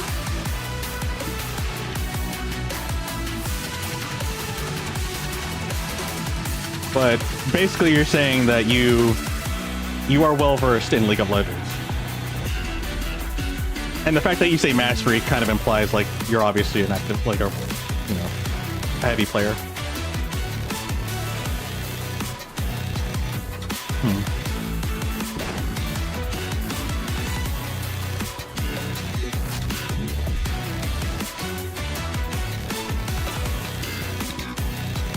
After the dash, what is he doing? I think just medium and heavy. I don't think I can add. Yeah, I generally don't think I can add a.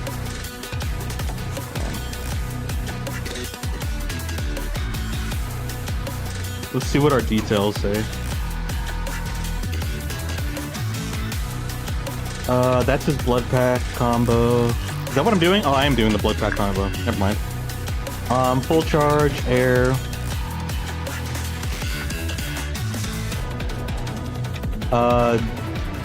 D5, M5M,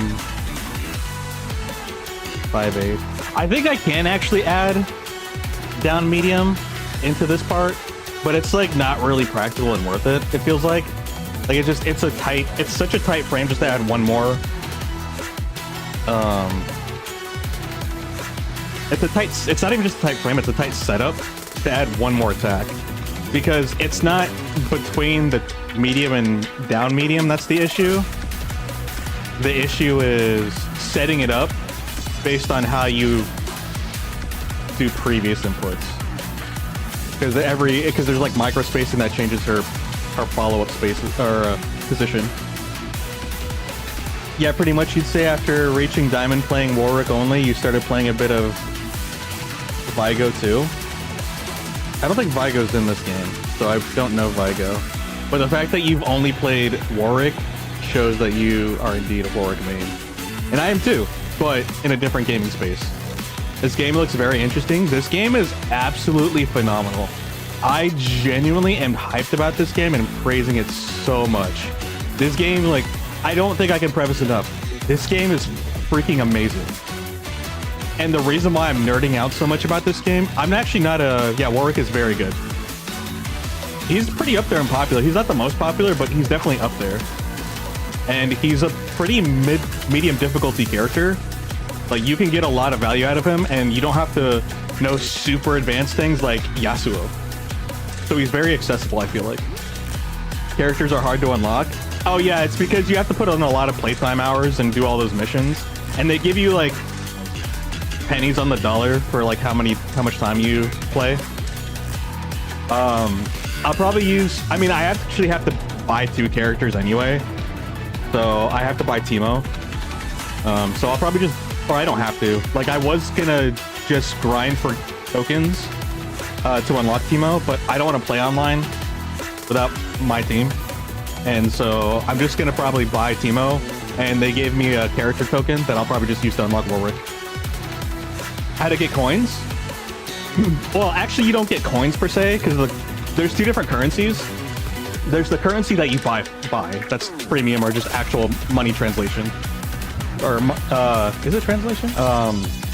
What is it when you swap currencies? Exchange. It's just currency exchange. And then the other one, you get points. And the points you do daily quests, or you can also do all the time trials. Like every training, like a little training segment that you complete, you'll get like 5 to like 50. I think you get 5 points every time, and then if you do the final one, you get 50 points. And then I believe, actually I don't know for a fact, but I think if you do a couple, like if you complete a couple of combo trials or character trials, you might get some as a reward. But yeah, you just look on the main screen. Actually, here, let me just show you. I can always come back in here later. Like, it takes like 2 seconds. You did all the Warwick trials? It's not the trials themselves that give you the rewards. It's these missions right here. I don't know how to, like, access missions. Here, view all missions. Here we go. So, if you go to the second tab, progression season. So this is where the battle pass is, like, battle pass progression. So like you might have skipped it just because it's for the battle pass primarily, but if you go to this, you don't need the battle pass because I don't have it. You view all missions in the prompt on the bottom right, and then you'll see like your dailies, your weeklies, and your first steps. So like you can see right here, I edited my avatar and I got that one done. So that one's, I can't even, where's my cursor? Oh, there it is. Can you see? Yeah, you can see it. Yeah, so like right here, I added my avatar, so I got points for that. Player card title, got points. Modify sticker wheel. It's mostly like cosmetic stuff, but then like view the battle pass again. And then like right here. So you probably got this one completed if you did all of his trials. Complete 3 lessons in the tutorial or advanced lessons. Actually, no, these are lessons, not the trials. So I lied. So yeah, if you go do this, you should be able to do this because it's the first steps that we all have. So actually, like I said, I believe I might have lied. I think what it was is one of my dailies. I think I happened to get a daily that said complete a trial, and so I got that one. That might have been what happened. Your weeklies are done? I mean, that's pretty much it.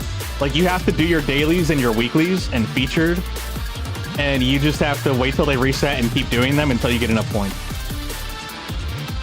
It's, they incredibly limit you just so you keep coming back and playing regularly. And then they reward you if you're like a free-to-play player, but you're still like actively here and heavily here. That's just the balance that they have. So they can still, you know, encourage players to purchase the game, but they also recognize players that are really, really dedicated. So yeah, because I have 2.9k, and to actually unlock him, yeah, you have the KO points, which are actual currency, and then you need 10,000. So I would probably have to wait, realistically, do all the quests, most likely for like a month. And I'm gonna be honest, I don't want to do that because that means I'm gonna have to play other characters. Because the only characters I can play for free is Ari, which I could do. I could actually, like, if I really wanted to, I could do an Ari and Yasuo combo. Because those 2 characters, or like one of these 2, and then just unlock Teemo or Warwick with a free token. So I could actually just unlock Warwick because he's the reason I'm playing this game, and then just like pick Yasuo or Ari as my secondary. But I didn't focus any time into them except for beating their trials. They're like all of their expert combo trials. And I've got a lot of time in Teemo, and I made Teemo like I decided to make Teemo the secondary. So I would rather just play these two and focus on that. Like if I'm still active in the game, maybe like decide to branch out. But like I don't want to like invest my time into these two and only feel okay about my team and then finally grind and get Teemo in. Like I've been heavily practicing these two. So I think I'm just gonna end up using my token for Warwick and then buying Teemo. Downloading this game right now just for Warwick. That's awesome. It's free to play, so like all you have to do is download it and just have the hardware to play it. So, but yeah, the reason why I'm nerding out about this game, to kind of go back to that thought, is game design wise, this game is actually amazing. Like it is designed, and I can see it very clearly. Fighting games are notorious for obviously having a huge hurdle. Their window or door to entry is very small or very high. Like people are very discouraged, and so a reoccurring problem that a lot of the designers in fighting games genres, as well as like the community in general, is finding ways to make the genre more inclusive. And this game adds so many features. I mean, not so many, but it adds effective features to really address that problem and get people encouraged to play as quick as possible and as easily as possible. It's going to be your first fighting game, but you think it's worth it for the werewolf? It's funny that you say that, because I don't know if I'm actually going to do this, but like I got so obsessed with this game for the past week. I've actually been making a pseudo script for introducing brand new people into fighting games. And I'm using 2XKO specifically and breaking down different chapters for the video script to literally help people who have zero experience with a fighting game. Assuming you have gaming experience, so you like know how to use a controller and stuff. But aside from that, like the fighting games genre, if you have no experience, I was thinking of a guide to show people, all right, how do we get you into a game as soon as possible so you can actually start playing the game like any other game? And then after that, people get lost and they're like, how do I improve in a game? What am I doing? What do I need to do? Someone help. Because there are so many avenues, because there's so many like micro mechanics in games like this, it can definitely be overwhelming. So I wanted to break it down and layer it on. First, I wanted to strip it to what is the bare necessity a player needs to actually just simply play. You don't have to know anything except how to press a button and move. And so I broke it down to that, and then I want to be able to slowly stack layers that directly correlate with whatever layer previously comes from it. I'm not going to be posting that anywhere. You have zero experience in fighting games and barely on any controllers. I was planning on making a YouTube video out of it. But honestly, if I'm actively playing this game, or if I'm just in here, Dion, and you happen to catch me online, or shoot, like you can just text me offline, like through Discord or something, you can shoot me a message. Like if you've got questions, I will freaking knowledge dump as much as I can on you. I'm like geeking out over this game. And the funny thing is, I'm not primarily a fighting game gamer. I've only played Marvel vs. Capcom 3 and Mortal Kombat X, but I played those heavily and I understand the mechanics of how fighting games work. You'd certainly watch the video.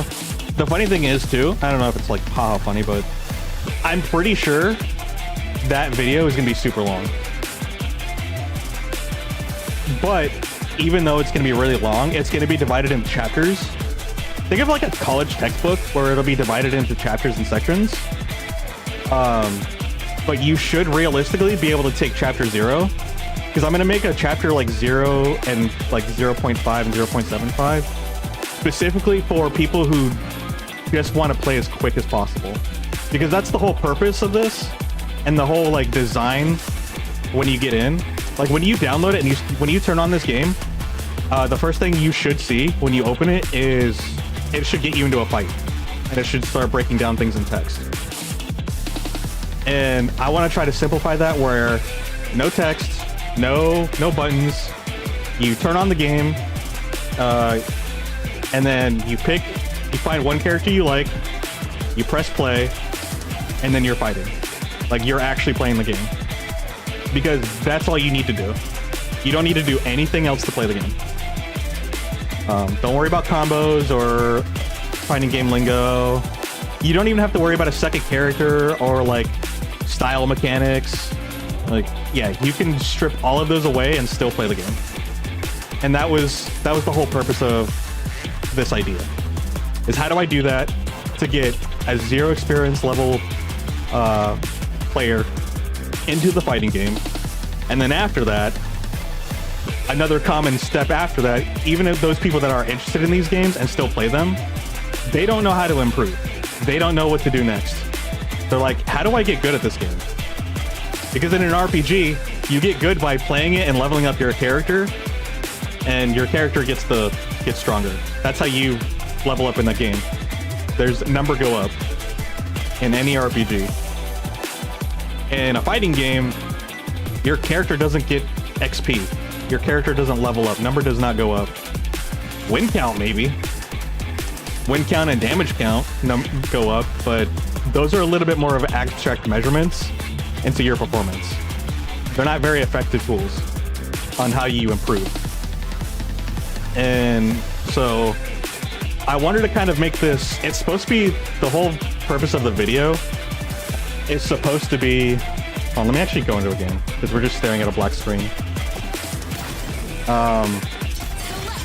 The whole purpose, if I can get my train of thought while pushing buttons at the same time.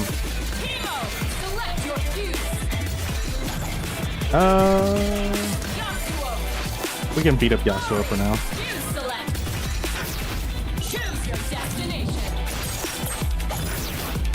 So, oh yeah, so it's supposed to be like a handrail. The whole video and the whole presentation, or this documentation, this guide, is supposed to be like a handrail, as well as like, think of being at an amusement park, and you have a map that shows you points of interest. It's not a detailed map per se, but it shows you primary attractions in the place, in the amusement park. And it gives you the general direction, so then you know how to get to the main attraction, and then as you're going to it, you'll find other small things and you'll be able to like identify them, pick them up, or go where you please. But if you ever get lost, you still have points of reference, so you don't get lost entirely and just don't move. You're gonna buy all the Warwick skins. You hope they add Winter Blessed Prestige. Honestly, I wouldn't be surprised. They probably will. I'm sure a lot of their skins they'd probably transfer from League of Legends. I don't know anything about it. I'm just making a huge assumption. It would definitely make things easier on the development team. It's an easy way to like just recycle assets and get money. Actually, it wouldn't be completely easy because they have to like make the skin itself, but they don't have to design it because it's already designed. They just have to actually make it.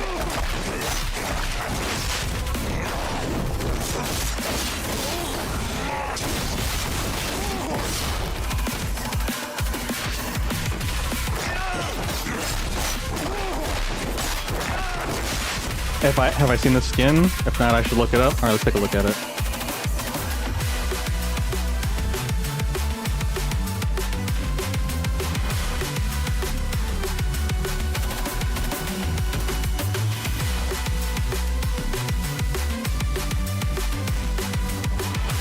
What is it called? Winter Blessed. So Warwick Winter Blessed. Oh, I have my all caps on still from typing.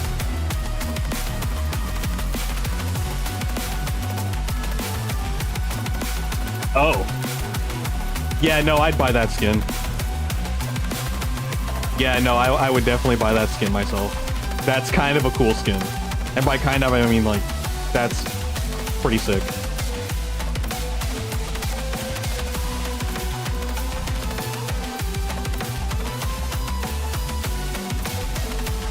How do I just open the image? Yeah. This is what the... Gosh dang it. Wait, I thought this was like a 4... Oh, no, it's a small one. Oh, that's how they have it set up. Okay. Never mind. Yeah, no, that's actually really cool.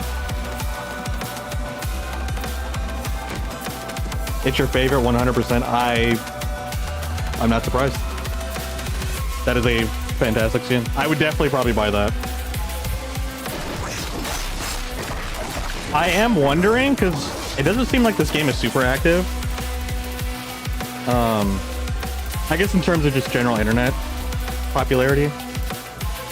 I'm wondering if it'll be more popular once it's like officially considered full release. Because right now this is early access technically. Speaking of which, I wonder if we'll have to pay for it once it's out of early access. I doubt it, since they have a battle pass system, and that's where they're gonna get their money, is through battle passes and skins. But I do wonder how the game's gonna be different from being considered fully access. Because I feel like at this point, like, why is it still early access? It's a complete game. The roster's small, yeah, but fighting games do that nowadays. They release the game and start small with the roster and then expand upon it. So I'm wondering why they're still considering early access. Pretty sure they specified it'd be free. Okay, I'm sure they did. I would not be surprised. But yeah, it would not make sense. That's like having to pay for Fortnite. It's too redundant because you have to pay for battle skins. Like, that's where they get their money. I don't know of any. Wait, I think EA actually did this. Never mind. RIP. I don't really know of any game off the top of my head where they have you pay for it and then have a battle pass system. But then I think Battlefront 2 did that.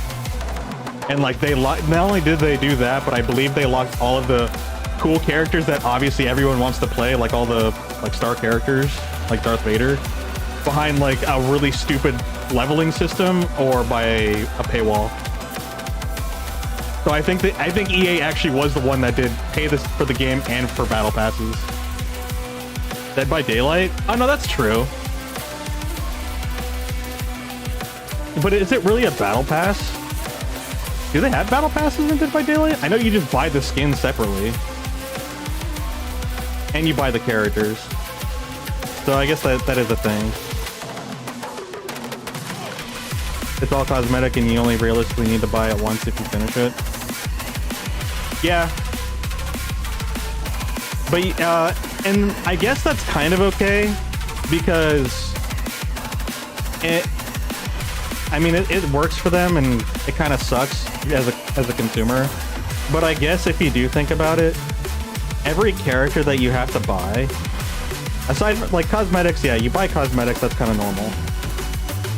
But the characters that you buy are technically expansions, I guess. And when it comes to the maps, you get those for free. I'm pretty sure. Like, even if you don't have the characters, you can still play on the maps. Which is actually really smart, because the old Call of Duties, when you bought their expansions, their DLCs for multiplayer, they were obviously maps that you bought. You didn't buy guns or cosmetics at the time. And it would divide up the player base, which is not healthy for a game. So you'd only have like a small roster of people who actually bought the DLC, and then you'd have the vanilla players that can only play on vanilla maps. And granted, the DLC people can play on vanilla maps, but the vanilla players couldn't play DLC maps. Scuttle crab in the background. Oh yeah. I didn't know if that's what that was, but yeah, there's crabs in the background.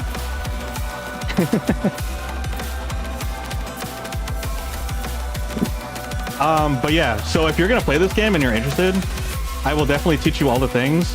And right now, what I'm actually doing is making a very in-depth and detailed, like, combo guide for Warwick and Teemo. Yeah, so I'm kind of like doing research. I did like big research and took some notes on people's combos and some of the stuff in here. And I'm trying to explore different combos for different scenarios. You love the scuttle crabs? What's so significant about them? Like, are they like part of a map in the League of Legends? Or are they just a cute character? Or both?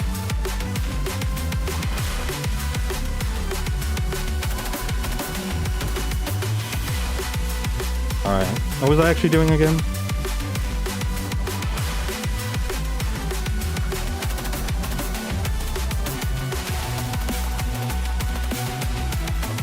Okay. I have to finish the combo.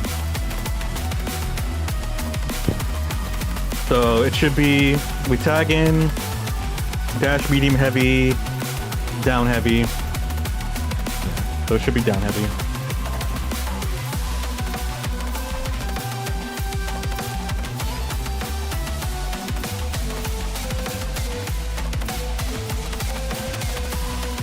Down plus H.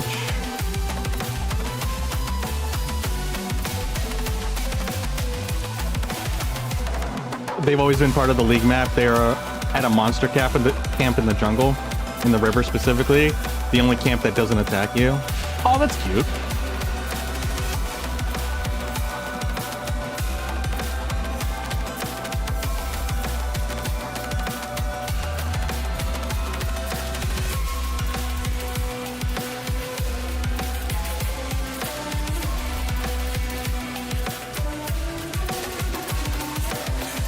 The funny thing is, too, is I've actually played a MOBA, so I probably could get into League, especially at this point, because of Warwick.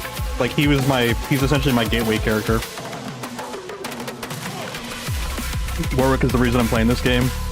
The game happens to be godly amazing in design aspect. Like, the game feels so good to play, it feels so easy, but it also is very complicated and rewarding. So, like, there's a lot to chew through. And it's just so fun to chew through all of it. But at the same time, if you don't want to do all that, you could still play this game and enjoy it for what it is. And still get a lot of play value and fun value out of it. Which is like why I'm geeking out. Wars have been fought, people in League genuinely died just so they can get the Scuttle Crab. Wait, are you talking about lore? Or are you talking about like real League players? Because I would believe both. Warwick is a lifesteal juggernaut. He's extremely beginner friendly if you're interested. Oh no, I want the technical characters. But I don't care that he's like, actually saying that he's beginner friendly is a negative. I don't want beginner friendly. Give me the most complicated character you got that's most niche, obscure, or just downright weird. I like the weird, unconventional characters. But no, I would still play him. Like, it doesn't matter that he's easy. But being easy is not a selling point, it's actually a deterrence. Not that big of a one. But yeah, the lifesteal thing actually makes sense because if you look, he has a bloodlust meter down below him. And when you fill it up, your gray life, or no, your white life, I should say. I forgot what it's called, recoverable health. Usually only heals when they're tagged out, but it'll heal while he's tagged in.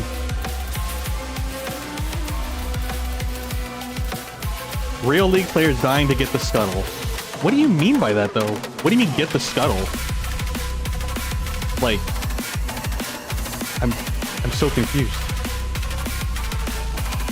The confusion isn't the fact that League players are dying because of a video game, because I'm not surprised. Like, weird stuff.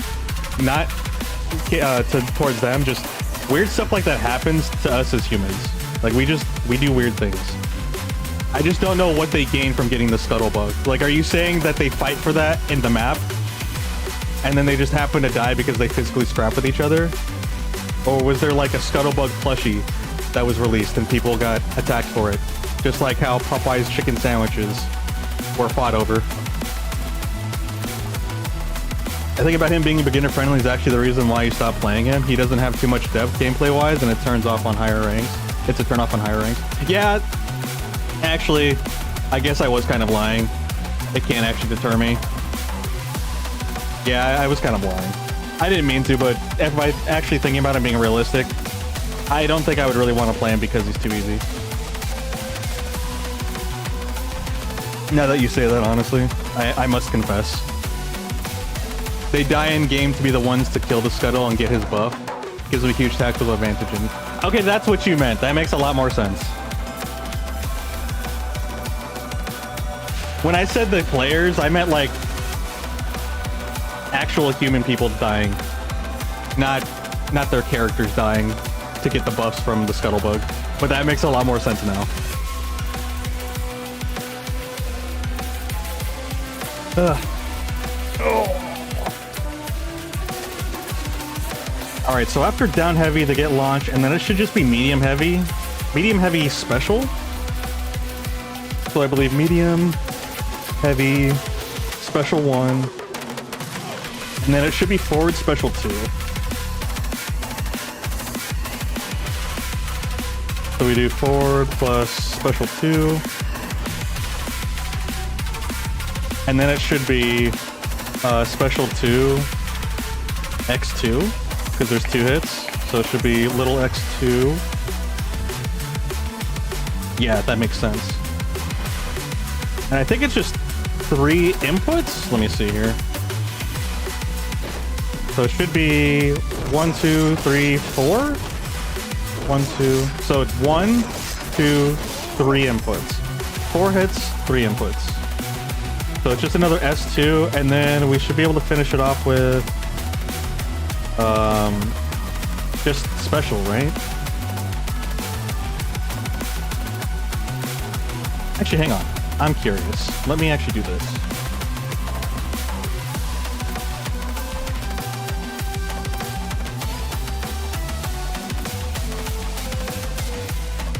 Oh, welcome back, Nazo. You watched your record. Oh, nice. So you're playing through Battle Network right now. If you want a really fun and interesting character, Vigo or Viego, I don't know how to say his name properly, is really cool. He turns into enemies, he kills, and gets all of their items and abilities for a few seconds. Oh, that's pretty cool. Like what's her face from X-Men? The blue lady. I forgot her name. Kind of like a vampirism type thing. Yeah, I kind of like that. That's actually kind of interesting because I don't know what other character does it, but there's like character. Oh yeah, like Echo. It makes you think of Echo from Overwatch. I didn't play her, sadly. I wasn't really much of a DPS player in that game. I was a healer, but I loved the concept of if you choose this character, master this character, you essentially and fundamentally have to master every other character.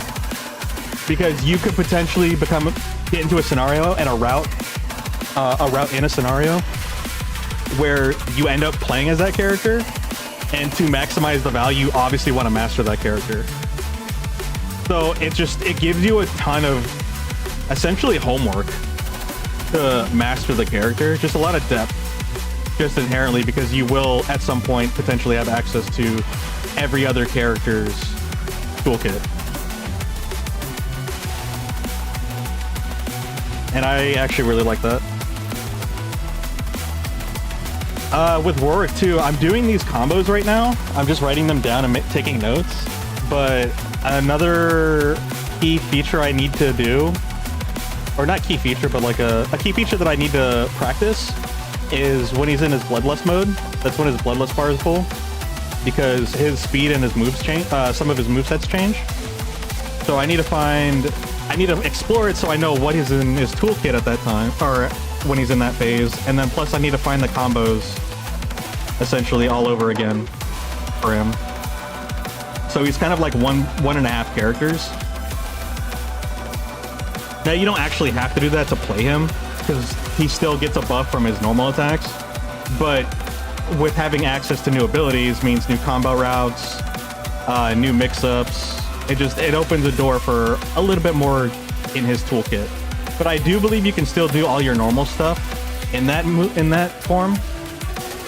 I have to test it all out when I get there, but yeah, it should be a good time.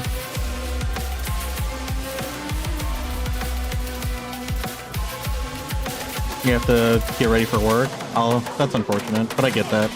I got stuff to do tomorrow, so I won't be able to play this game. Or I won't be able to play at all. You don't need his ultimate, it's actually his passive with no cooldown. That's really cool. I mean, I wasn't associating it with the ultimate per se, but that is interesting to know. Like, it's just a normal passive. It's the comment still like reflects the same thing, parallels between Echo and Diego,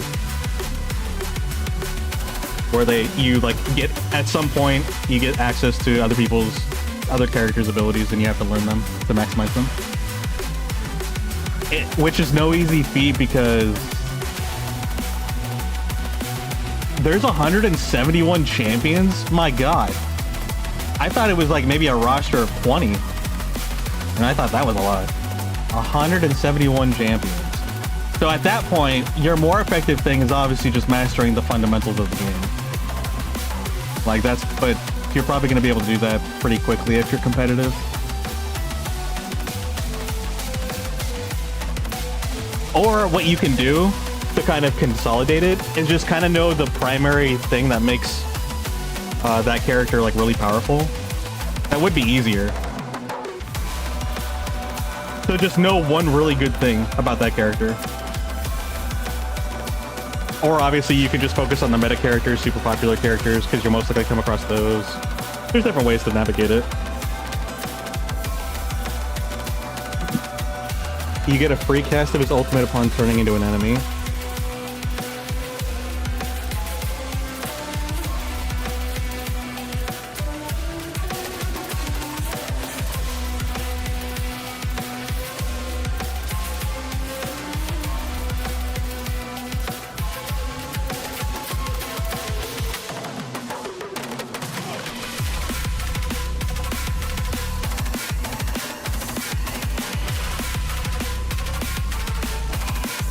If you want a character with plenty of gameplay depth, Yasuo is a surprisingly interesting character. Are you referring to Yasuo in League of Legends specifically? Or are you talking about this game? 2XKO. Because in this game, he actually was one of my potential character. Actually, he was my first pick. I was going to have him as my secondary. And I went through all of his combo trials, and he is very, very technical. Yasuo in League. Oh, okay. So they really carried over his technicalities here. Because he has his different stance. Like, he has his stance, and then he goes into, like, different attacks for it. I'm assuming he probably does something similar in League as well. I probably won't play League realistically. One, I've heard too many things of, like, people saying, like, I play League all the time. Cool, don't play League. I was like, oh, okay. That's a very popular meme about it. Everybody who plays League tells you not to play it. But I mean, aside from that, I know it's a MOBA. It's kind of one of those games you can just dump infinite amount of time into. I've actually played a MOBA casually. I played Heroes of the Storm, and the only reason I played it was because of the Overwatch characters. I didn't have any interest with Heroes of the Storm at all. Except when I got to play Lucio, who was my primary character, and he was one of the first characters they put into Heroes of the Storm, so it was like right up my alley.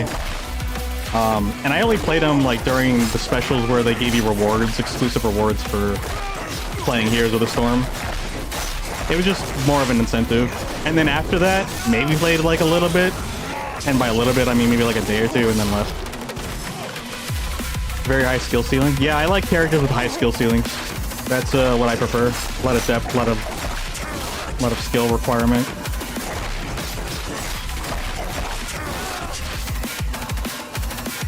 You remember Heroes of the Storm? Wonder what happened to it? It's still alive. It still exists. It's there. Like if you want to go play it, you could, but it's not making grounds. It's not completely dead, but it's not making grounds, from what I've seen anyway. You might not want to quote me on that though. But yeah, I'm sure I can get into League if I really wanted to, but I've got other games. I have more important games to play, to be honest.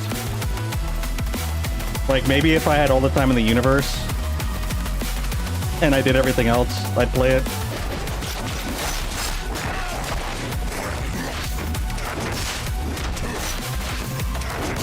Besides, the community is probably way oversaturated, especially like in the streaming space. And I don't really want to be honest, I don't really want to be known for a League player. Not because of League itself, but just like, I don't want to be, like, it's not my primary genre. And if I had to pick one genre to play, or like one game to play, I don't really think I'd want it to be League. Like I said, I want to play other video games.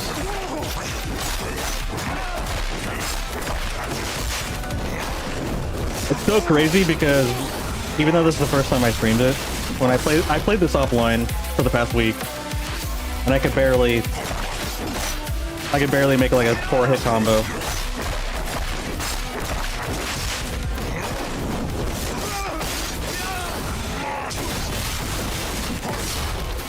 I wish this game had a playtime statistic, because I want to see how much time I've spent in this game, because I have yet to actually fight anybody. I know that I put over 20 plus hours into this game so far. Haven't had a single match yet, and I don't plan to anytime soon. Like, I'm not in a hurry to go into a match. Not that I won't. I just have no interest right now.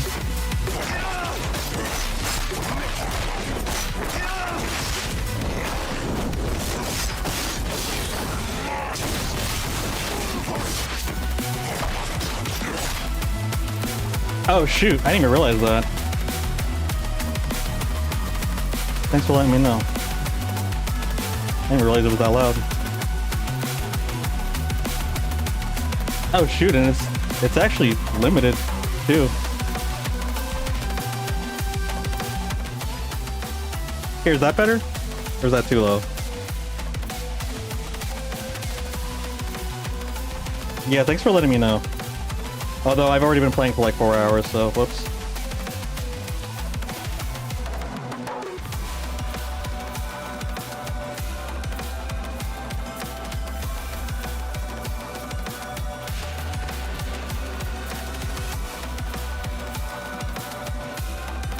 Much better. No one said anything earlier, so I was kind of surprised.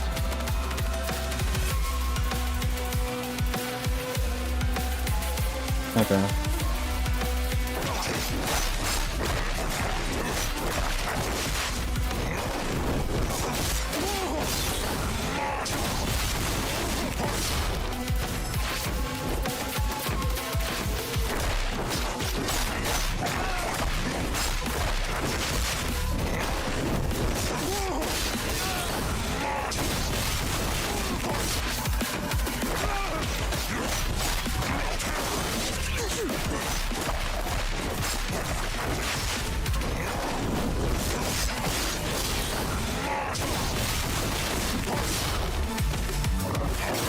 Oh, that's what I was gonna do. I remember now.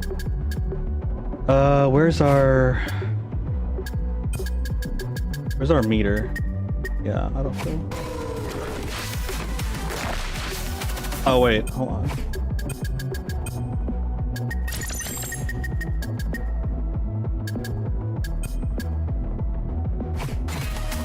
There we go.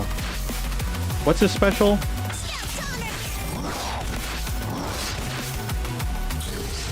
Okay, so if we do that, can we potentially...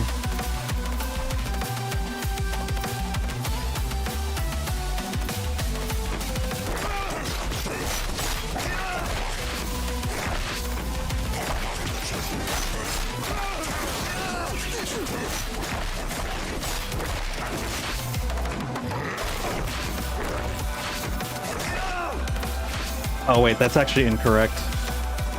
Because I don't want you... Because if you charge that heavy, he'll pop out of it. That actually ruins the... Like, you can't do the combo if you do it, if you start it that way.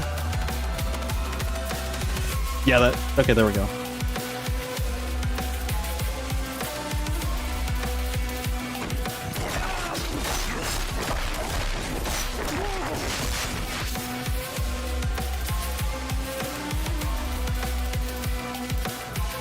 I guess I could put an A here.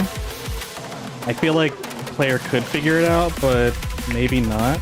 Well, not that they couldn't figure it out, but I don't want them to have to guess. So I guess I can do that and then put A for like air. I did have that earlier and then I realized I didn't need it, but maybe I do need it still. We'll still have it, I guess.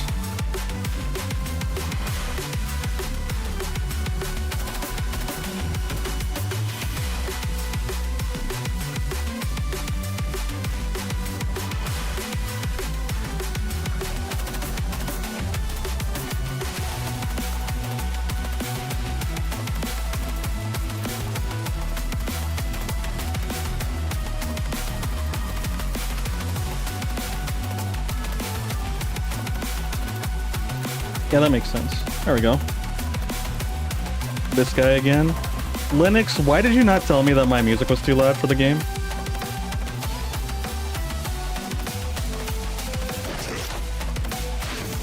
Also, how's Lightning Returns? Oh wait, you said you're playing Lightning Returns, right? Or did you say like something else? Music wasn't loud enough for you? Turn it up. I don't trust you now.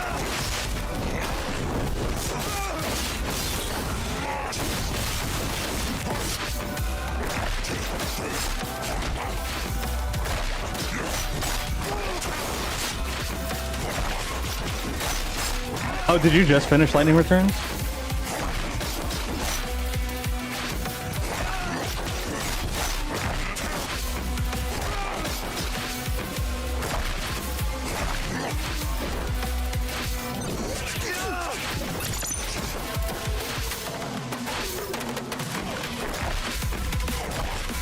Oh, yeah, that's fine.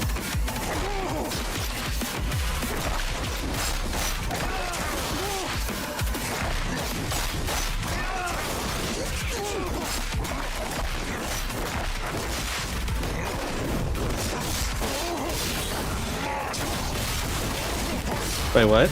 Oh wait, I pushed the wrong button.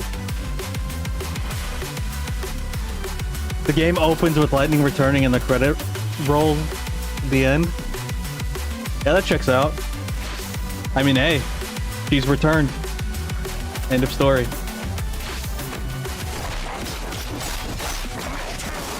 You still have a lot to do left. Here in the beginning. Like the time didn't realize 2 hours had passed. Yeah, no, I'm kind of surprised too.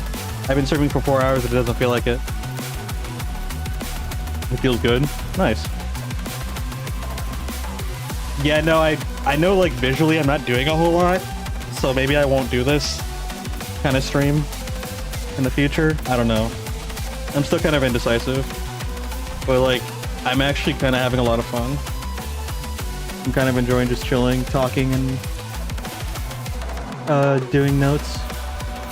To keep doing this stream, do what I want. But like I'm still trying to figure out what I want to do, but I mean, yeah, we'll see. Because again, I do still have a lot of other games to play. Like, I actually would like to play both this game, and I'd still like to play Mega Bonk. Like, I wish I was playing that right now, too. A part of me does. I just want to play both at the same time. I still have to play Silk Song and all the other games. Nah, you're right, though. Like, if it's fun to do.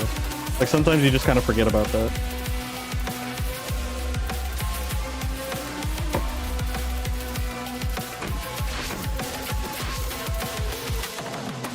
You find picking locks and robbing banks fun, so you do it. I guess Grand Theft Auto does let you do that. And Fallout. You can pick locks in Fallout. How does the game let you do that? That's not Bethesda, because I know like Skyrim does that too. Or like Elder Scrolls. What other games have I played that have lock-picking mechanics? Actually, technically, Metal Gear Solid 4 has lockpick mechanics. But, like, you don't actually play it, you just push a button, and they're doing the animation.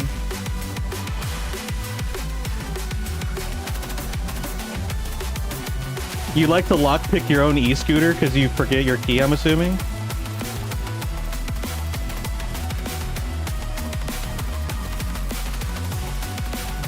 Oh, that's awkward. The combo didn't work. Well, it's I feel like it's kind of obvious at this point.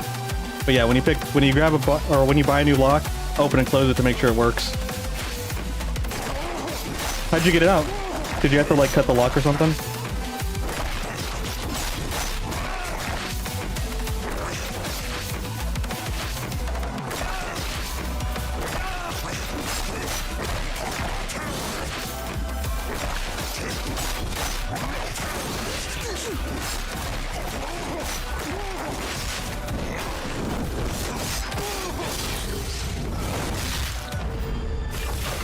Did you let them know, hey, I gotta go break into this lock. Can you let me borrow your bolt cutters?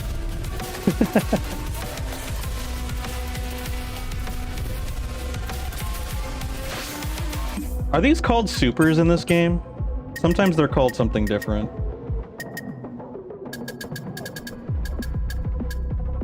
Okay, there's super jump. That's not what I'm looking for. Oh no, they're called supers. Okay, yeah, it's a super.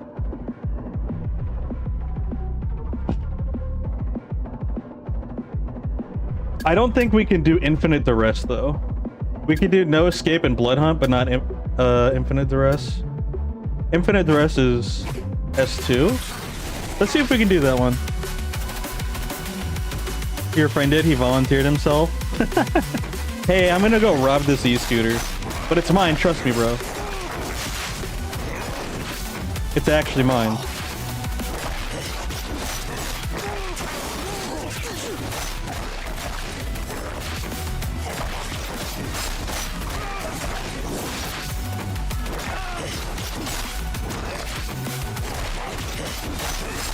Is it realistic to play this game on keyboard, or should you really get a controller?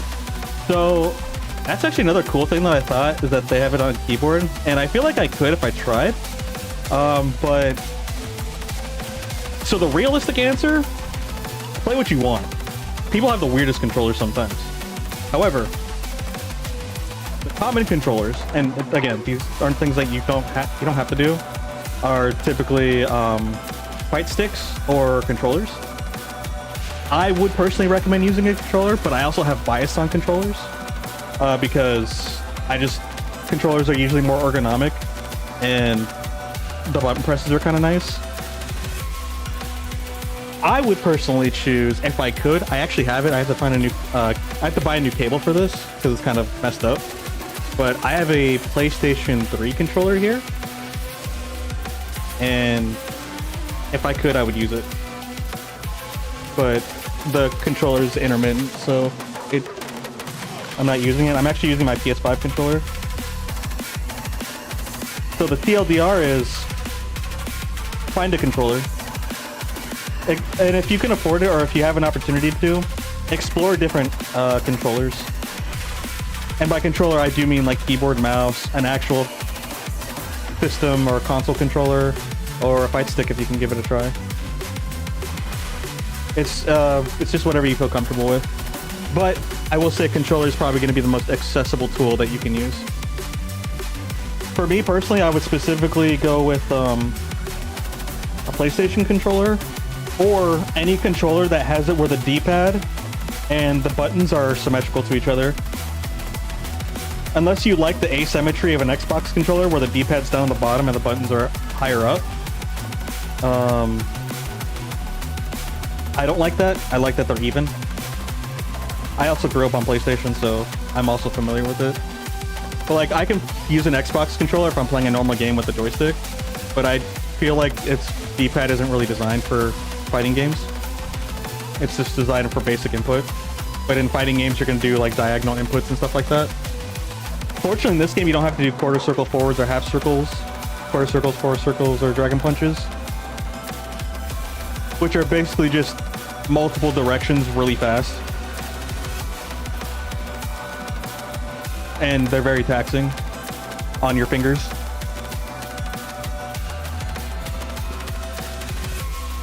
Oh, and you can also explore using the joystick to move around, because you can use the joystick to move around, or using the directional pad. Because realistically, you can just use the directional, or you can use the joystick to like move around. So explore those. I would say figure it out. Like, figure out like what you like and experiment. Oh yeah, we were supposed to see if we can do this infinite duress as an ender for this combo, for the blood pact combo.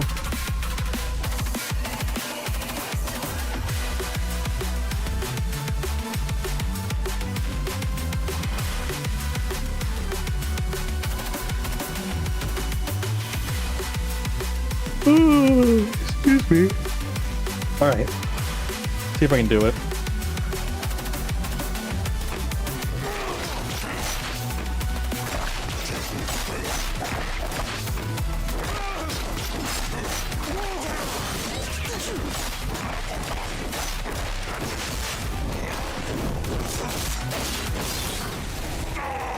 Yeah, you can't do that.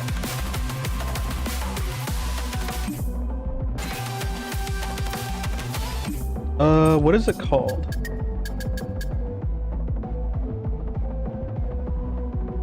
Actually, I'll just do that. I'll do S2.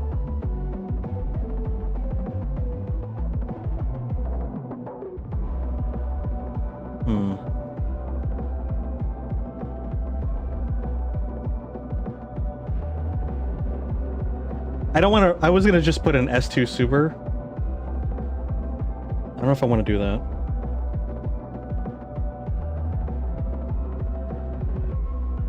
Yeah, I'm overthinking this. It's another one of those things that I'm overthinking. Can you train with all of them? Yeah, you can. That's what's the cool part. Is like you might not necessarily have them unlocked, because I don't have Warwick and Teemo unlocked, and they're both locked. But yeah, you're allowed to go into the training room and play with all of them, which again I think is another thing that's amazing and freaking makes sense, because it allows the player to explore the character to see if they want to commit to purchasing them. It's past 6 p.m. Old man needs to sleep. Yeah, very true. But don't worry, once it hits 3 a.m., I'll be wide awake, and I won't want to go to sleep. Or like, let me rephrase that. I'll want to go to sleep, but I won't be able to fall asleep. Mood? Yeah, it's pretty regular mood, and I hate it. Like, it's really awful. My sleep has been pretty bad for the past few weeks now. Don't forget to hydrate and stretch. Actually, I am hydrating. Although stretching, I could do. Maybe I could get some yawns out.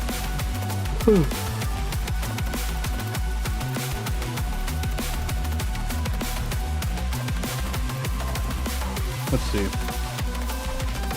Alright, so to write this properly, or efficiently, not necessarily properly, but like effectively, it's going to be S2, S2 times 2, and then S2, and then I guess, I don't want to just put super because one of the supers doesn't work with the combo.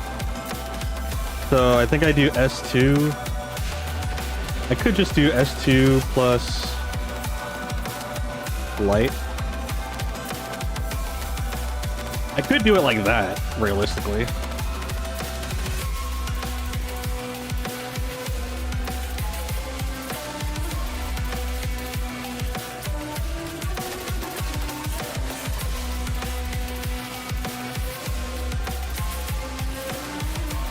I guess I could do that.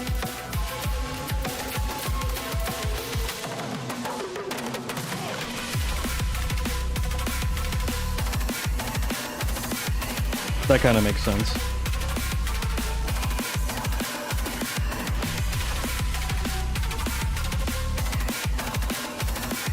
I wonder if there's a more effective way to write that.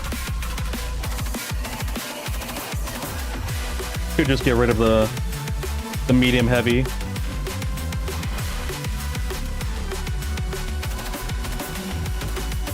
Make it shorter. Because I mean, like, yeah, it's S2L, but they'll know it's a super.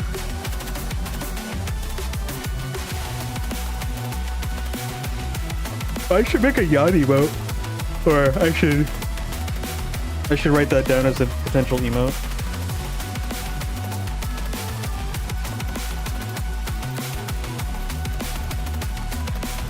I need to write that down somewhere else or I'm gonna forget.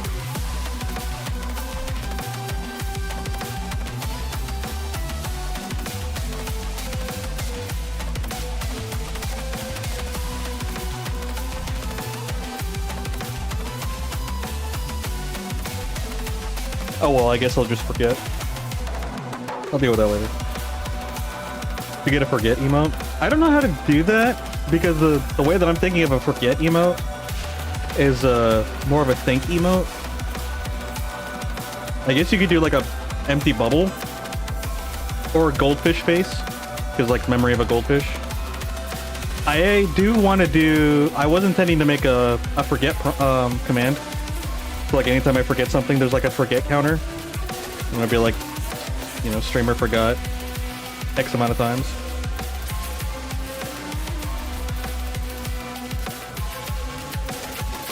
do it with a light bulb without a light above the head. Yeah, that actually is a good idea. And then maybe he has like a blank stare and he's just like his hands are sticking out. Do a blank eye stare. It would be like a blank emo would actually work for that. It would work for multiple things actually. Yeah, I feel like it's good enough. A blank emote.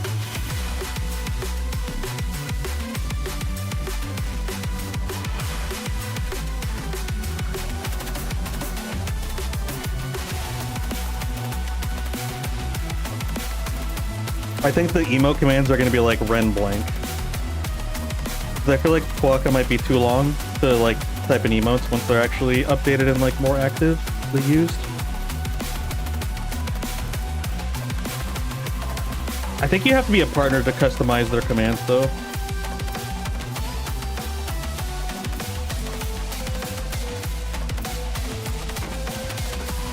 Alright, I think this is actually done. I don't think I need to do anything else.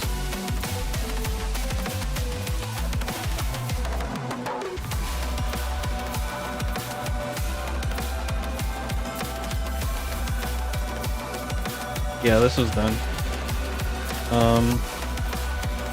I could bring it down here, but down here is more of the technical layout. Up there is more like the fast, it's the compressed version.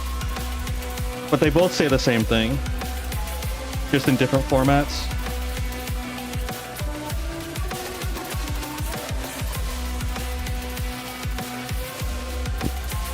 The top format's a little bit more accessible, which is why I made it like a quick combo list. Alright, Linux, have a good night. I will catch you later. Kua for gore. Actually, cool would work. I actually like that. Using Kua as like a pre-tag for the emotes. Is it a what would you call that? Is that a tag or like a pre-tag or? I guess a tag. Yeah, just a tag for the emotes. I think that would make sense. Okay, what did I want to do next? We've got our Maul combo. We actually even have all the data too. Or not the Maul combo, the Blood Pact combo.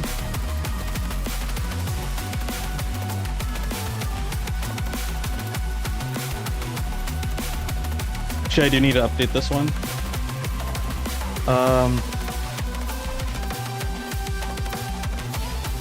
S2 Super or...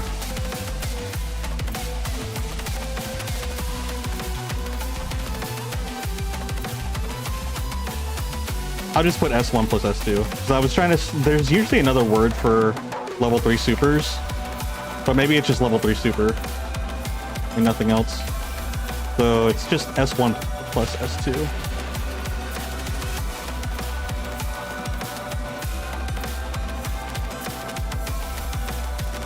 You know what?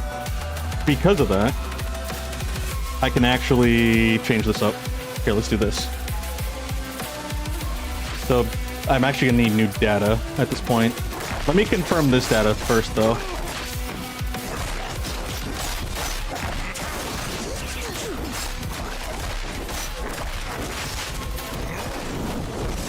What?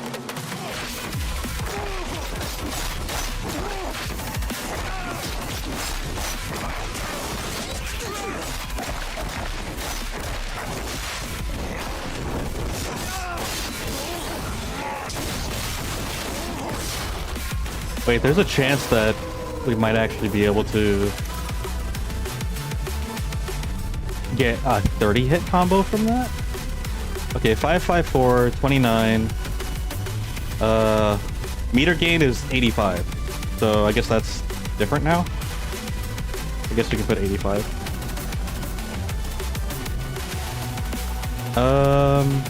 Yeah, the music's okay now, right? I know Dion was saying that it was better, but I turned it up a little bit, so because I don't want it too low. Like, I want you guys to be able to hear it. But obviously, if you can't hear me, that kind of defeats the purpose. Or at least it's counterintuitive.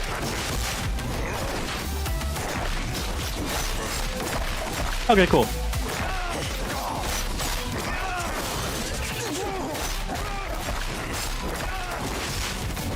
Nice.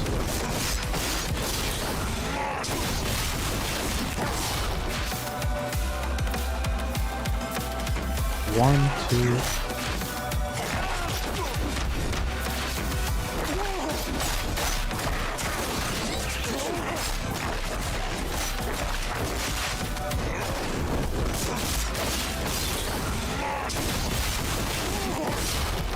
Oh no, no, it's a 29 hit combo.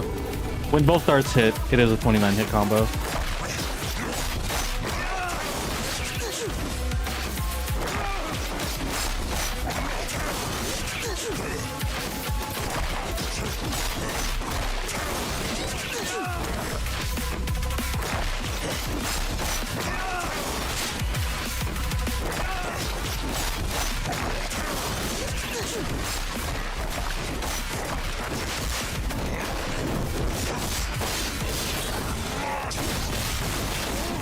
No, actually, it could be a 30 hit combo, I think. Or maybe not. Because he did fly out when he got hit by the 2 darts. Yeah, because after I finish that combo with Warwick, it's only an 8 hit combo. And then when Teemo follows up, it's only a 9 hit combo. And it should be 10 hits. Because his 2 darts do... yeah, he has 2 darts that do 2 hits. Yeah, 2 hits right there. So I need to find a way to consistently, or at least I need to land it once so that way I can see the difference.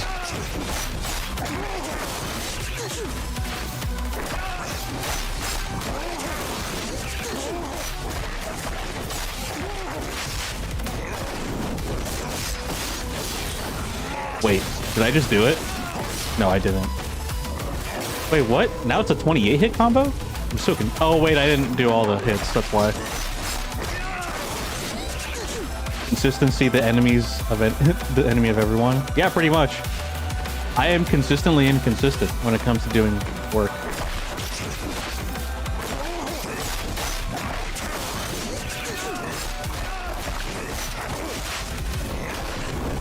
I missed the hit.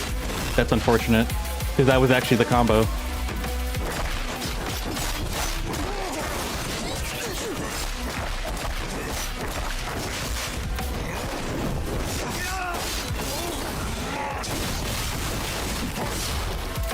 There we go. If you do it perfectly, it is actually a 560 combo. A 30 hit combo with 560 damage. And the meter gain, for some reason, is still like 84, 85. I don't know why that's so inconsistent. But that's fine. It's like 1 point off. It's not even that necessary. I'm just being meticulous. Okay. So with that being said, that is our combo for doing it with the S2 super. Now I need to look at the damage, like all the information for... Actually, hold on. There's another important note. Literally the purpose of this combo.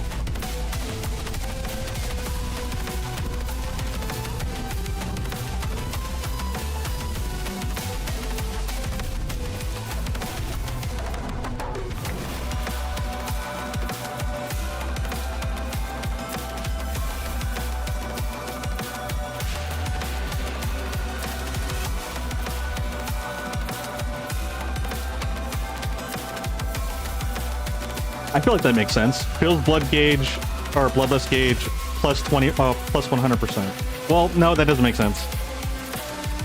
Because plus 21% or plus 100% is a reference to how much it currently has. So I don't think mathematically that actually makes sense. I think this is what it is. Feels bloodless gauge 100%.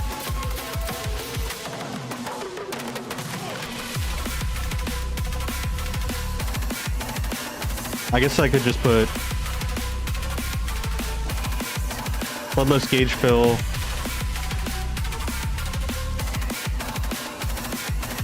%.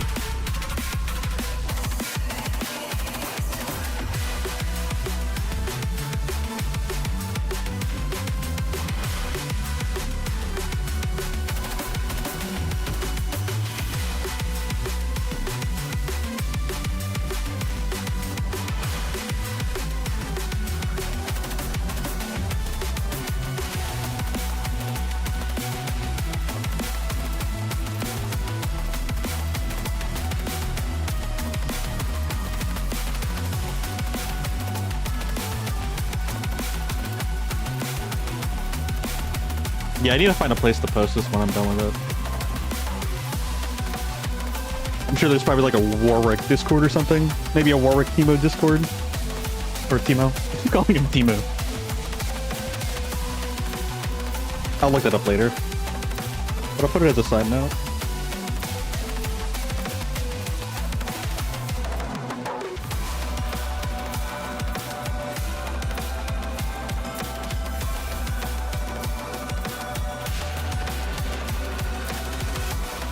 Oh, that wasn't supposed to pop up there. Now it's blocking all the stuff. And it can't even load, so I can't get rid of it. This is awkward. Wait, can I do this? I can do this. Hey, I see it. Oh, it loads up now. Okay, whatever. What is it called? What am I looking for? Warwick. Timo. Should I put like community or maybe Discord? See if there's like a Discord for these guys.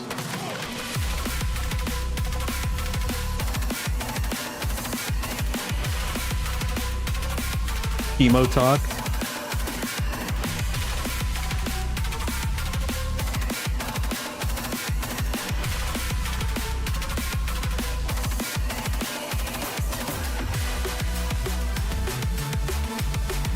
Here. Maybe if I just put 2xKO.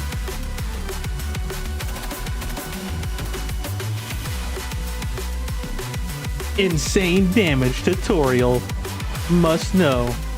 Man, everyone just sounds like such a freaking... like... so advertised. Really annoying.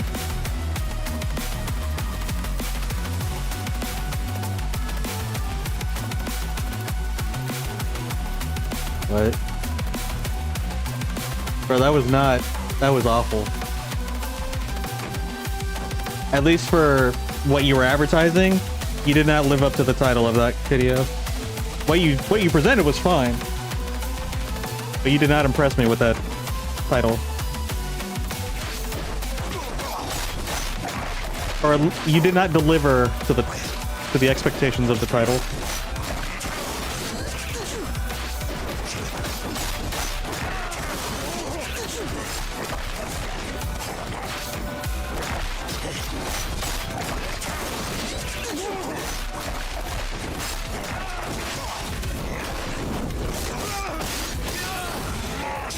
Hang on a second. Can I add both blows? I think I only have... yeah, I only have L2. I should have 5L and 2L, I think. I think I can add both.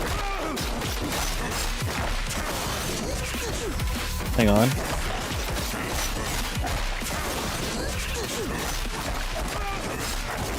Nope, I messed that up. It was so good. If the perfect scenario happened where he got hit by both darts. Nope, I messed that up.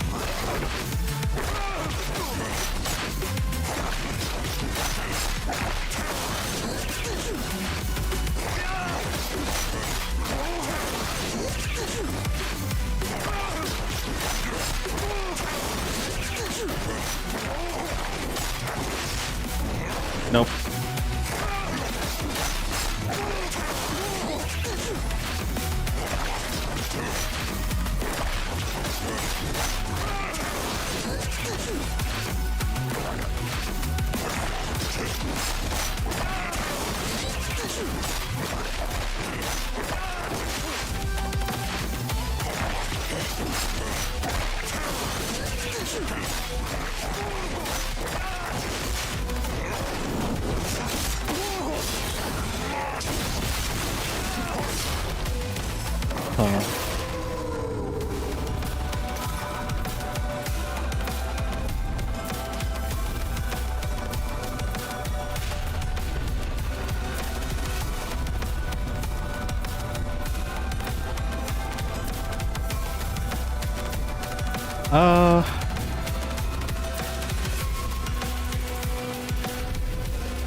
Let's see.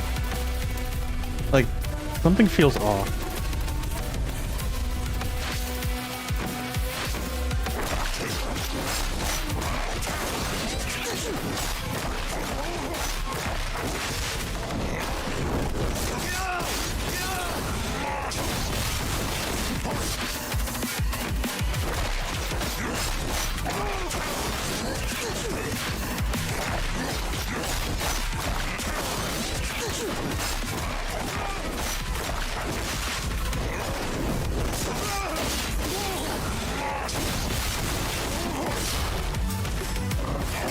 I'm missing something.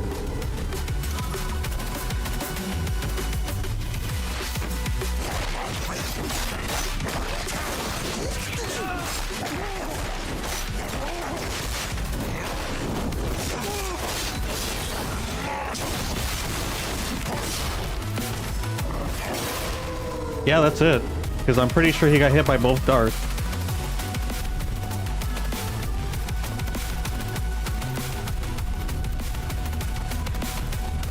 Wait a minute. Yeah, if you do it perfectly. Okay, I need to change this. I actually need to update this. Because it's actually... Oh wait, I did LL. Wait, can I do that?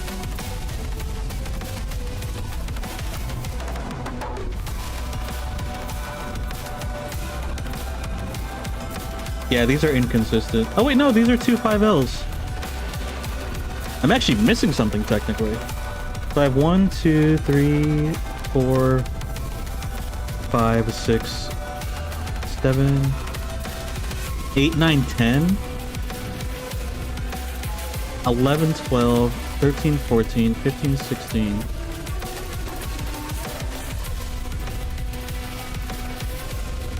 Seventeen, 18.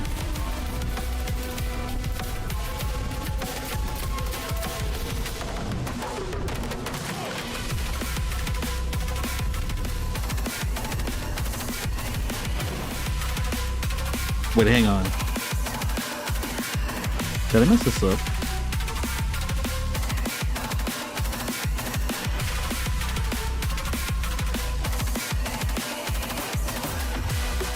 Oh wait, this is a different...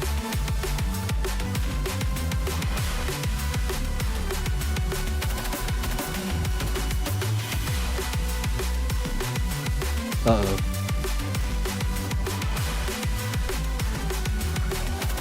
I think I'm mixing two of my combos together by accident.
What the heck? What just happened?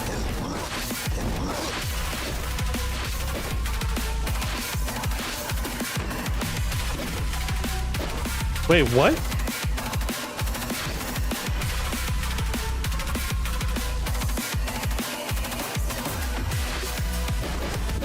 What the heck? Something happened on my computer that I didn't want to happen.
Wait, I think I figured it out. I think I accidentally mixed Timo's bread and butter combo with yeah, wait, no, this is air though. No, actually no, it still works because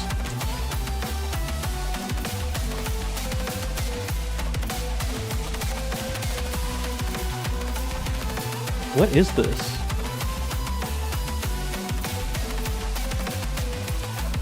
$2L55. So it's low, hit, medium.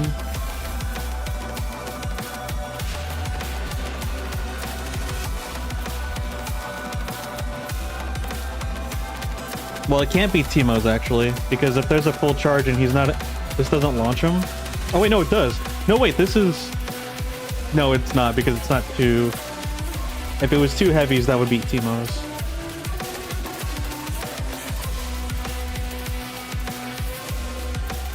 Yeah, no, these are two separate combos. I think I was working on one and then I got it mixed up with another one.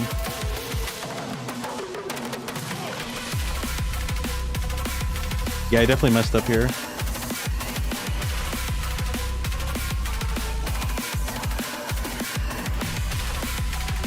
Question is, where is the gaps that I need to fill?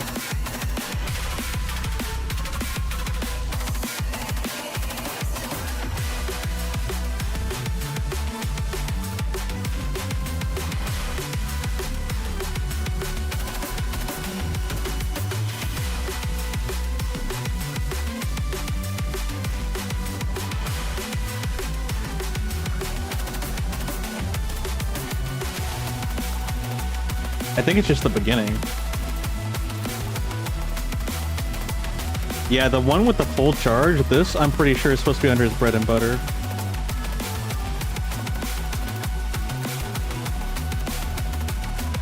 Which realistically can actually be something else as well.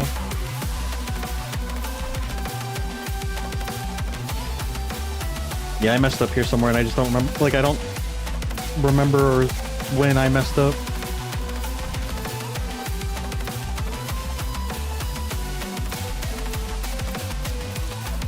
So air 5H, 2L, 5L, 5L. Can I actually do that? Can I actually do that? Let me see. No, I can't do that. So this is something else.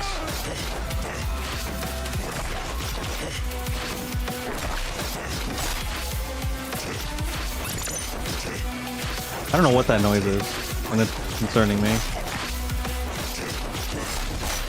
I could do... Oh, that's probably what happened. I was probably doing this 2L combo, or this 3L combo. Not 3L, but like adding 3 Ls together. And then I realized I can do the 5H, but I didn't realize or change the fact that I have to give up one of the Ls. I think that's might have what happened. Because this does work, and this is supposed to be the bread and butter.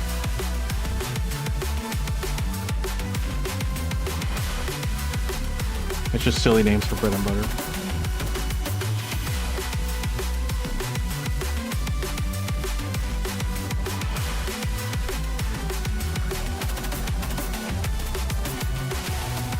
Alright, I'll pin that. Let me not get distracted with what I was originally doing first. I do have to put a template for it though. I want to at least do that. So I can go ahead and do...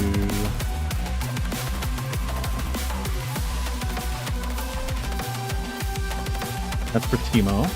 This one's for our boy, Warwick.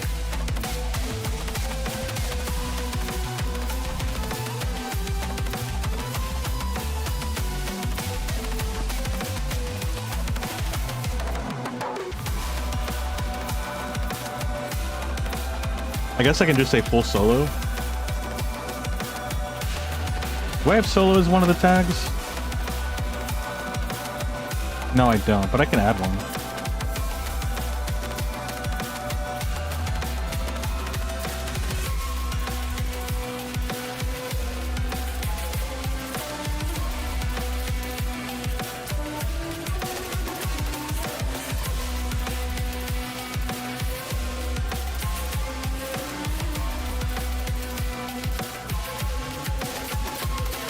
Or maybe solo and B&B. No, solo and B&B are essentially...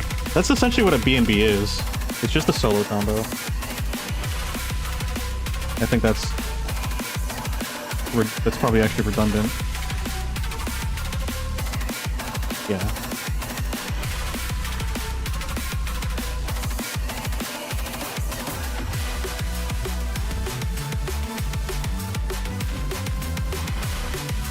Okay, now that we have that at least established for later.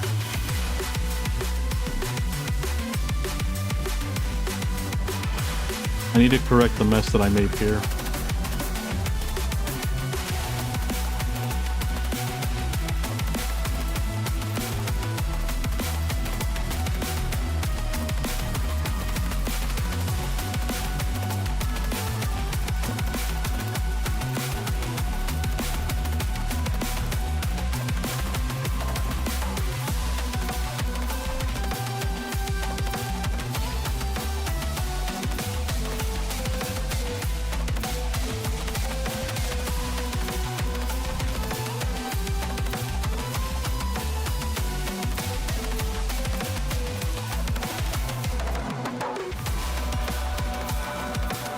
So you can do 8/9, and then do 2S, 3 hit.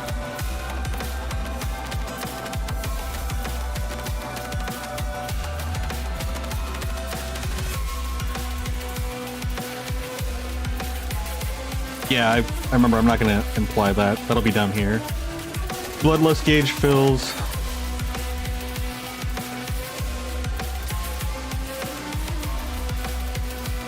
Bloodlust gauge fills 100%. Input 10. Yeah, this is where the note's at. Input 10. Air 4T. Timing pressed.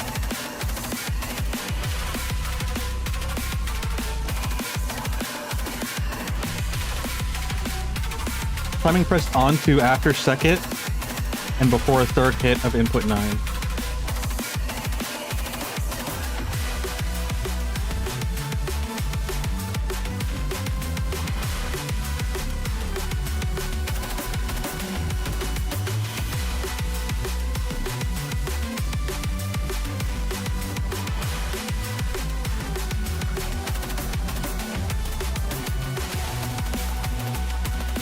Input, let's see. Input 10, input time frame. Input 10 time frame.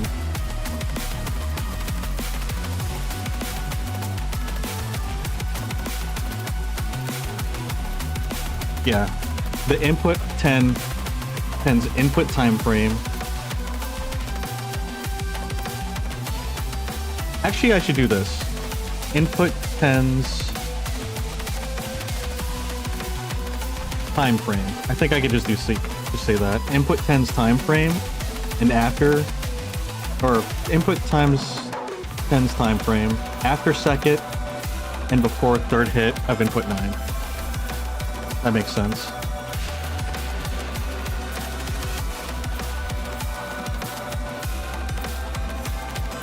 Alright, Cole Cabby. Thanks for hanging out. I hope you sleep well. Hopefully I can get some good sleep tonight. Hopefully both of us can.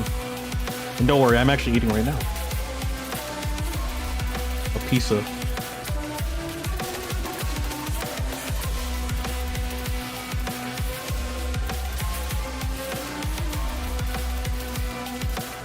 And then yeah, break bonus.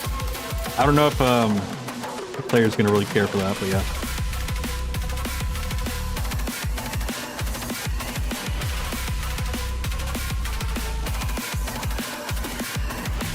I probably don't need to say this, but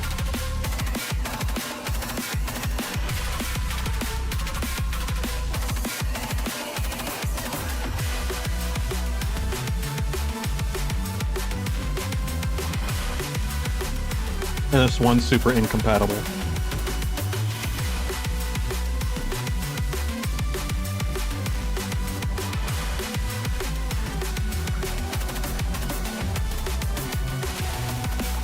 So 8-9, S2, 3 hit. Oh yeah. What am I doing here? Like, what's the combo that I'm working on? Or like, what's the string of...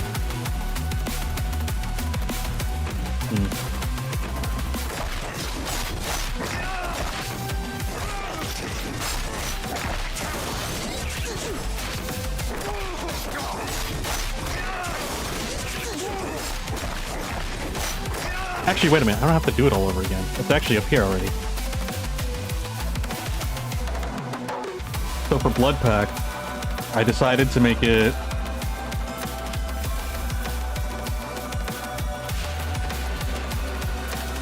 (2S). Actually, I just air heavy.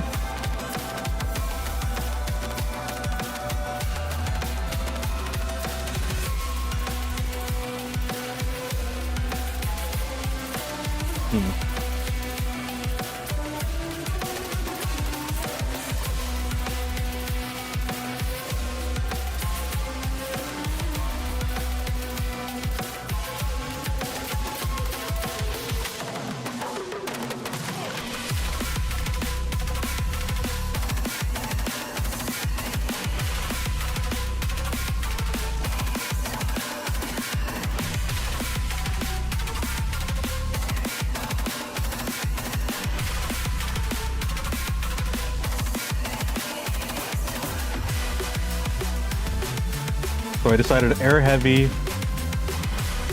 2L.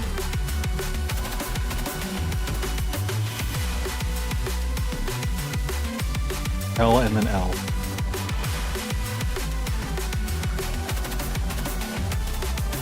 And then 2M. H. And then the rest should be theoretically history.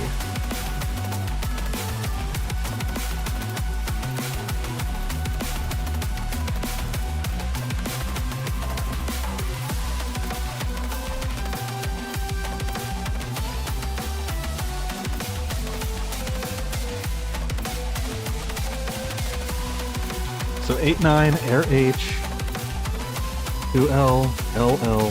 I don't know if I can do that though. Apparently I wrote it down.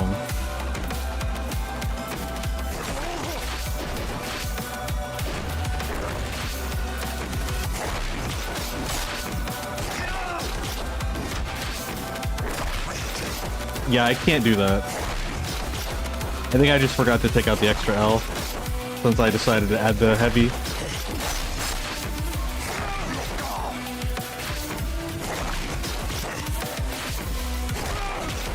Yeah, I have to take out the L. Let's see. Yeah, so that gets taken out.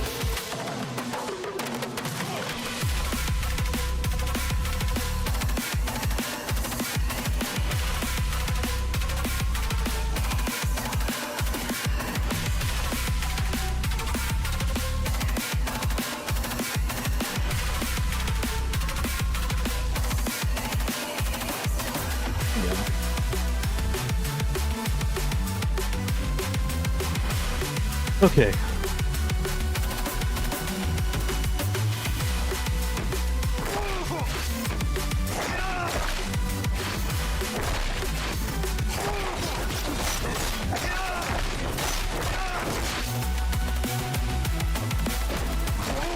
Oh, I did that backwards.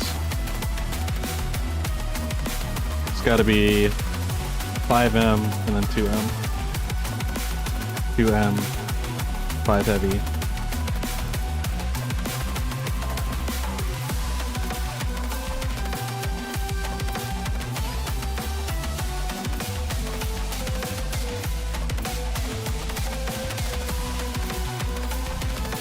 Air heavy,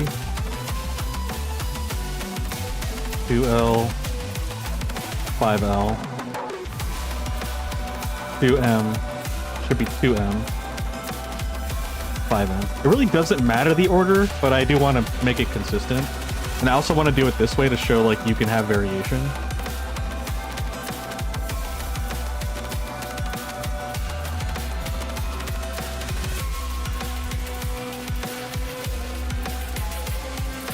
Yeah, so 2L, 5L, 2M, 5M, 5 heavy,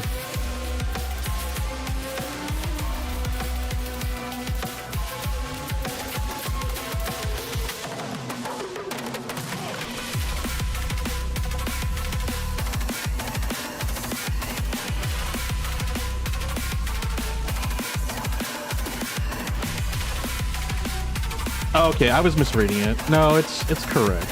Okay. Yeah, because 2 is down. Oh, I know what that's why I can't read it properly. I didn't specify which S, because I assumed the T or the 2 in the front. Yeah, it should be 2S2. That makes, oh my gosh. I feel like I'm coding in my own brain.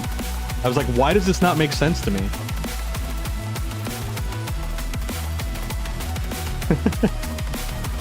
Yeah, because I forgot the extra 2 for S2. So it should be 2S2. That makes sense. Because I was like, S what? It's S2, but like, and then when I said S2, I'm like, wait, if it's S2, what position?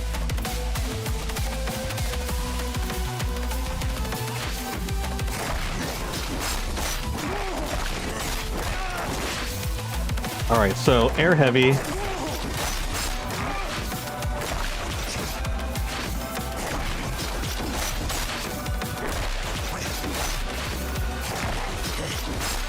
Oh wait, can I not do that actually? Can I not do Z's? No, I can. I'm just not doing it right.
Okay. Yep, that's it.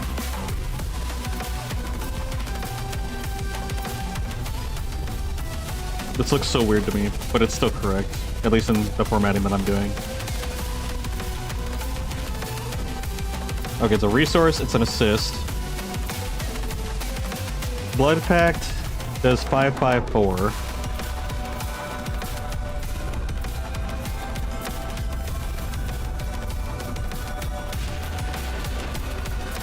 Yeah. Let me do it the other way with the second, with the ultimate.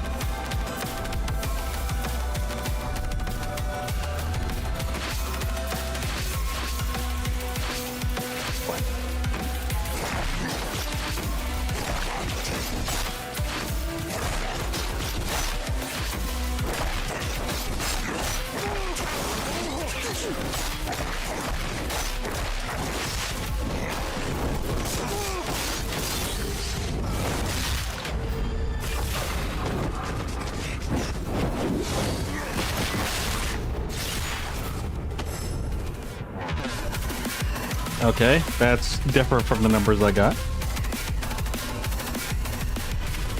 What are these numbers then? I think these numbers are if I manage to hit the 30. Let me do this just to make sure so I don't accidentally overwrite anything. Okay, so this one's actually, damage-wise, it's 703. And then the combo hit is 25. And the meter gain is 84. Let me see if I can get that 30 hit combo again. I probably should just get rid of it.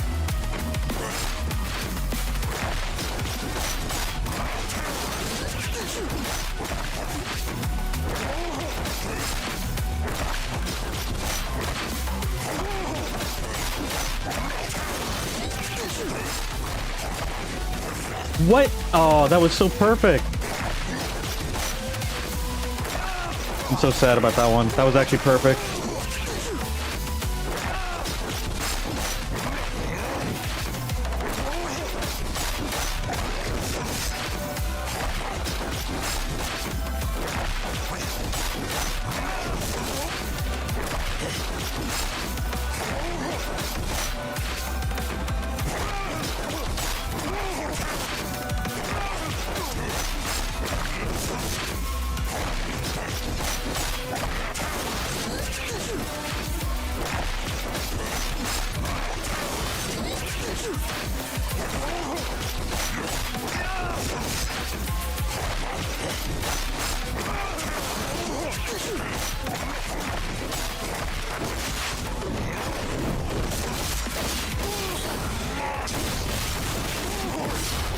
Perfect. Alright, it does work. Okay. So that's a 560 damage combo, 30 hits, and still 84. Alright, that's fine. I guess we'll just do that. Alright. So I can actually remove this old data. And it'll still work, obviously, the other way. But if you manage to get every hit in, it should be a 30 hit combo.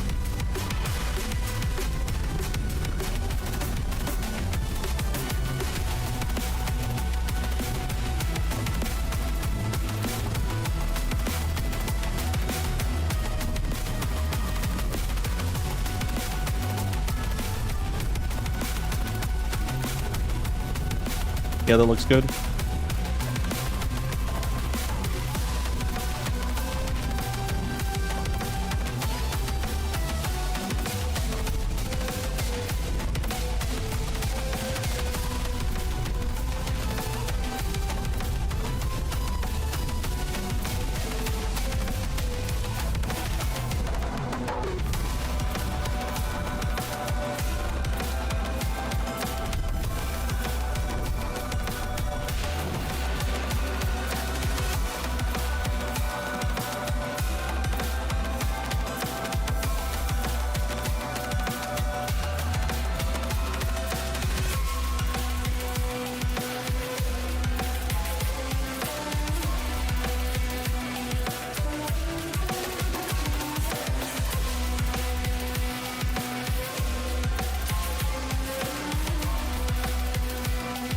Okay.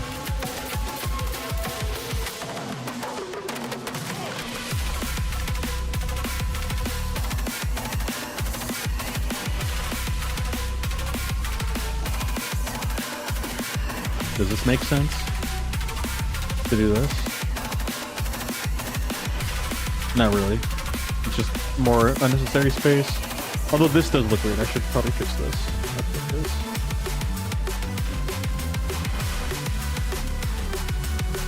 There we go. And that gap's not needed though.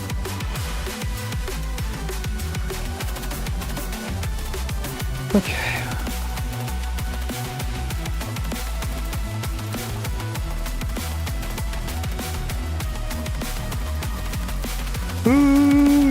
Excuse me.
Let me get rid of that.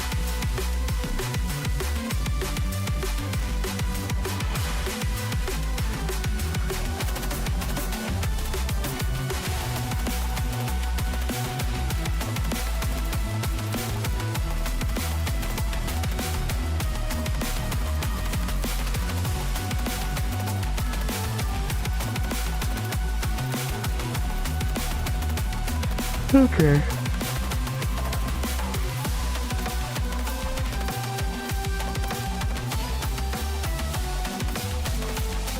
Call him the Mushroom Master for this combo.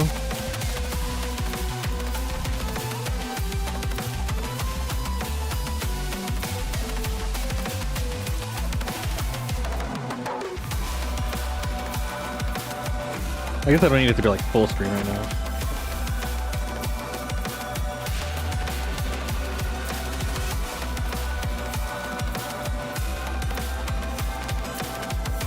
Feels so clear being able to see the screen now instead of looking at it through the gray lens. Let's see.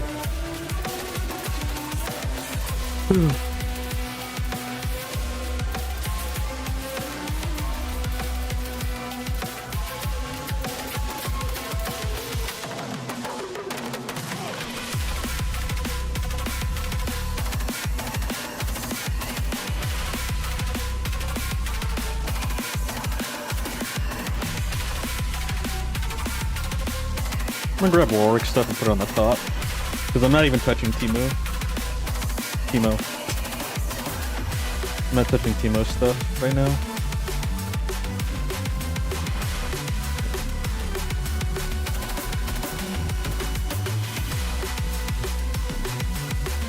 Oh, did I only copy it? Did I not?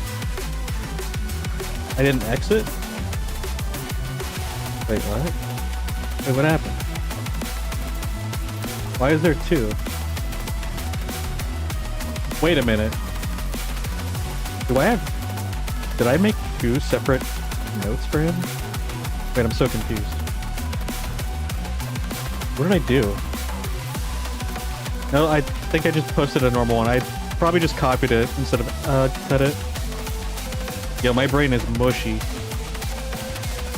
It is super mush. Yeah, no, they're the same thing. I think I just forgot to actually like cut it out. Let me make sure before I delete it. Am I sure I want to delete this? Yeah.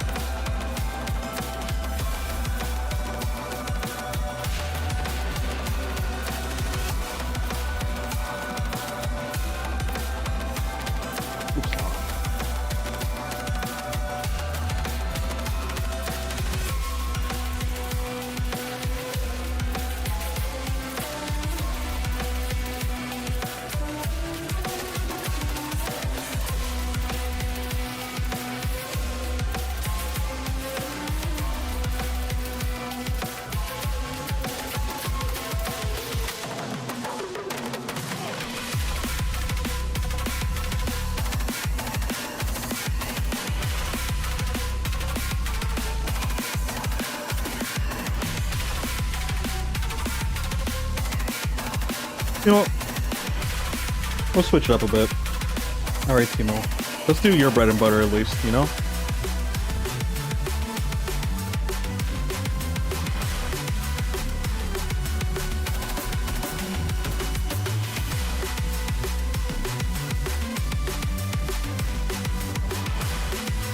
Alright.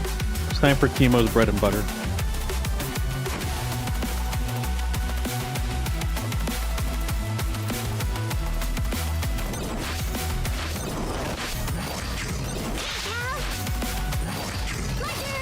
That's what I wanted him to do.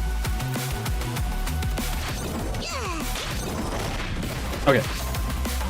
Anyway. Did I have it written down as a quick reference already? I think I did. I don't remember. I was working on it. I got in like a few inputs. That's fine. So basically no. Which is okay.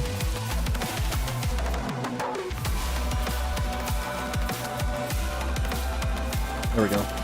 Here's my to-do. So, Timo's bread and butter. No, I can't fall because he floats with that attack. I could do this though. Oh my gosh, really?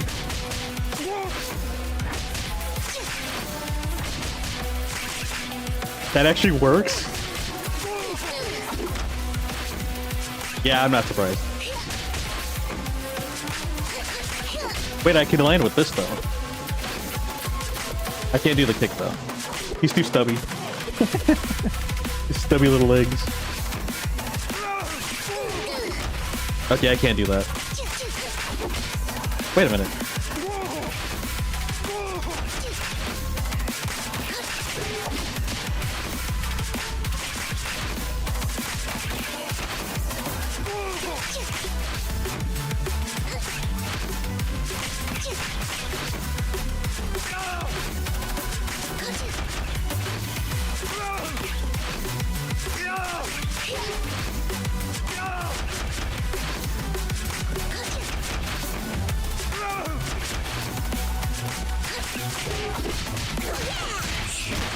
Does that actually work?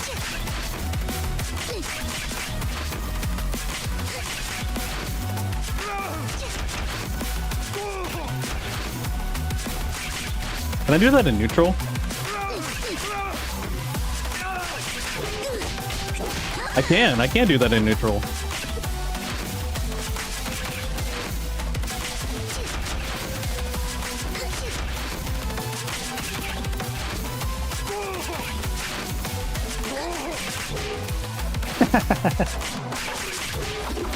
Oh wait, maybe I can't. Maybe it's not a good. I mean, I don't think it's the best idea, but I'm just seeing it as possible. I mean, I could do that.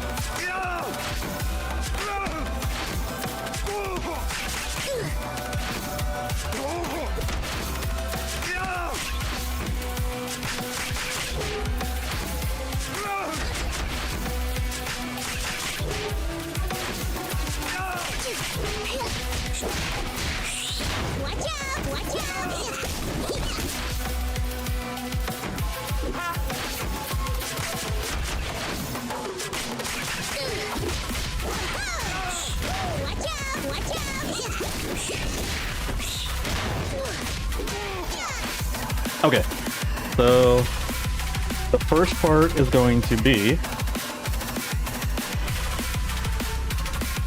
just like before. 8/9, and then it's actually 5L, air 5L specifically. So air 5L, and then it'll be 5. Let me put caps on again. 5L, 5L, 5L, 5M, 2M, and then it should be times 2 hit.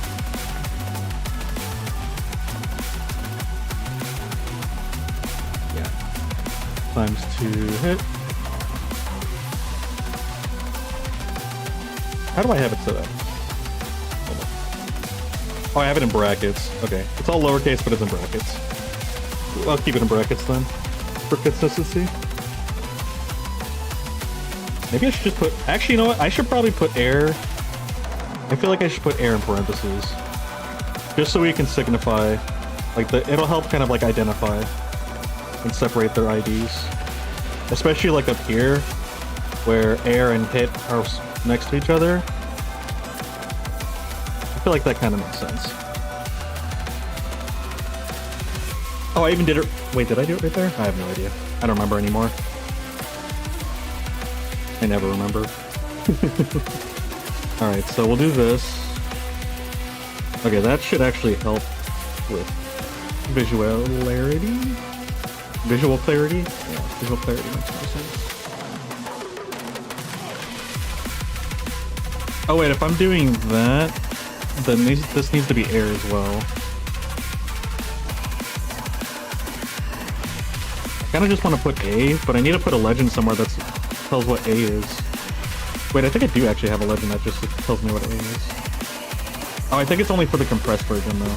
Yeah, no, it's right here. I mean, I guess I could do that, but this is supposed to be this is supposed to be like details. So I wanted to actually lay it out. So I actually don't mind that. In the compressed version, it's going to be quick.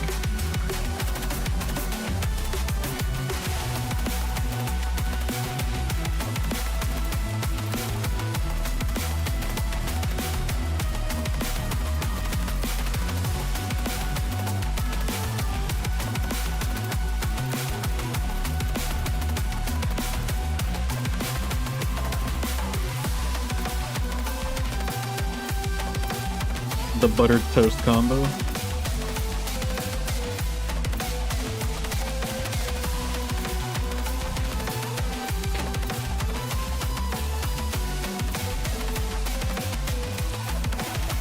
so this will be in parentheses as well. And then I can't decide on a name for this one.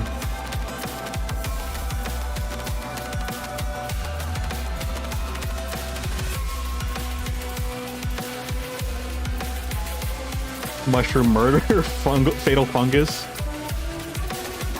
Yeah, I gotta find that combo again. I think you also end up using a super mid combo. Oh, I have to go find it. It's not my combo. It's not like originally mine, but it's still a combo that's important and I want to put in the guide.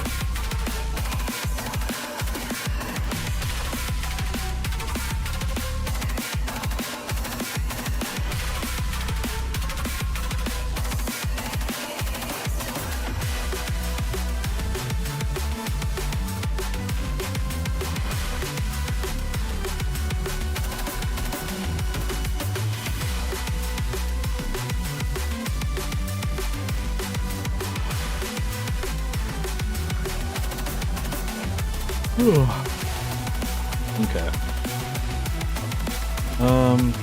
Let's go finish your bread and butter. So it's gonna be 8/9 air 5L, and then 5L times 3.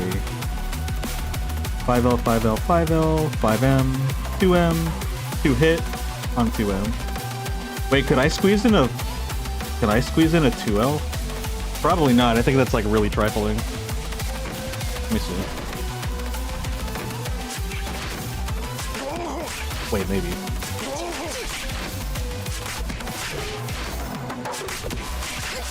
Oh, he might get pushed way back. Yeah, I think he's too far.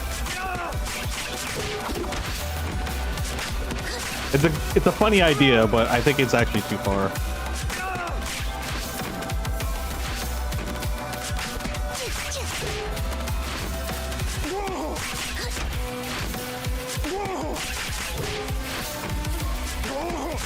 One, two, so.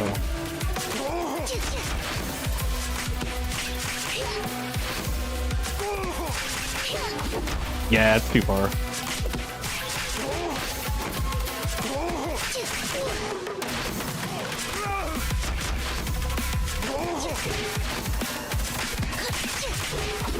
Yeah.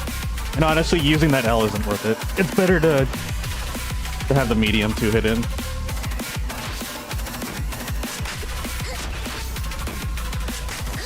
I'm glad we can still add the 4th dart though on the drop down.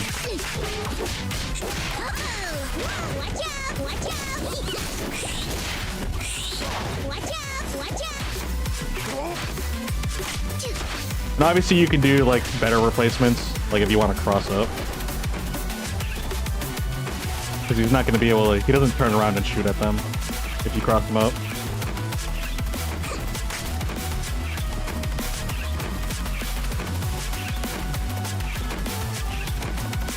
Although I can put that in the notes.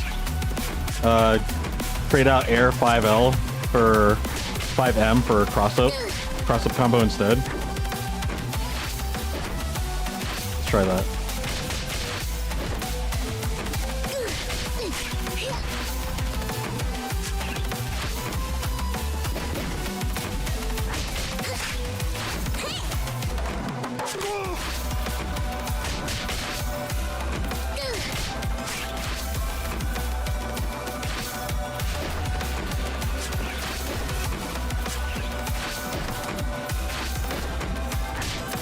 Alright, that's too close.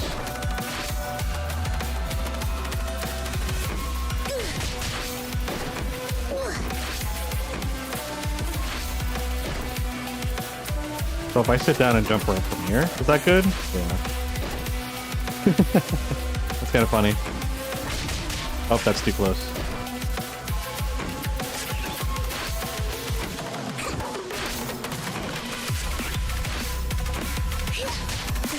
I'll use this. Actually, I can use the sword as a reference. That's funny. That works. Oh, wait, I can actually still hit him. That's kind of crazy.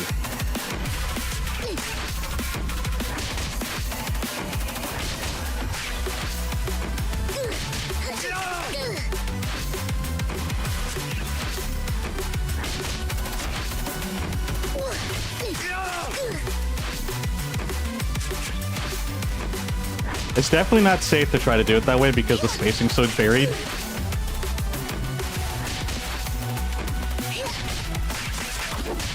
It's probably best to just use down M and skip 5M.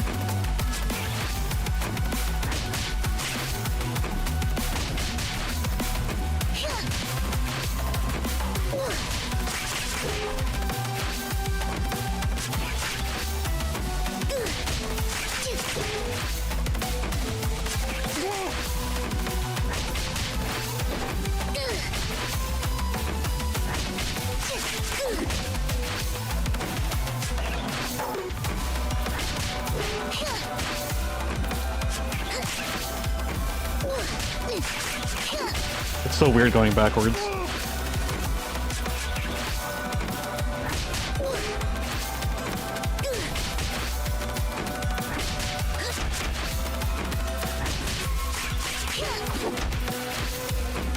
I think I was too slow.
Eh. I'll worry about that later.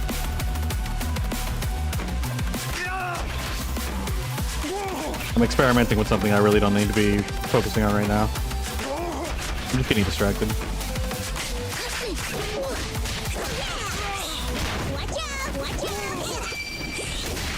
Yo, hey Ray Gunner. Thanks for the raid, dude. How are you doing? What were you playing?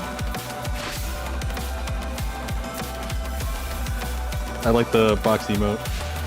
Oh, it's animated too? I didn't even realize that. That's awesome. Snake inbox. I love it. Playing some Overwatch with your partner? Nice. Who do you main?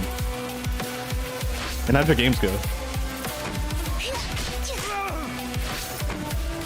Meeting in the morning? Oh man. Couldn't have just been an email. You main Lifeweaver? A man of culture, I see.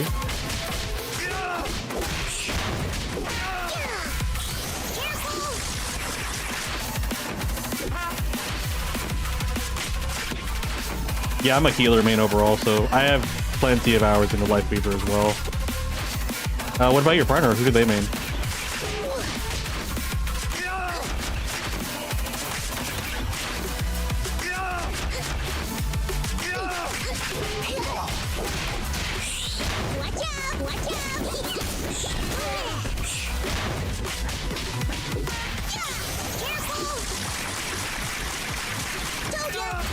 This should be a 31 hit combo, I believe. If I do this correctly.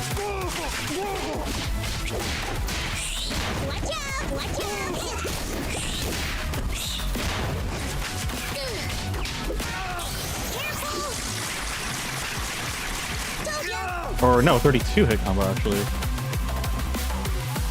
Wu Yang? Oh my gosh, there's a new character. I don't know who Wu Yang is. Oh my gosh, I'm so behind on Overwatch now. But Ryan is a classic. How are you doing, Gargo? Wu Yang. Is Wu Yang a tank? Or a DP? I don't even know. Yeah, I have no idea. Came out last season. I have not played, actually. I don't think I've played in a year. I have not, maybe even years. I don't even know the last time I played Overwatch. He is a support? Oh wait, I think I might have seen him once or twice.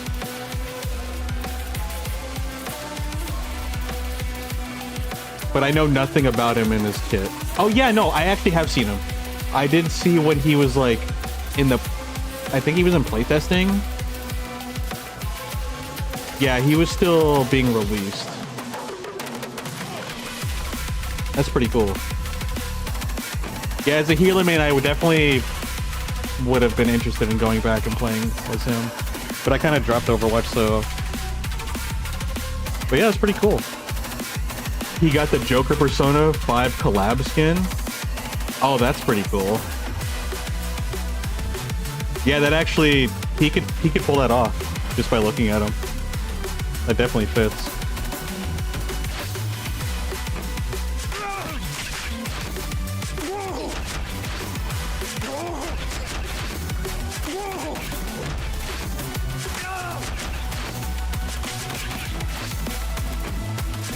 Diva got the Queen skin for Persona, so you got it in Lifeweaver, got a Fox skin. Nice. I don't know the other Persona skins. That is pretty cool. I almost forgot that Overwatch is doing collabs.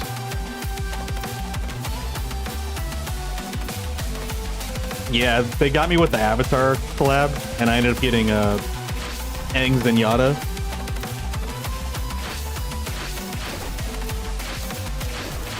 Which is ironic because, yes, even though they're both monks, Zenyatta's like the most lethal monk.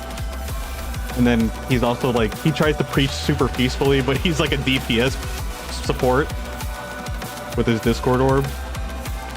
And Aang is a pacifist. You wish you got Aang then. That's the other thing too, I hate the FOMO skins. Because there's a couple of skins that I wish I got. Like, even though it looked kind of weird, I still kind of wish I got the Spike skin for McCree Cassidy. I still know him as McCree. So, and I feel like that's a good name. But yeah. What other skins were there that I liked that were FOMO skins? He's technically a pacifist in the comics and lore. Yeah, he is. Lore-wise, he's a pacifist. Everything about his kit, though, says otherwise. Not everything, but like 2 major things. No need to heal if every enemy's dead, basically. And who needs mobility if your enemy's dead? Like, that's literally his vibe.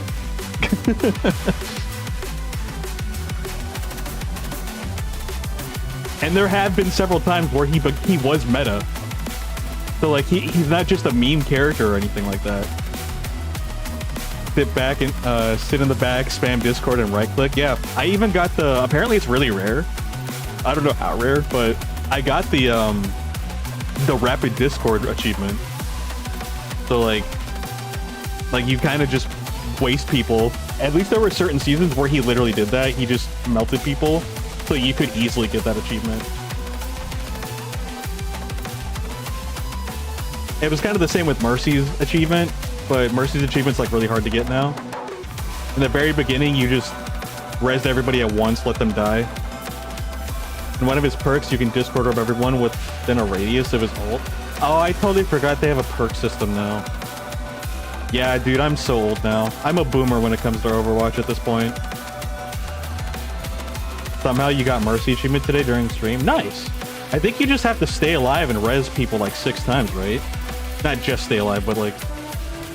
That's the only criteria, I believe. It's a big criteria, but like, it's the only criteria. It's still a big ask. Especially with the way the game is designed now. It's really designed to force the 2 teams to come together, fight, one team dies, the other team lives, and then next round is have them all do it again. Because usually if your team dies, half of the time you're just gonna let yourself die because the rest of your team's dead, and it's just more efficient that way, rather than like stalling. But like some of the supports or some of the like snipers and stuff can still hold it in the back, so that way if their team does die, they have a chance to run away. It's obviously just based on positioning, but the general consensus is that they want both teams to clash together, and then one just gets wiped. And quickly, it's kind of easy. Oh no, that's true. Everyone's kind of just like playing casually, and other people are just like figuring. It's literally just like a bunch of kids running around with like their shoes untied and screaming with the toys in their hand. That's the kind of vibe I get. But like, not in a bad way, it's just more like a silly way. You haven't gotten Baptiste though? Baptiste's window is super hard. I don't have that one. I got the one where you have to use lamp to save, but I don't have the one where it's the window. I don't think I ever will get that. And I think that's actually the hardest achievement according to Steam.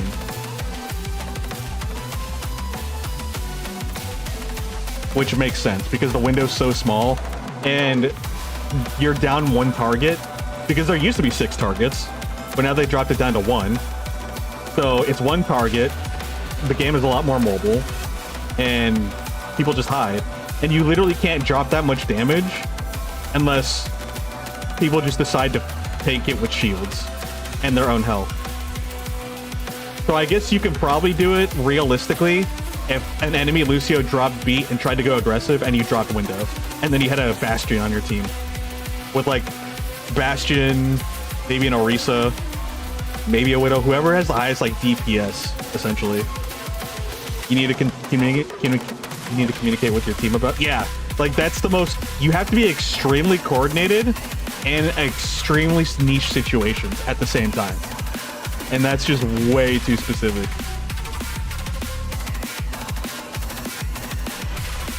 Yeah, that is kind of a thing as Mercies too. Like, if you are a Mercy main, you know you have to survive, so you'll know like the routes to be safe and to hide. As a support, you kind of just learn that too. You kind of just learn positions to be safe while still being able to be with your team.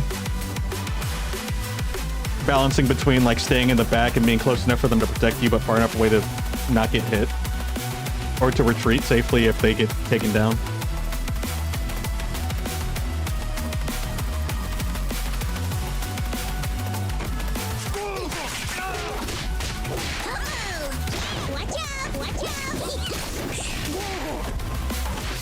Oops, that was the wrong one. It wasn't supposed to be axe. Wait, did I do 5? Is that a glitch? I think that was kind of a... Or I just perfectly timed that.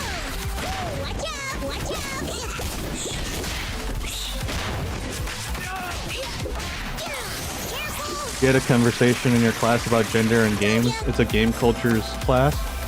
A games cultures class? What is that like? That sounds interesting.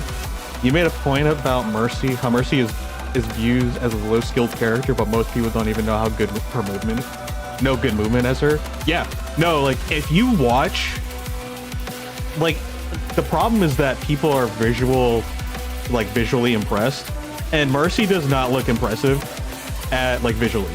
Like, it's not, like, flashy. She stands there and she has a healing beam. Like, that doesn't look entertaining to the general populace. They like Genji going burr. They like Ryan going in and smacking everything. They like Bastion go burr. Like, that's why DPS characters are so big. And why, especially in League, or in, like, Overwatch League, or competitive scenes, most of the screen time you're looking at is going to be DPS. Because they're the ones that are in the fray. And nowadays tanks, because the way they redesigned everything. It's rarely going to be on any DPS or any support. And out of all the supports, you know, that's like, maybe a Zenyatta because he actually is DPS, or a Brig because she kind of gets into the fray every once in a while. But like everybody else, you're not really gonna, no one's gonna watch Anna play as healing sniper. But yeah, that rant is pretty much the caveat to what you're saying. If you watch top tier Mercy players and you actually like look at their movement, look at how they're surviving, and look at their screens, they are dodging everything. They are hiding in the most niche places. Like, they are good and they are scary. And I feel like the only people that can truly, aside from people that are actually cognizant of the game as a whole, like the content creators and like relatively like more situationally aware people, or the professionals essentially, are gonna be other support players. Like, in the general community, the only people that are really gonna be able to understand her is other support players, in my opinion. You made that point because it showed how people view women and Mercy players. Basically, women equals slow, so characters equals Mercy. Yeah, right? But then you also have Anna. Anna's not low skill. You have to land her shot or she's dead. She blows up. Same with Widow. Widow is not a low tier skill character. Her playstyle is simple, like it's straightforward, but if you don't land your shots, you are basically useless and your team will flame you. Yeah, top tier Mercy players are actually insane. I was actually in awe watching a couple of them at some point. Like, I was interested in their playstyle because I'm like, oh my god, they're just everywhere. They're sliding and gliding, like gliding so gracefully across the map and dodging everything. It's actually very awesome.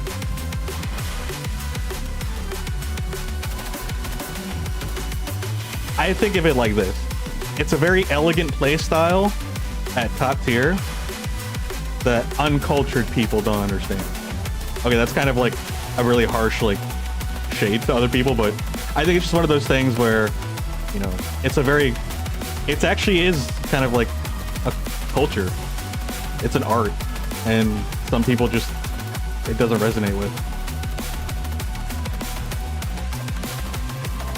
Your games culture class is about game history, modern society in general. Recently, you have talked about gender and sexuality in games. It's an interesting class, but kind of ironic because you have some interesting experiences with the guys there.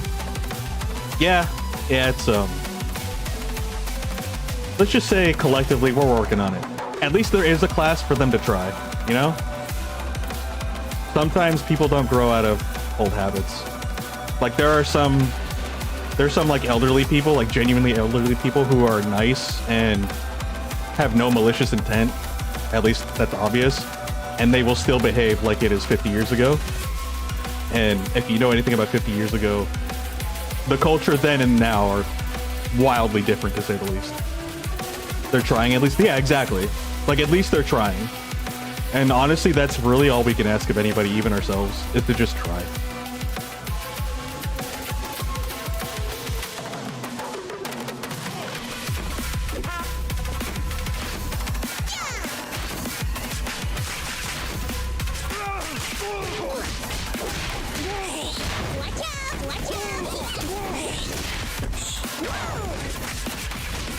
Oh, I messed up. It was close.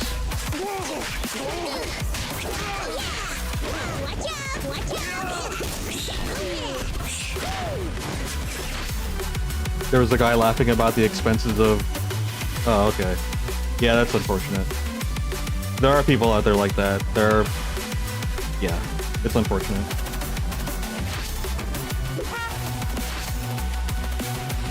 Very uncomfy, yeah. Very uncomfy.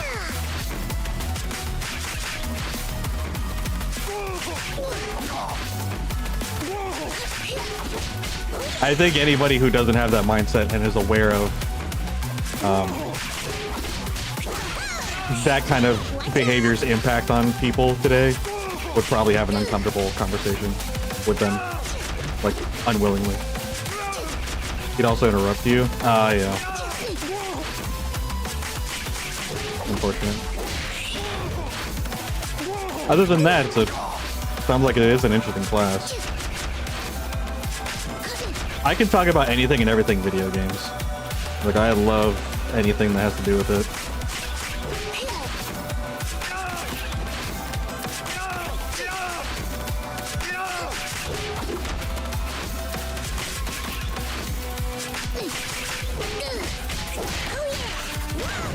I definitely would have taken that class if I was in school. You wanted to say a lot, but it was actually so hard to say anything. Man, that sucks. I'm sorry about that. That always is a bummer. But I also get that too. Like, a lot of places outside, it's kind of hard to find windows of opportunity to speak, especially when you're a more polite or a more reserved individual. And you're a little bit more cognizant of other people.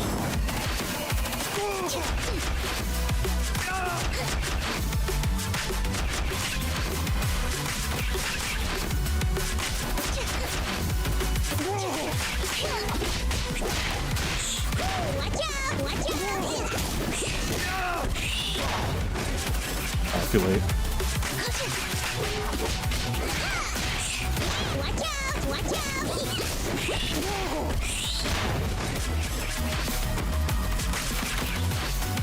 One point you just had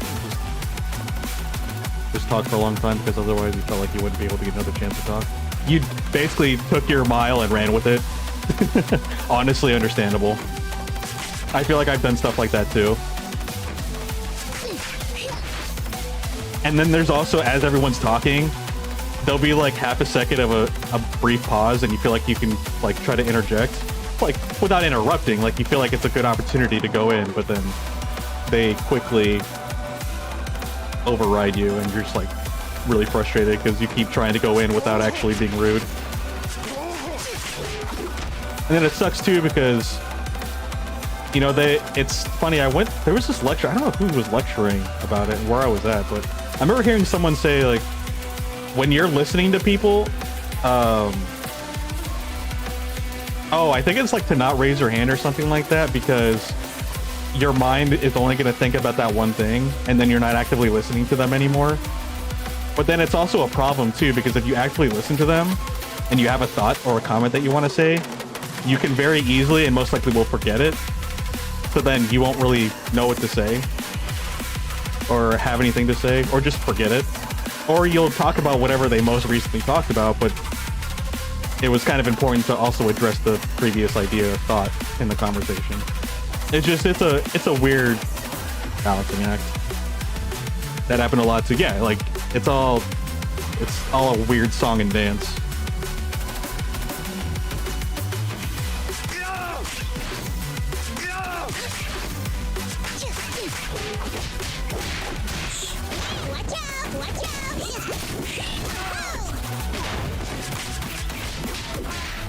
Oh, I missed one hit. But that's pretty much the combo. Yeah, it should be a 32 hit combo. Lots to say, but the way people kind of kept going and going, it's like, are you gonna let anyone else talk? Yeah, like, I've got just as much to say as you do, if not more. Because people who are definitely a lot more aware, I feel like can piece things a lot more, and because of that, they actually have a lot more let me phrase that, a lot more informative things to say rather than just opinionated things. Because there are people that like to rant, but they really just rant about their own opinion. But then there's also people who rant about information and perspective. And those are two totally different types of dialogue.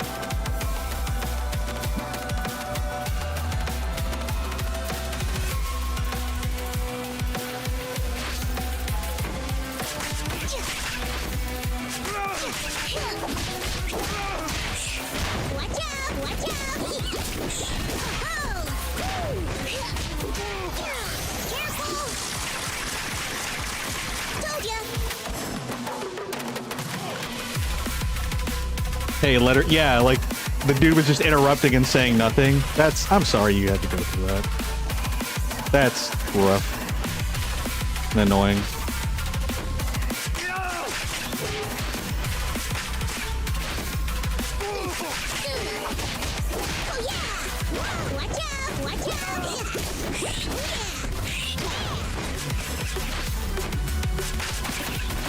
I want to do this combo before I officially write it down, but I'm missing like one hit.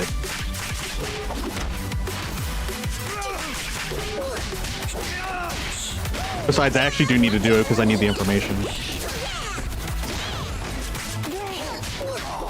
Wait, I think that was it. No, that wasn't it. What am I missing? Oh wait, I missed the slingshot. Yeah, that's what I did. I missed the slingshot, I think. No, I did get it. Oh gosh, I don't remember. I reset it anyway, so I gotta do it again.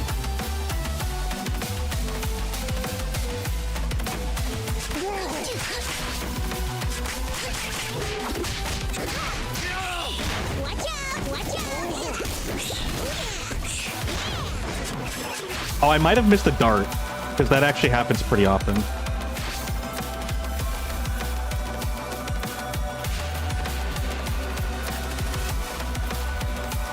It was like a battle conversation, so you had to engage to get points.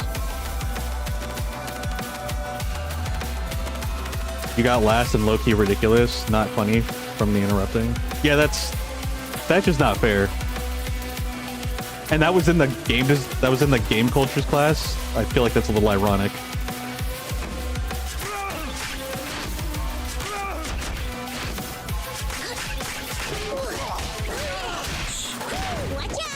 Yeah, no, that's very ironic.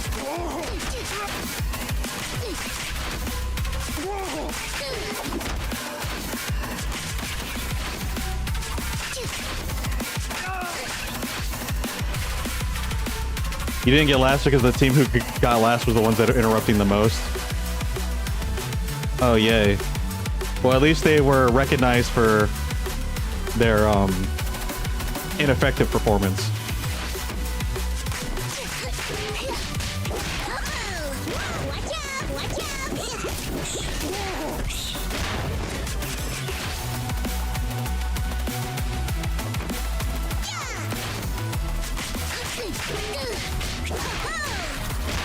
It might be a little bit of a weird analogy, but saying that you constantly get interrupted and because of that you lost points, and it makes you think of like how DPS are always the ones that are in the spotlight and get recognized the most in pretty much anything. But for this example, Overwatch. So it's funny how things connect like that. Those that are the loudest get recognized the most. Kind of sucks for, yeah.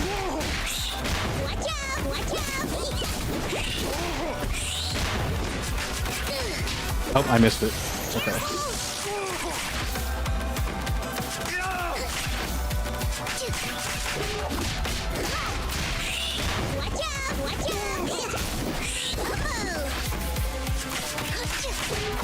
Wait a minute. I got an extra hit. That's way too specific. I don't think I'm gonna actually put that in the combo. No, yeah. Actually, you don't want to do that because if you do that, he's too far out. Although you could probably do maybe that.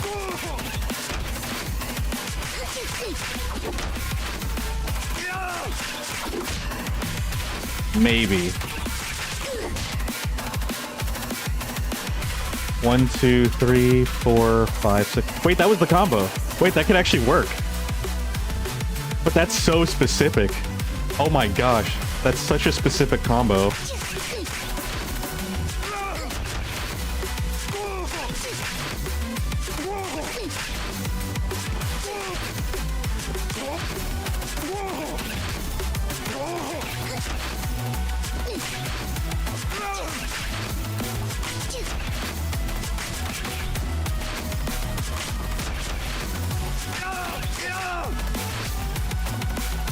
Still need a shower and go to... All right, yeah, go take care of yourself. Yeah, have a good night. No, you're good. I appreciate the raid.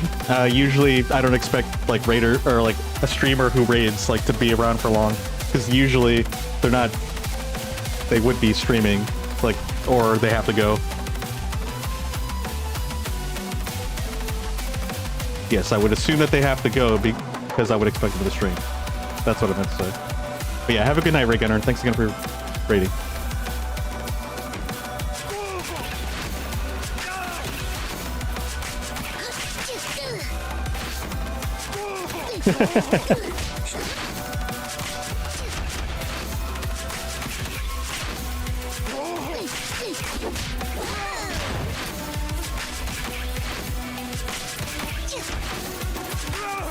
Alright, so the purpose of this combo is to fill up our badges as much as possible.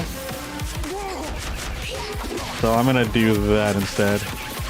It's not for damage anyway, so it's...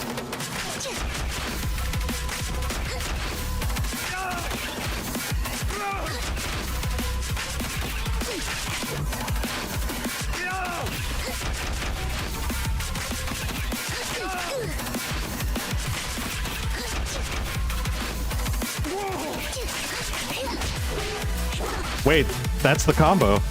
Wait, that's awesome.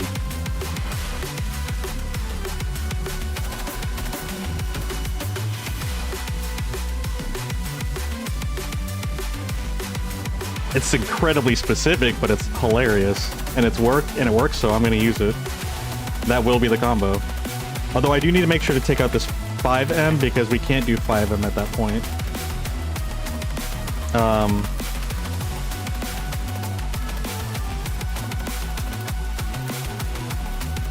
Yeah, 2M is only gonna hit once because the first swing is for traveling. And the second hit should be continuing the combo.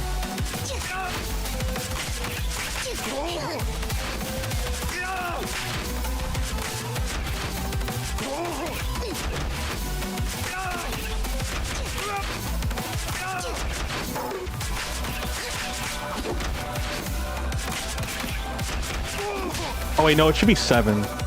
So I don't think I can actually... I think I miscounted. 1, 2, 3, 4, 5, 6, 7. Yeah, it should be 7, so maybe it's only 2. I think it's only 2, actually. I don't think it's 5.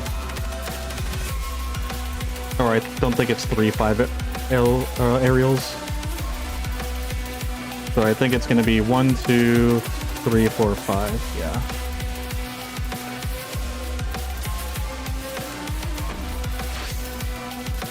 Wait, this isn't even the bread and butter combo. Although it kind of can be at this point. Oh wait, I should probably take this and actually move it. Because this is supposed to be the badge hunter combo. So let me actually take this.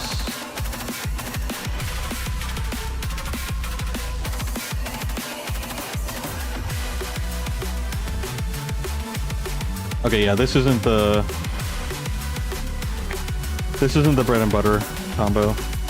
I don't know what I should do for the bread and butter. I mean, I guess just keep it simple.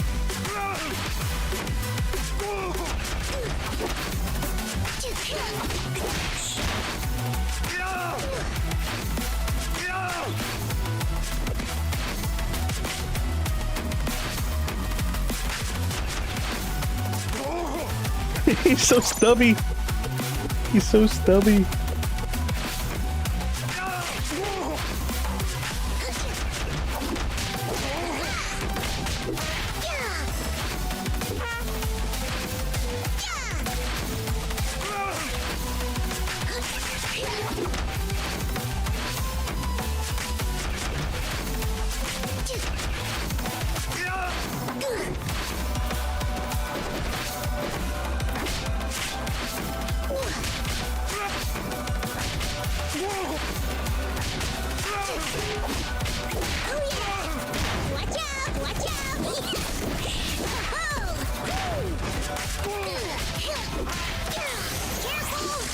I really shouldn't be doing that combo.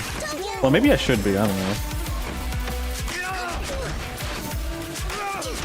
I could have multiple bread and butter combos.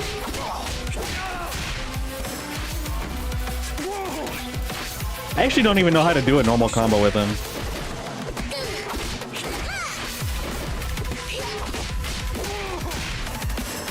Because I know, like, you're supposed to blow him up and then actually bring him down. Yeah.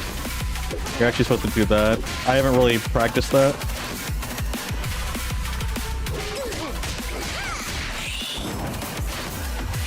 And then there's somewhere like...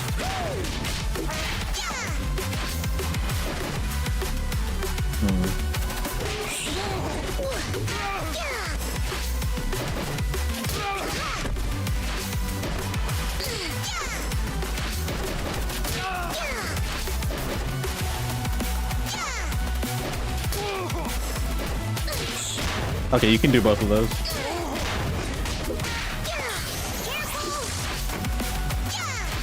What should I make as the bread? Because I feel like there's a handful of these that could be the bread and butter combos.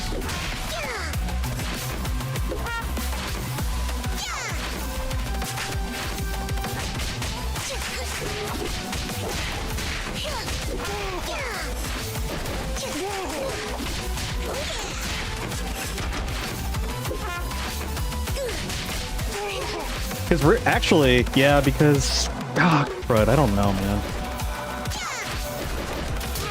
I guess bread and butters are supposed to be simple, but... Because he has these two launchers... Actually, he's like three... He has three launchers, doesn't he? Yeah, he's three launchers. Because he has three launchers, I don't really know which ones to use, and... I mean, I think I know which ones to use, but like, what route to take? So like... I guess I should keep it simple where it's launch and then 1, 2, 3. Do a 1, 2, 3, 1, 2, 3.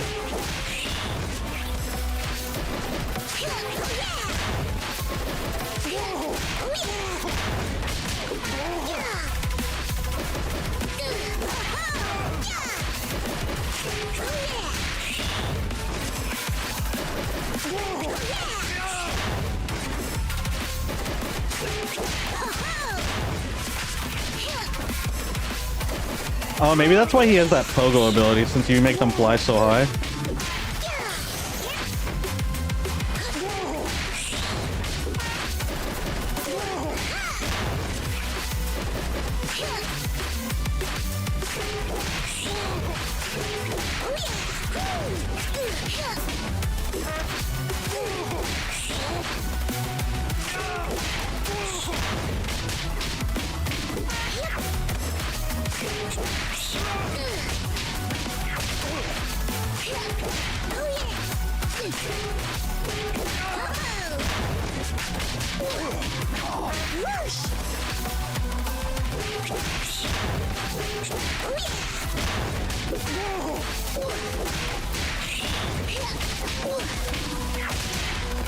I guess I could do that one. Let's see. 1, 2, 3. Oh, 1, 2, 3. 1, 1, 2, 3. 3, 4. Up. 1, 2, 3, 4. Up.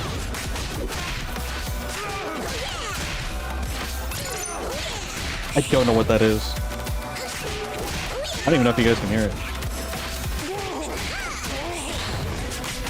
Maybe I'm delirious.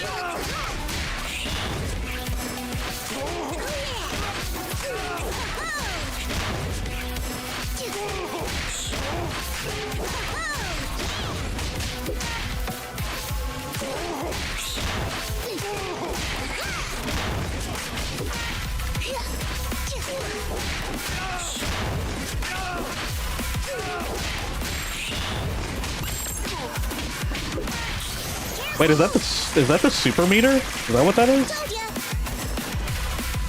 I don't know. That wasn't even the combo either, sadly.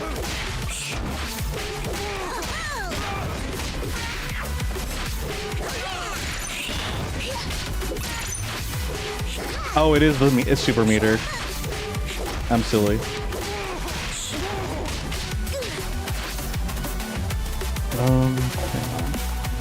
Oh my gosh!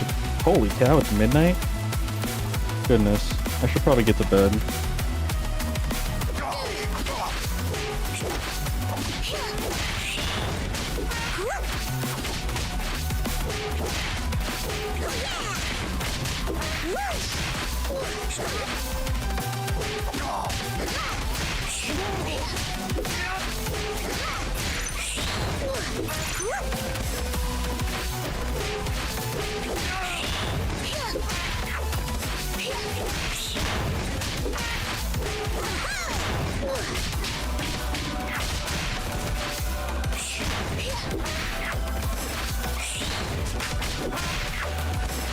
I don't know if I can. I think there might be a combo that can do horn and ground pound or butt slam. Actually, yeah, like.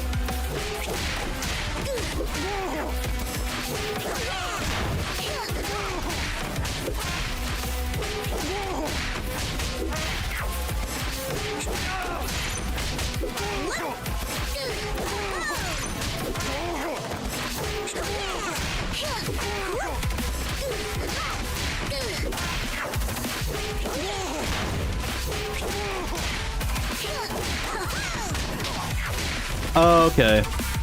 Yeah, the down M is what gets us to move forward a little bit.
I don't think there's a way I can, like...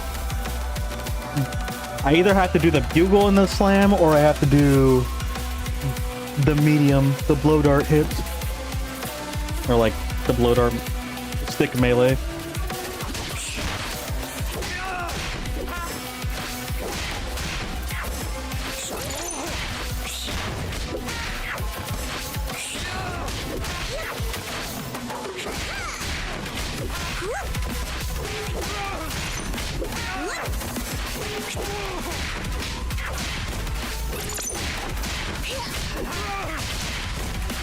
Yeah.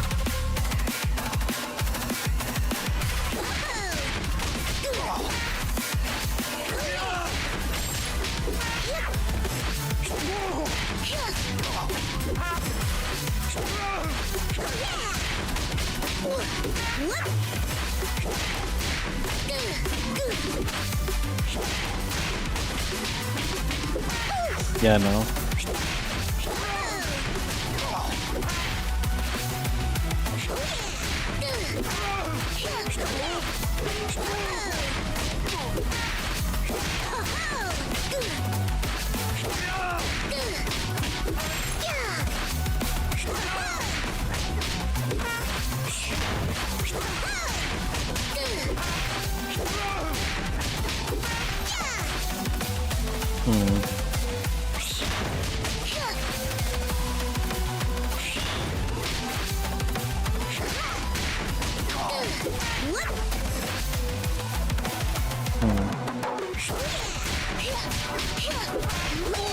Not that one.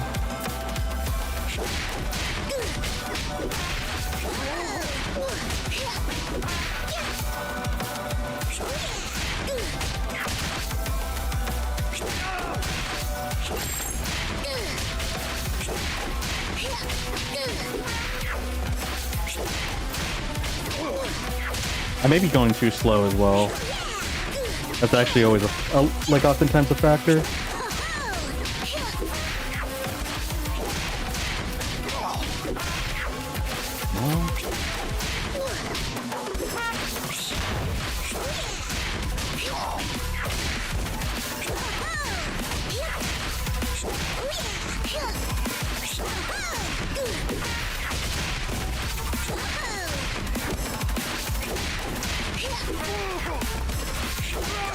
Even that's not consistent.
Nope.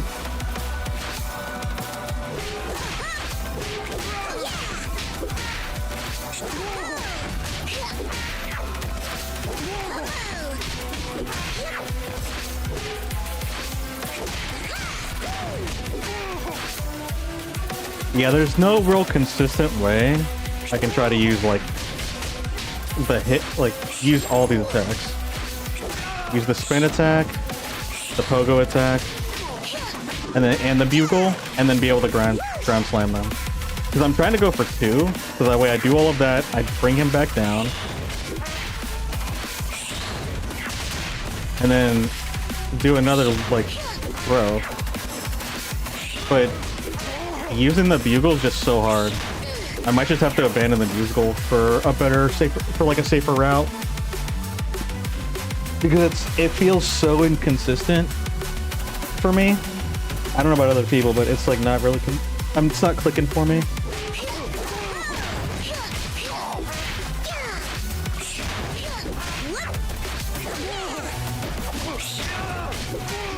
And I don't want to end on that. Like, I could do that for the second one, for the second bugle, but I'm trying to do a nice combo. A nice bread and butter combo that connects with bugle down heavy. What's it even called? Oh, this is Warwick. How do I switch? There we go.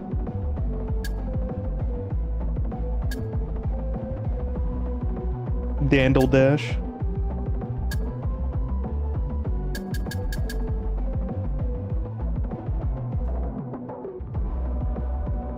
Ooh, if I use actually, I'm just gonna write that down. I'm gonna name one of these. I actually tried naming one of them. Guerrilla Warfare. Here, let me grab a template.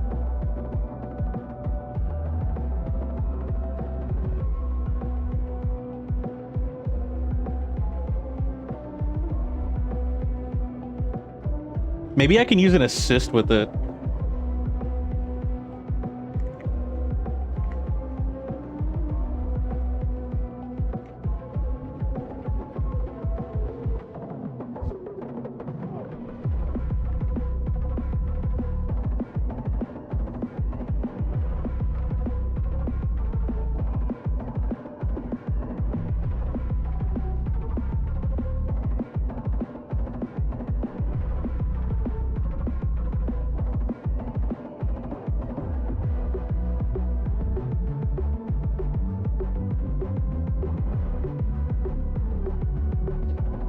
Combo using Guerrilla Tactics 2S2.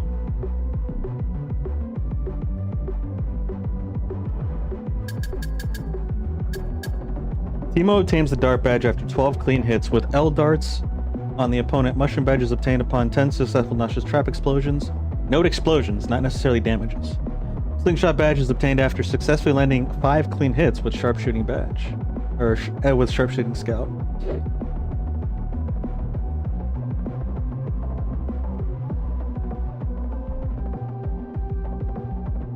I'm gonna add this as a note for Timo.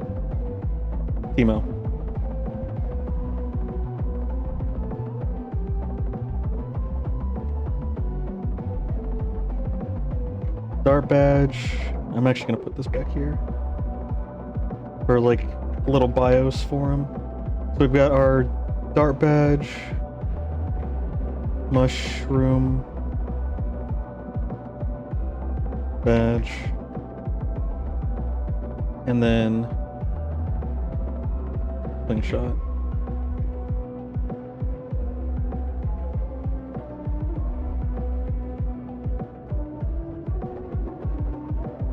So he needs 12 with this one. 10 explosions.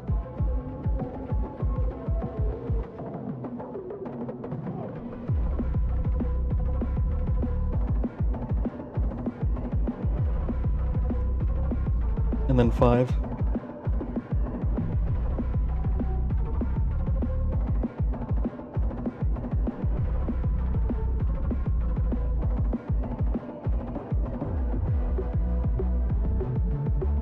I'll just specify not blocked.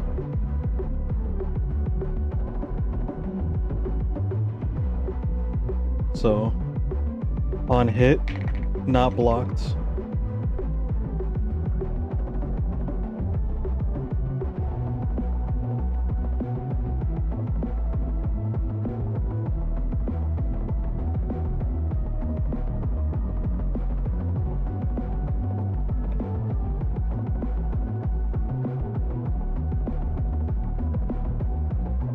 Yeah, opponent triggered. It doesn't necessarily have to do damage.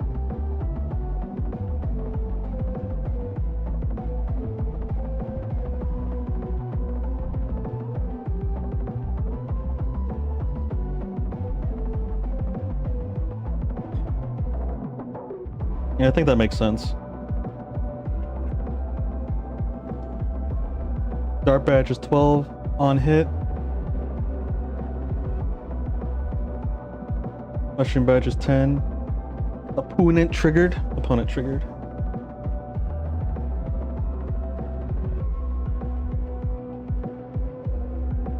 Yeah.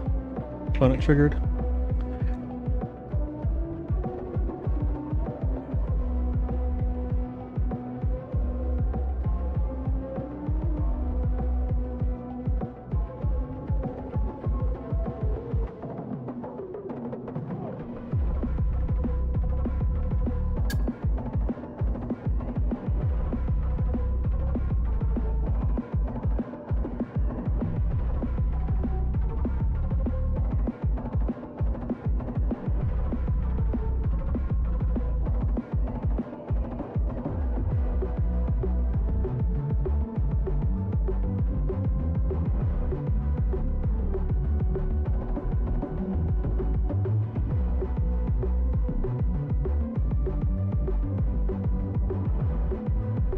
Now let's precarious.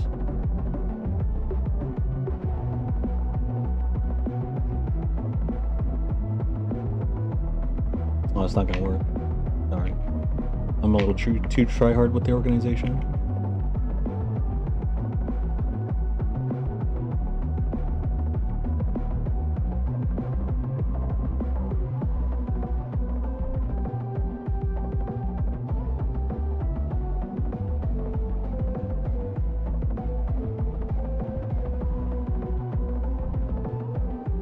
I should probably preface this with Timo.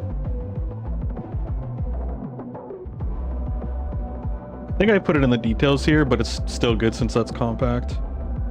We've got our primal ambush, mushroom mauler, mushroom mauling, blood pact. Oh, I didn't even note it here.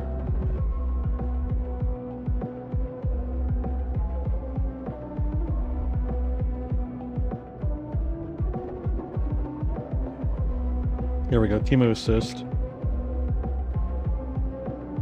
It needs Teemo.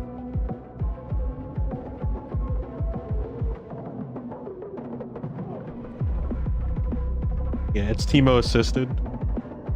The blood gauge fills at 100% though. I think I can just keep it there actually. Fine. Although I can take this. I feel like this is a little too long.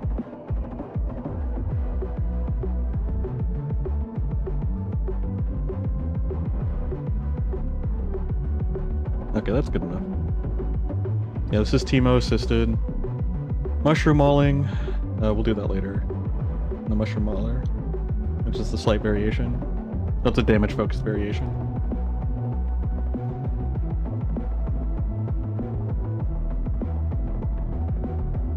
I don't know what this is. I vaguely remember putting this here. Oh yeah, it's an experiment. Okay, this is an experimental combo. That's what it is. That's why I put that question mark there.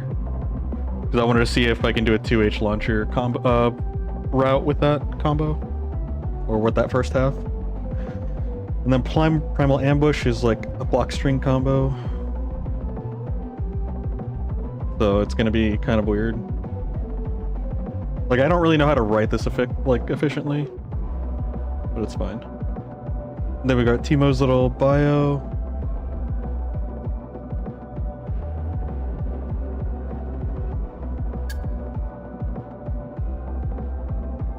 Wait, does the game actually tell us? Hold on, does the game tell us how many hits he needs? What's his face? Warwick? I don't think it does. Because I mean, it's not like exactly hit based, it's more like... I do think different attacks do different things.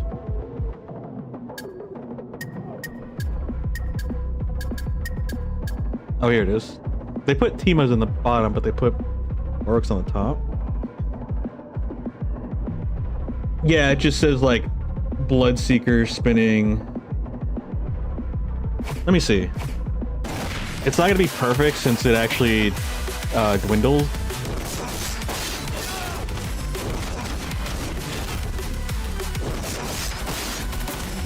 Actually, let me turn off the block because I want to like try to get this going as quick as possible.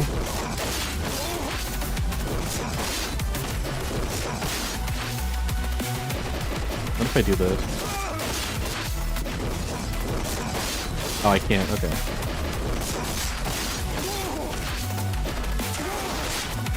Just that alone. That's crazy.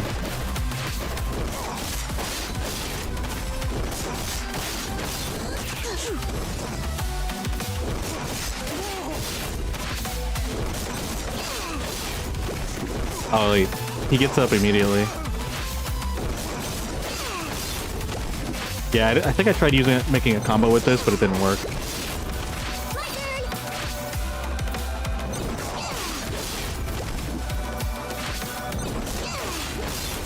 Let me just see if it's even possible.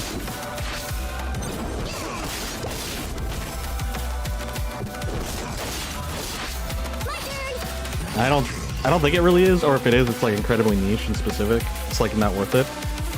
Maybe it is, I just haven't figured it out yet.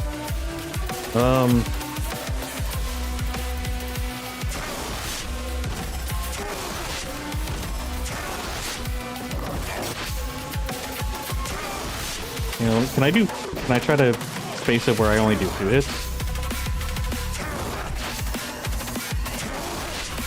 I don't think so.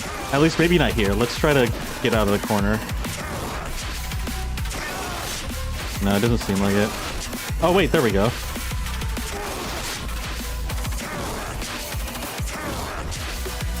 Oh, if I dash? Oh yeah, that's too close. What if your nose is like right on your chin? That's still too far away. What if it's on like your cuff or your gauntlet? Nope, still too close. Okay. Still too close. There it is. It's like halfway there. It's halfway up his muzzle. Well, that's one hit, actually.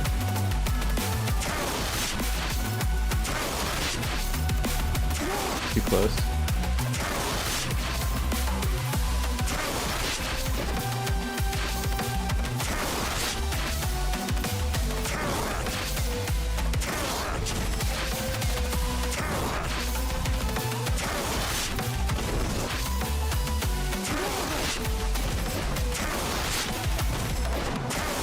Yeah, you only need 1, 2, 6, 7, 8.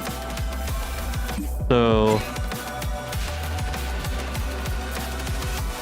I don't know how useful this information is going to be, but I kind of feel like writing it down anyway.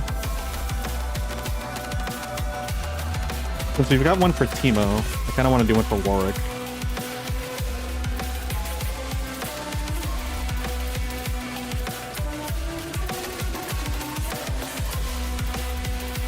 I'm just going to use it as reference, and we'll just keep this here.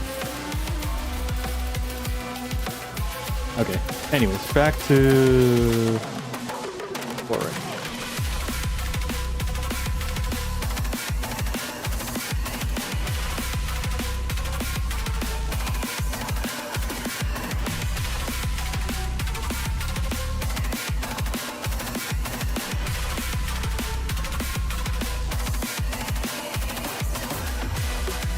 S2 quickly fills. Engage.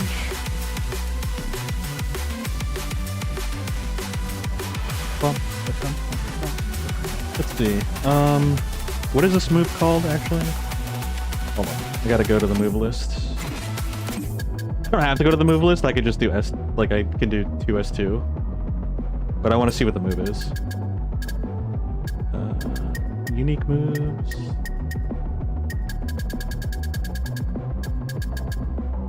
Bloodseeker. Yeah, it's Bloodseeker. Okay.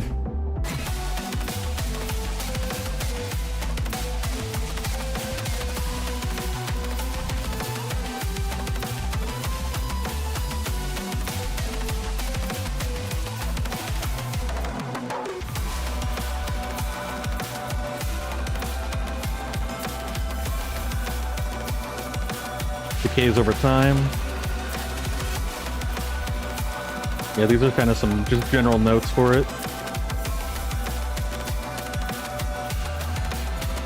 Is it called anything specific? Is it just called Bloodlust? Yeah, it's just called Bloodlust.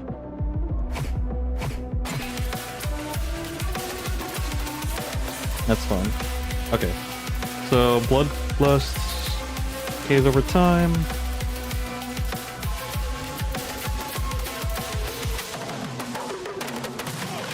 And then...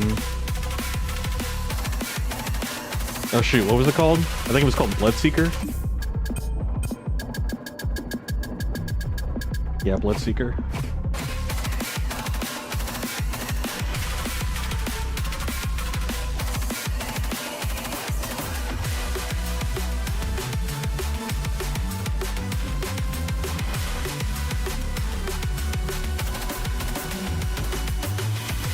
Actually, I don't want to do it like that.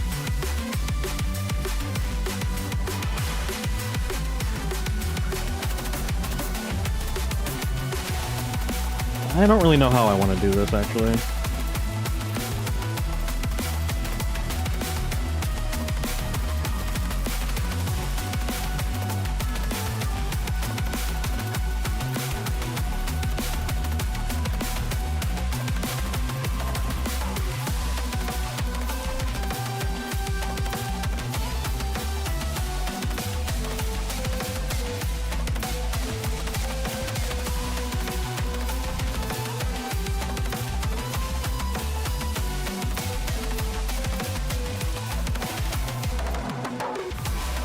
What is it called? 2? It's just 2S2. Yeah. So we'll do 2S2.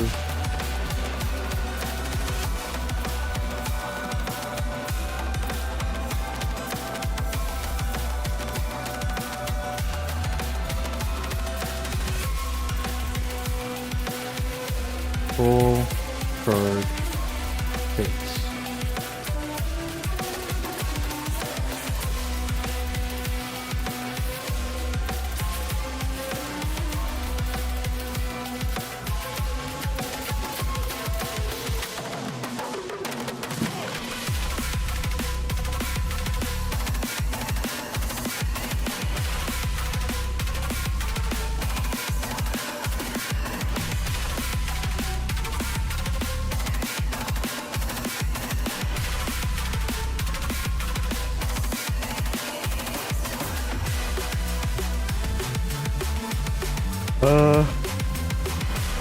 Who are the other moves? I should probably stay in this list actually and get all the moves first.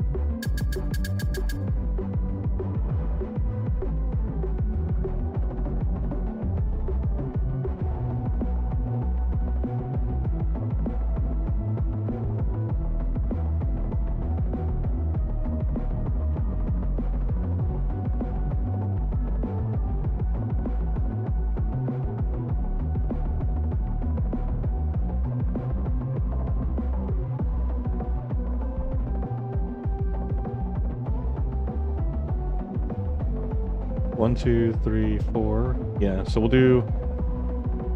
I'll just say X4. And then I'll do an X1. Because you technically don't have to commit to all of them. So if you do that, I feel like that makes sense.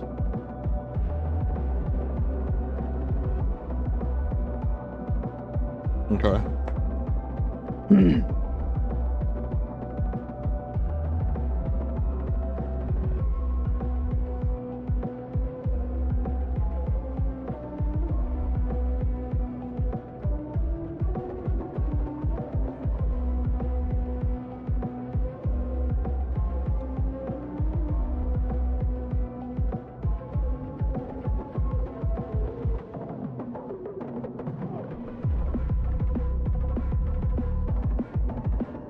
Alright, two S2s.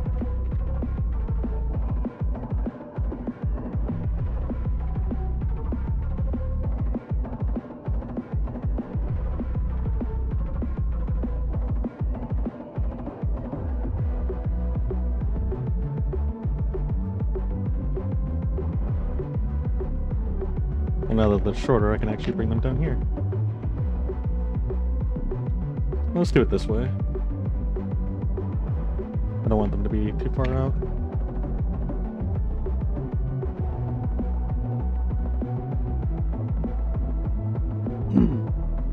Actually, I can also do this. There we go. There we go. I like that better. A little bit more flush. Savage Slashes. And then what are the other ones? So we have Feral Bite. Can hit off the ground.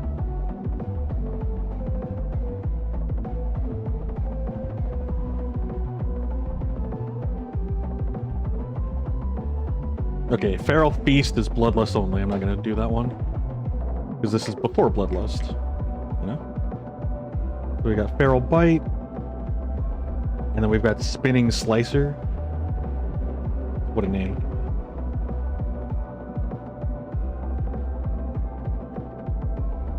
Primal Clone. Climb near corner. Yeah, we're not doing those. Okay, that's pretty much it. It's just those ones, right? Yeah, Bloodseeker is like the freaking Sky Blender. The upward Sky Blender. 1, 2, 3, 4. 1, 2, 3, 4. And then we got 2 for 1. Okay, cool. Now we can actually go and find how many hits it takes. Well, we already did one of them. Which one was it? I forgot. Oh, it was actually for Spinning Slicers. Pretty sure it takes like 3.5 Spinning Slicers to actually get him to full gauge.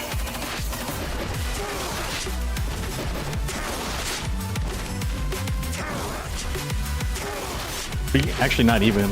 Like, the second hit still goes over.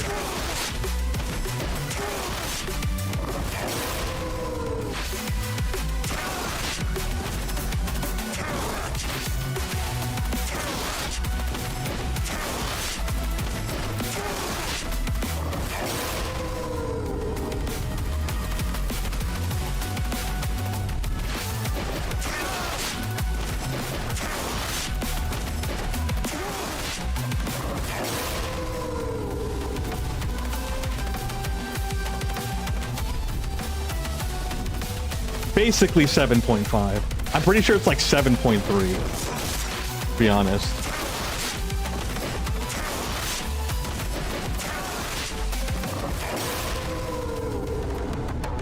Yeah, it feels like a 7.3, but I'm just gonna put 7.5. Realistically, I probably shouldn't. It might confuse people.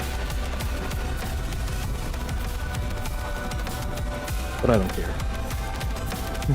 I mean, I do care, but like, I don't know, I'm being technical. Well, actually... Oh well. It's what I feel like putting. Hits the full charge. Alright, now we gotta do... What's it called? We'll do 4 slashes.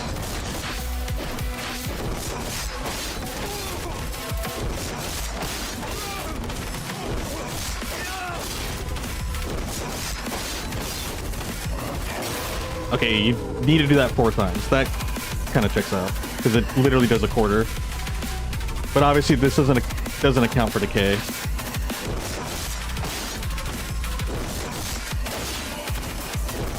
Oh, yeah.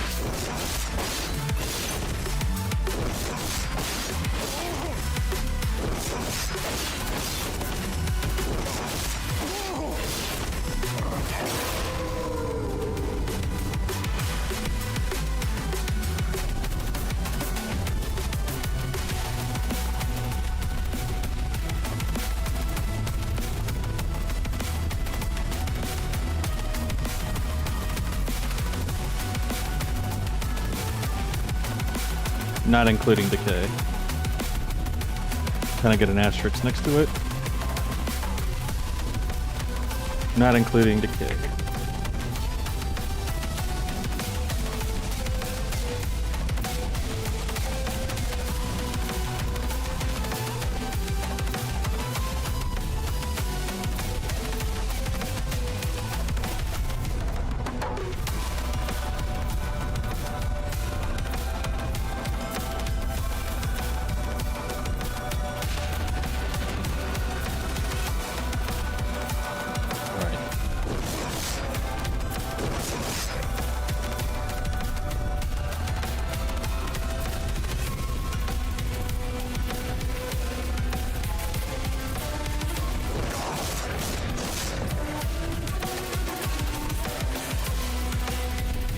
I guess ×2 would make...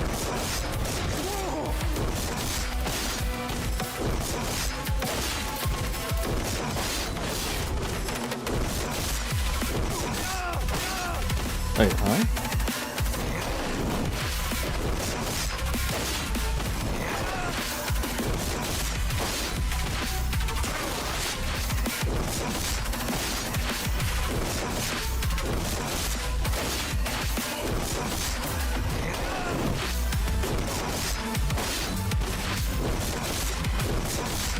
Oh, okay, never mind.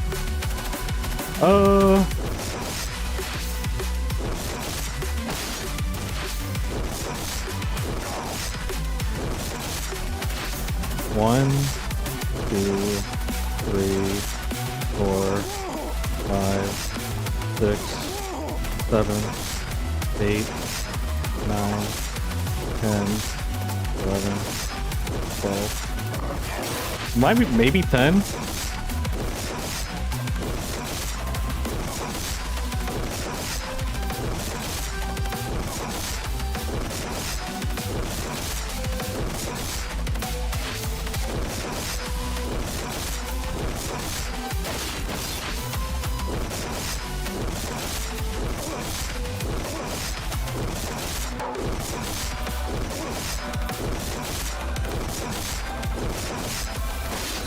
Oopsies.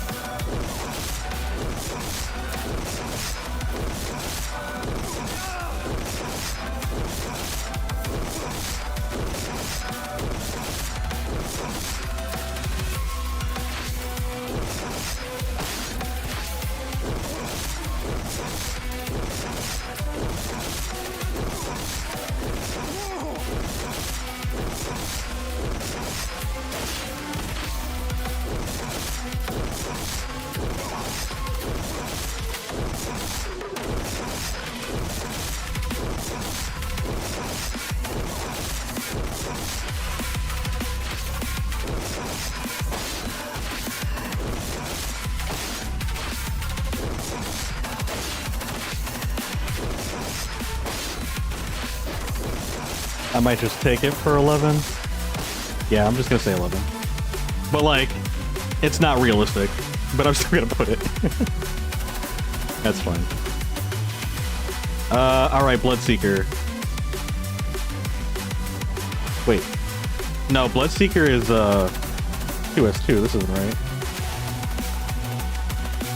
Or Spinning Slicer is 2S2. Feral Bite is 6S2. Or 6-2S. Yeah, no, 6S2. 6S2.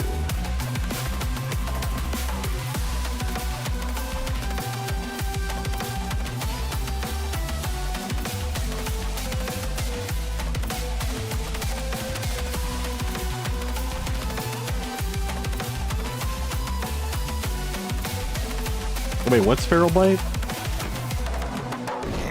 That's not Feral Bite. What's Feral Bite?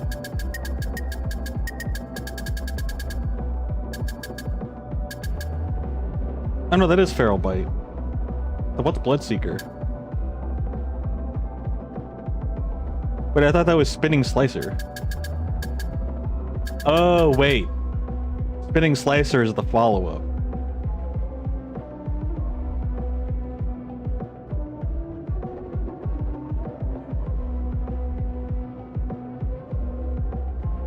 Alright, so we'll do Spinning Slicer, and then we've got Feral Bite. So we have Savage Slashes. I'm so lost. Not really, but I'm just like... I need a minute. Let's see, Bloodseekers... Yeah, Bloodseeker is 2S2. And then Feral Bite. Here, I'm actually going to switch these positions. Since Spinning Slicer is like directly dependent on Bloodseeker, I want to put them next to each other.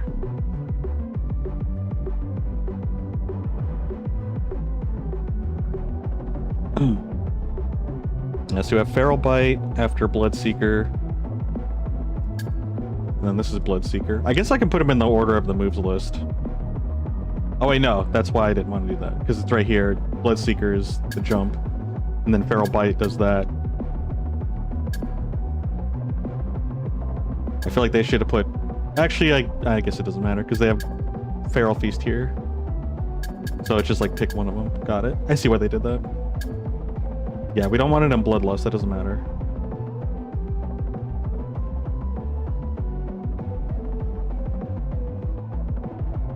No, I still... Actually looking at this... Like, this is just nitpicky. It's not a big deal. I feel like Spinning Slicer should have been here, and then drop Feral Bite and Feral Feast down. Because this is dependent on Bloodlust, which isn't always going to happen, so it's not going to be seen as common. Plus, it's still an independent attack. But it does make sense why it's under Feral Bite, because it is the same attack, just evolved. But this one is directly dependent on Bloodseeker, so I feel like Bloodseeker should be like right under... Or Spinning Slicer should be right under Bloodseeker, because it's directly dependent on Bloodseeker. Kind of like this. Like, it's kind of weird that they have I guess they have it for this, but I feel like they should have had it for the other ones. I don't know. Maybe. Anyway, that's enough of criticizing that. Alright, so we have Bloodseeker, or Bloodbite. No. Bloodseeker. Feral Bite. And Feral Bite is 6S2, which makes sense. And then Spinning Slicer. Spinning Slicer isn't 2S2, it's actually 2S2S.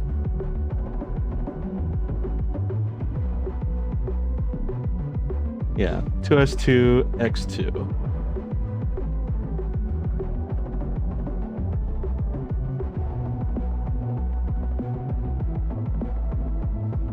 Actually, no, that's not 2S2. It's just it's 2S. It's 2S5S2. Yeah, 2S5S2. Kind of sucks that it's like so long, because it kind of messes up. Everyone else is gonna have a huge gap here, just for brevity. Is that the word? Am I using that word right? Brevity? Now I'm curious. I have to see if I'm using that word correctly.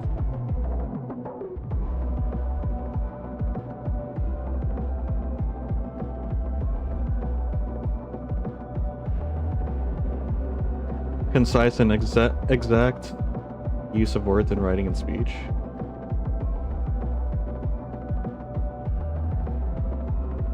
Its use in popularity, or its mentions, is decreased tremendously. Well, not tremendously, like it's a downward trend since the 1800s. Yeah. Maybe I can use it. I don't think it's like 100% correct, but oh well. I think it's good. I can get away with it. So I'll do it until I get called out.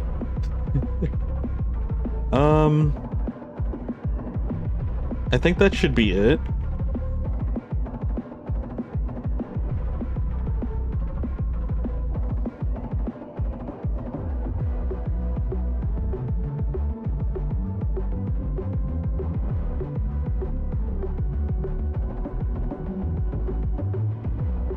If I wanted to be a real annoying, just put gaps like that. No, I don't need that. That's definitely not necessary.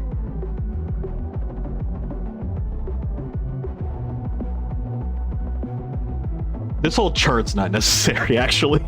I don't think I really need this. I don't know why I'm doing this. I'm just curious. I think that's really what it is. It's just curiosity. Feral Bite is 6S2, so...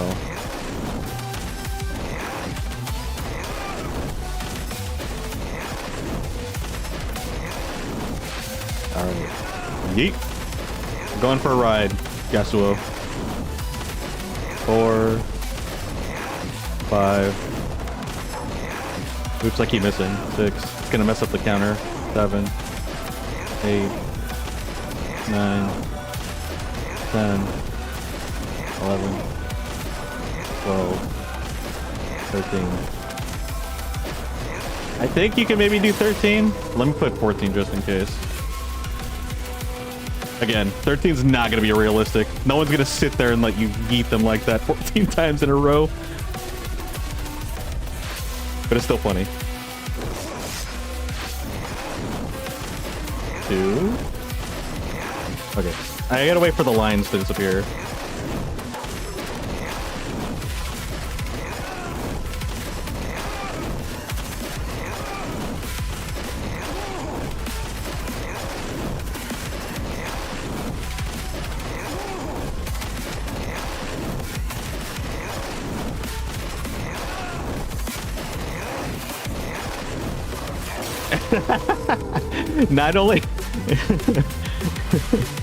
Not only does it take 13, but like not only does it take 13 hits to get the charge, it kills.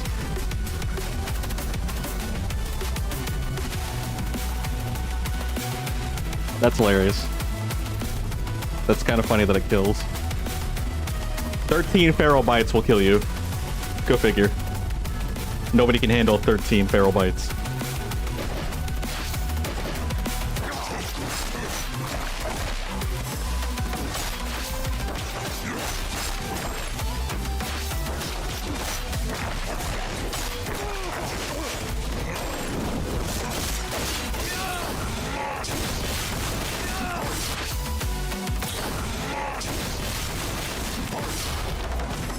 Wait a minute. This counts. I need to add this one. 1.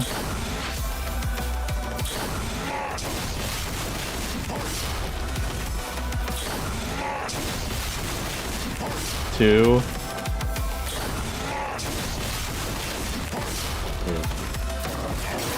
3. So 3 supers can give you a full charge. That kind of makes logical sense. What is this super called though? Moves list. Here we go. No escape.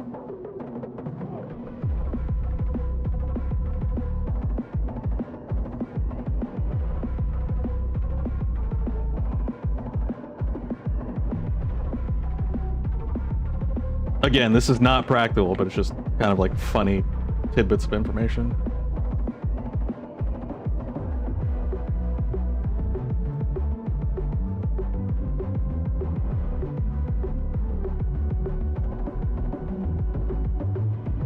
I could just write super. No, I don't want to write super. I could, though. No, actually, I couldn't. Because it's like which super? There's still 3 different supers you can do. It takes 3. But again, I think they all kill. Like, I think after, if you did 3, I think this also kills. Oh, no, it does not. Wow, it does not kill. I mean, probably a good thing, but... Yeah, I know, it doesn't kill. But still, 13 feral bites. Still funny to me.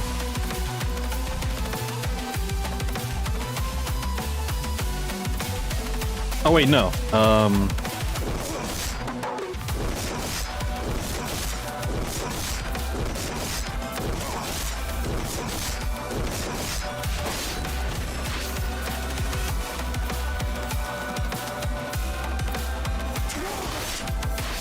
2s2.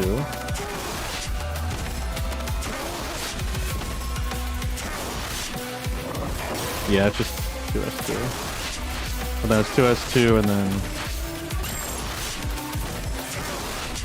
Oh wait, no, this is the one that's 7.5. That's what it is.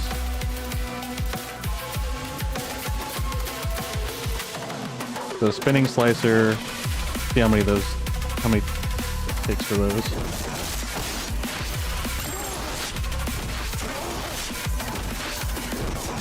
Oh wait, yeah.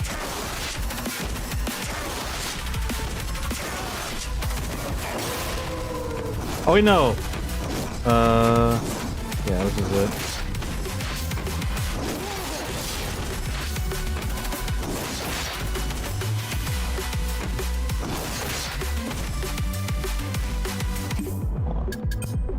Wait, never mind. It doesn't depend on it.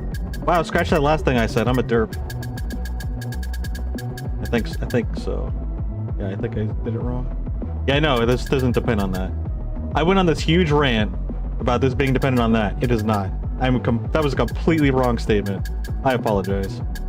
That's very awkward. I do be wrong pretty often. Savage Slash. You know, honestly, I would expect the devs to be better than me at this anyway.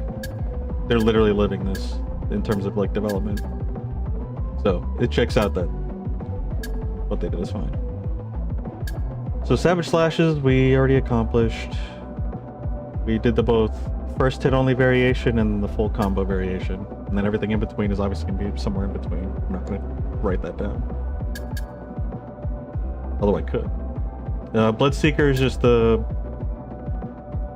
drill, the upwards drill. Wait, why does he combo like that? Or did I see that correctly? Yeah, like... Oh, I think they're just showing different variations. Yeah, okay, it's both of the variations. We don't need that one. Oh, that's what I was thinking. I was thinking they used Bloodseeker to launch him. No, they're using down heavy. They're using 2H to launch him. So... Oopsies. I do need to go to bed. My brain is... stumbling.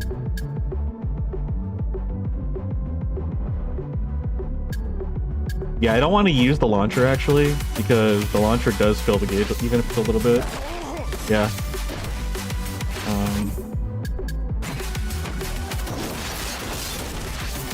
So it's a 2-hitter, right? Oopsies. Just to make sure. Yeah. Spinning slicer press repeatedly. Does it say that about other ones? Yeah, Savage Slashes press repeatedly. Spinning slicer is technically... Gosh dang it, I have to make this longer now. So there's a ×1 and a ×2.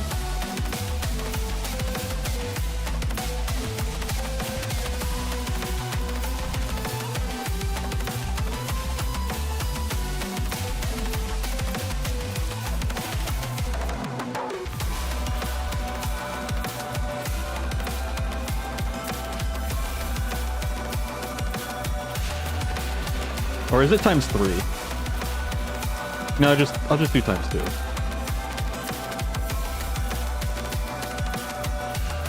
Hold on.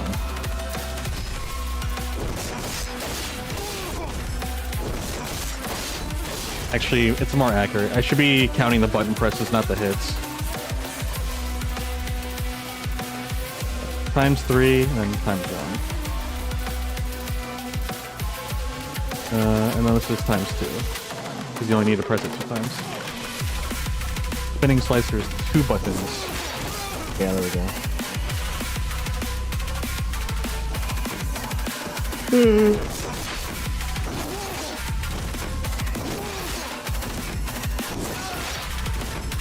Four, 5, oopsies.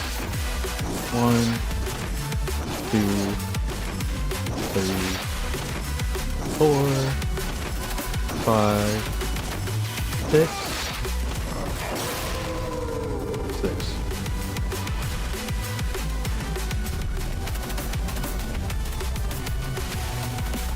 How many spinning toasters does it take? 1, 2, 3. Yeah, it kind of checks out. Oh, I wasn't really looking at the gauge. I was just waiting till he transformed.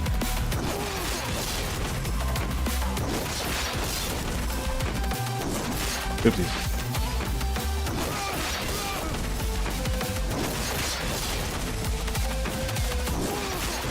Yeah, 3.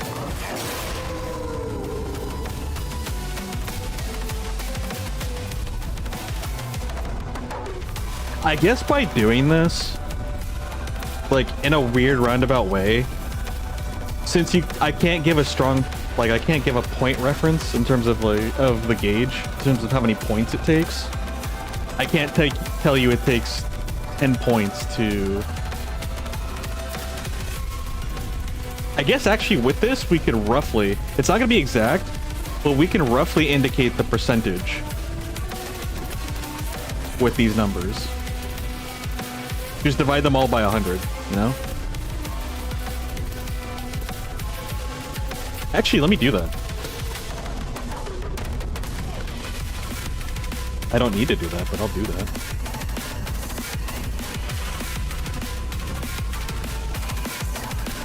Alright, let's take this. So what's the calculation? It's going to be 11 divided by 100, and then times...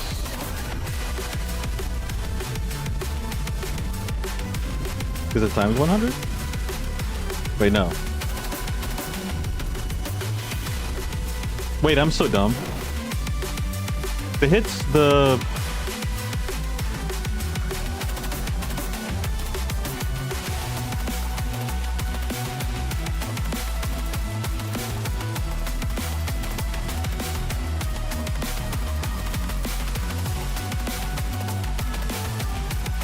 Oh no, wait, I'm doing this backwards. My bad. That's why. I'm derping now. Yeah, it's supposed to be 100 divided by 11. Oh no, I need to clear all that.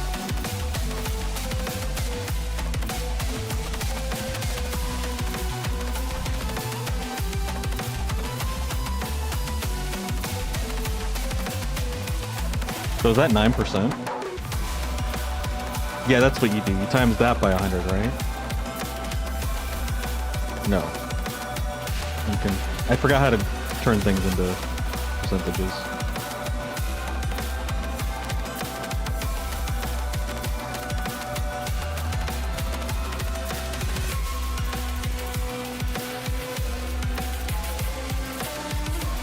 I cannot math right now. Like basic math.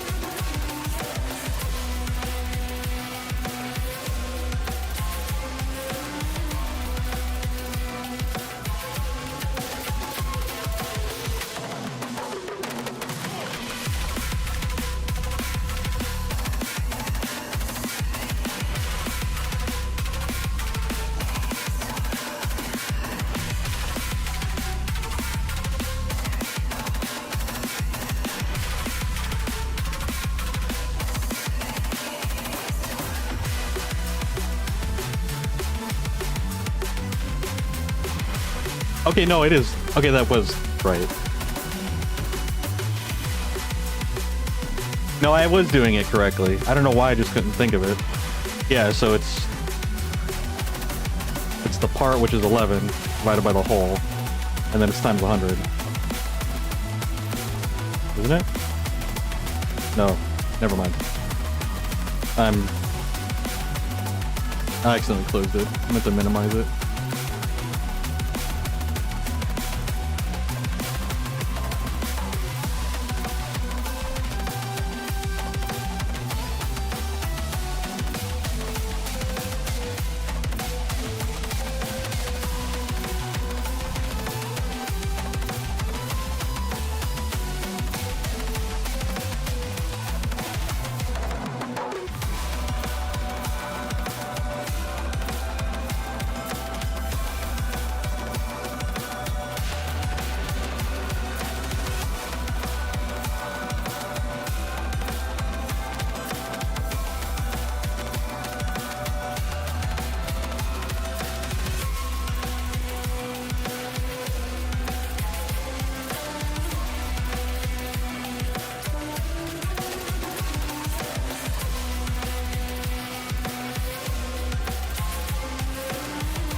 Okay, yeah, I don't know why I was overcomp. My brain is actually just gone. I can definitely tell it's gone now. I mean, I already knew it was gone. I was just stubborn and in denial. Yeah, so I had it right the first time.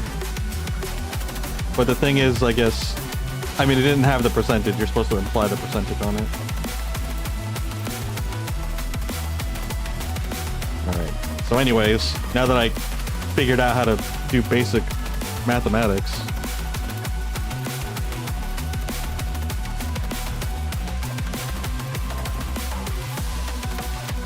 .1%.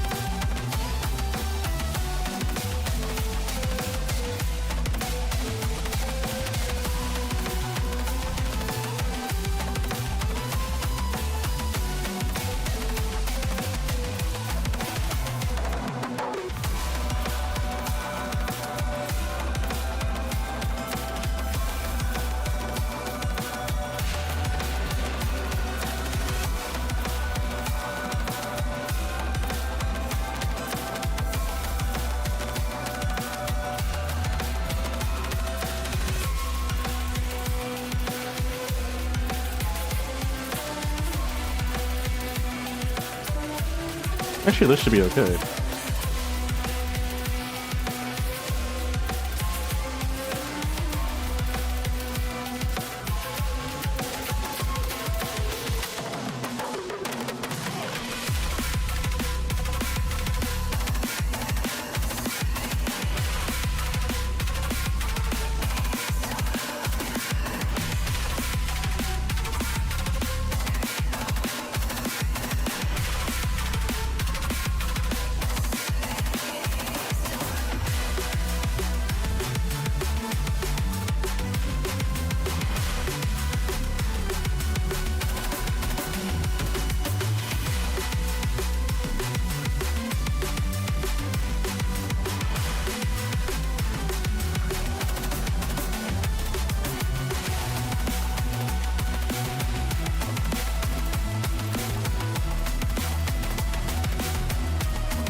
.7.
Nah, I don't like that. I'm gonna put everything back. There we go. I guess I can actually spread this out more. Like, we don't need to see his bar. Over here trying to be conservative with the screen. Here, we need to do this. Give it more screen space. More screen estate. I guess we could just actually move it over here.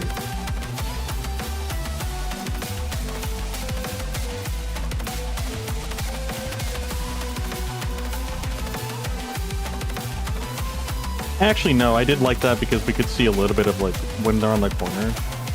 That's actually why I think I put it there. That actually does make sense.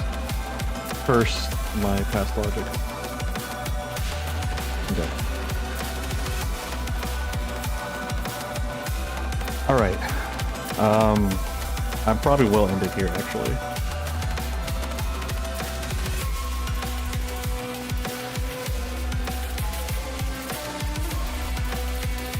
Yeah, Savage Slashes do like a quarter.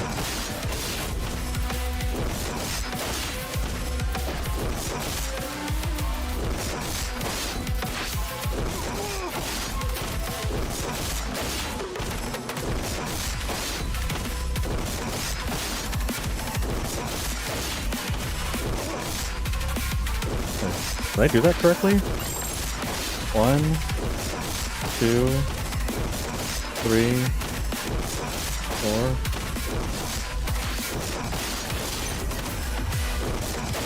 Wait. Oh wait, what? I'm so gone. I'm thinking about my I'm doing that because of my combo, I believe. Actually, wait, I don't even know why I'm doing that.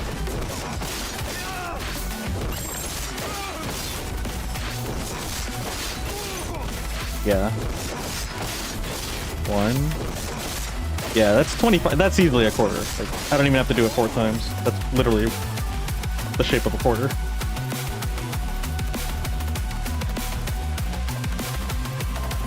Or the visual representation of one.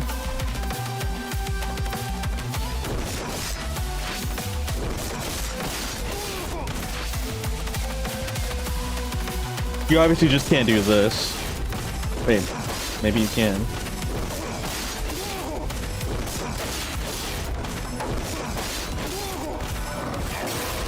I mean, technically it makes it go from 4 to 5.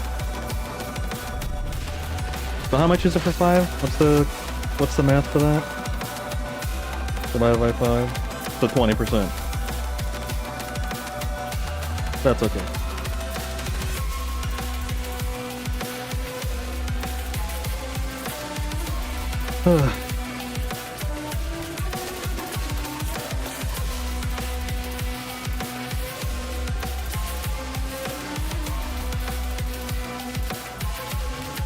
So by looking at this, your most efficient and least costing tool is going to be Savage Slashes, as well as Spinning Slicer, complete Spinning Slicer. Full Savage Slashes and full Spinning Slicer, essentially. Which makes sense because those are kind of like the primary finishers. These are all starters. Like, these are starters of those. This is just like mid combo. But I do find it kind of unfortunate that it's literally the least giving. It's the least giving ability. I mean, I guess you're not doing too much. I guess it kind of makes sense. But ew.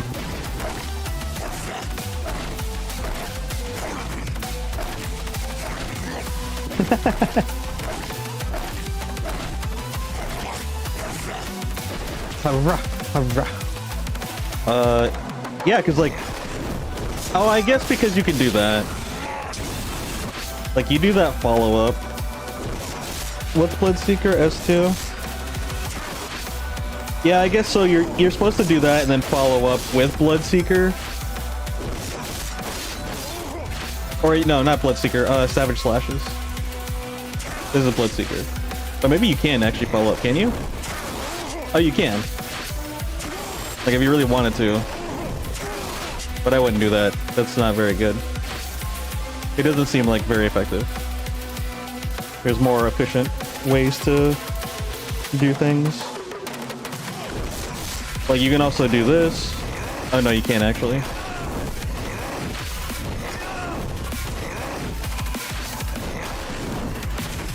No, you can't do that. The only like standard follow-up is just that.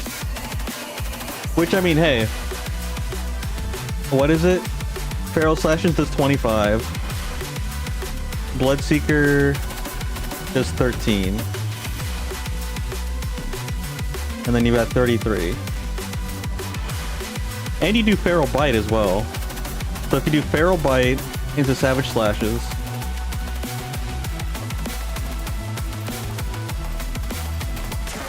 no, you're not doing Bloodseeker. I don't know why I decided to add that. Feral Bite.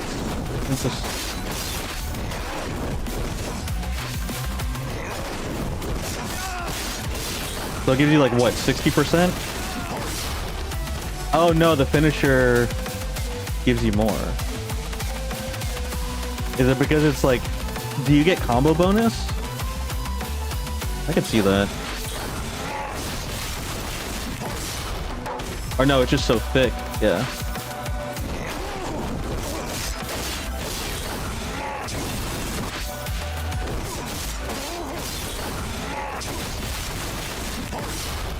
Am I just doing math wrong? I probably am, because we already have evidence of me doing that. But no, like it feels like it checks out. I'm just not doing math correctly.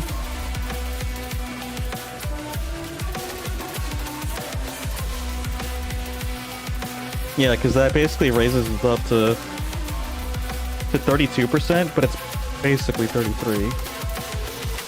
So it's 33 because it's this move, and then this sequence.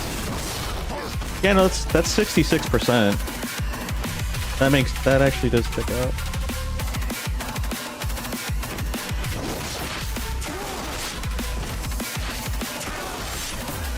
Wait.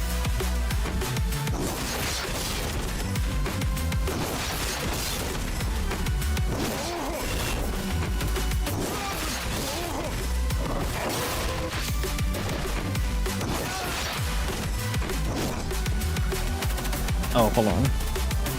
Yeah, I did this. I input this incorrectly. This should be 5. 5S2.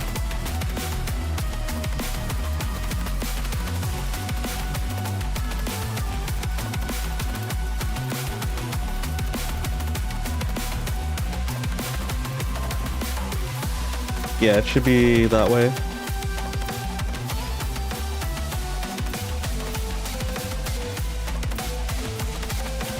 That's fine. Oh boy.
Really, that doesn't hit?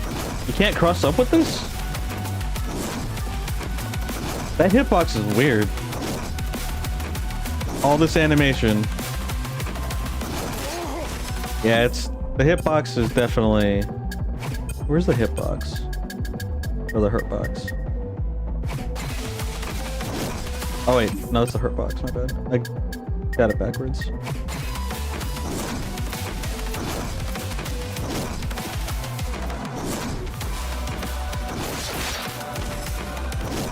Okay, so in the back, it doesn't actually hit. Like, there's no hitboxes behind him. It's all in front of him when you use this move. Which, I mean, I guess it makes sense. Darn. You can't get away with crossing up with that. We can get off that hurtbox now. Okay, so we need something else. I don't remember what.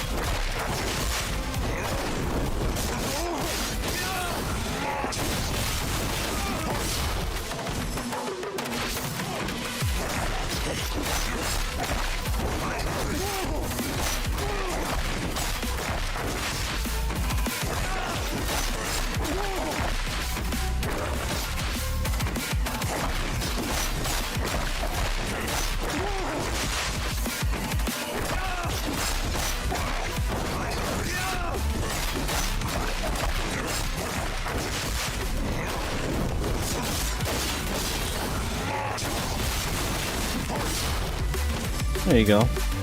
That is his bread and butter. Do I already have the... I should have the bread and butter. Oh wait, we didn't finish the bread and butter, that's why. That is what was going on. So air 5H. And then I can actually do low L, medium, or 5L, 2M, 5M, and then 5H, and then full charge of S2S1.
Okay.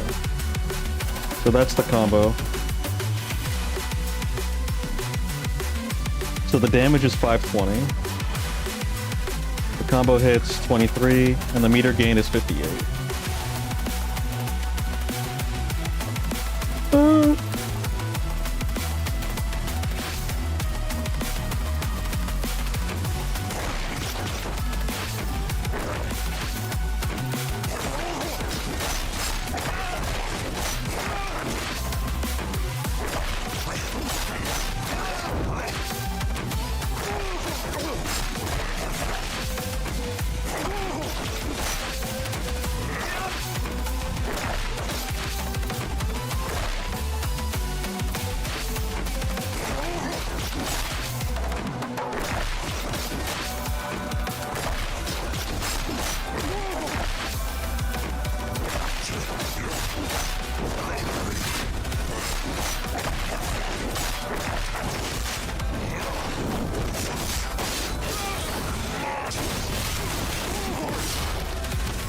Wait, I'm missing one.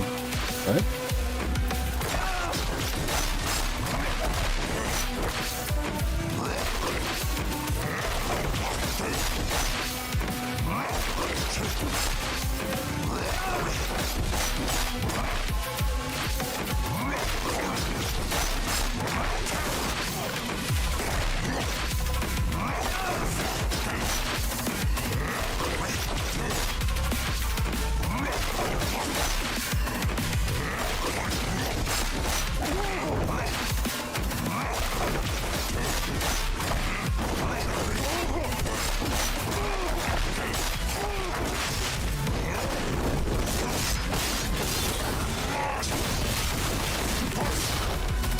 Where am I missing an attack?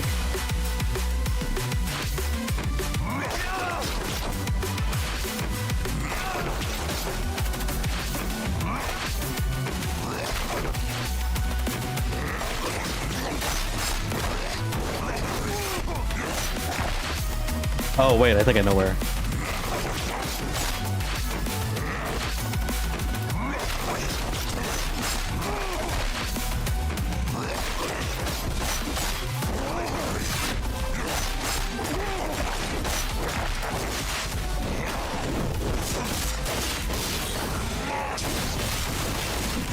No, that is not where.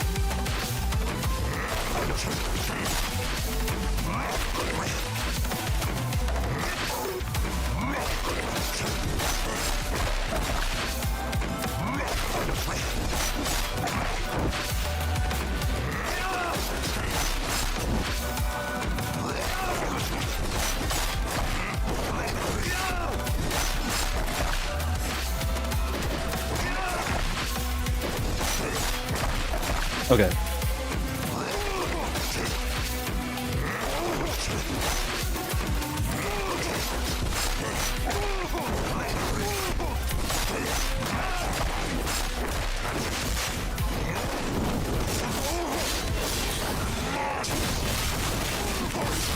Still 22. Where the heck did I get 23?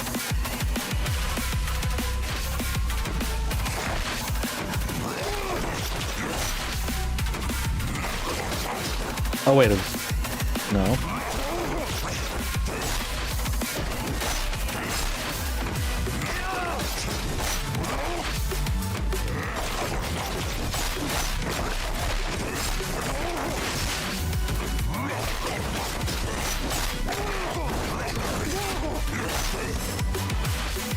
This doesn't do 2 hits, does it? No, it doesn't.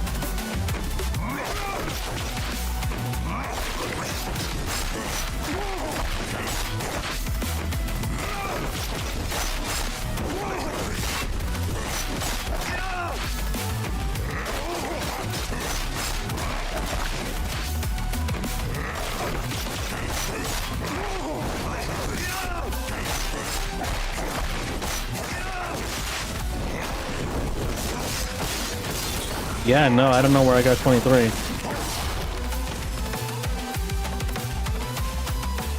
Weirdly enough, this does more damage anyway, so I'll take it. I'm just so confused on where I got it. Maybe I was doing multiple lights. And then the meter gain is 64. Yeah, that's good.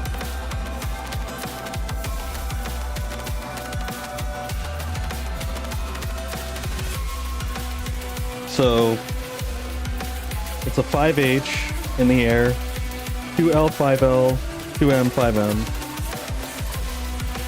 5H, S1, and then I think it's an air 5M. Yeah, it's an air 5M.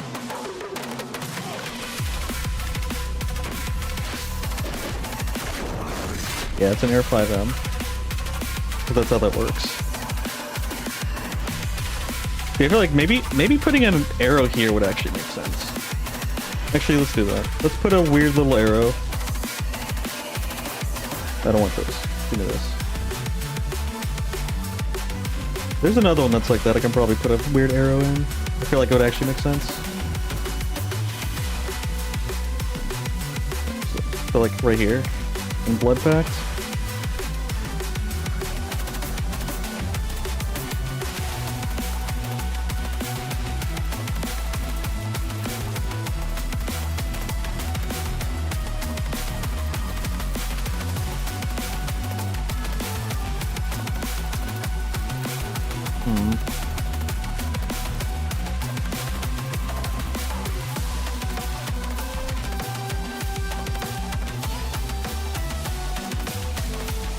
I guess I could just put 5L times 2.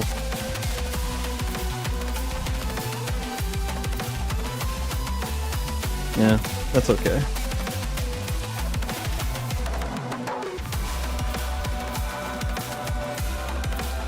So we have our... That's not what I'm looking for.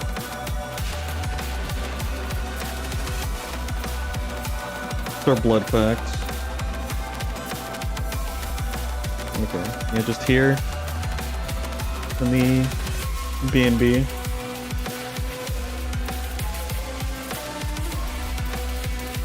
So after the 5M, he comes down. It should be 2M. Yeah, it's 2M. 2M, 5M. And then 5H, 2H. Yeah, 5H, 2H.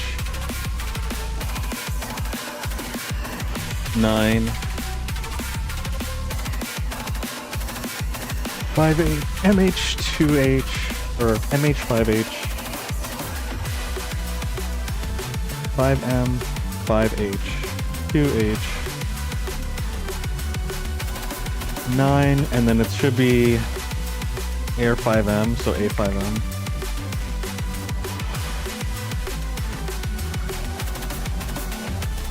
Yeah, it should be Air 5M.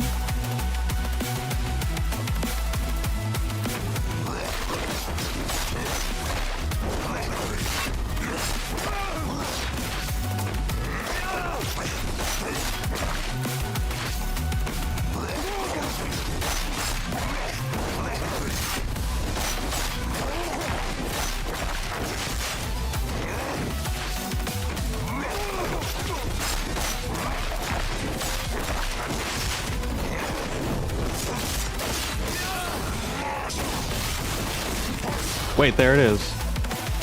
Wait, what did I do? I need to capture that. I literally blanked out and I started pushing buttons. Oh, you know, it is a 23 hit combo. This one was weaker.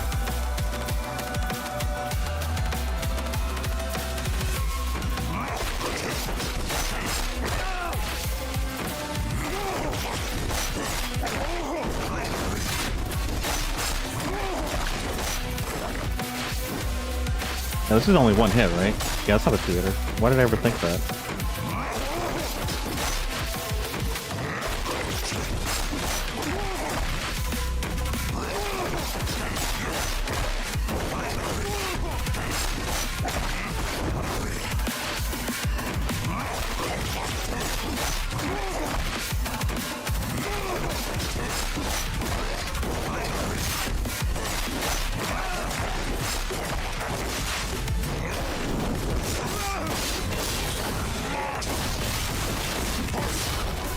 Yeah, see, now that one's a 2. Huh? I'm missing something here.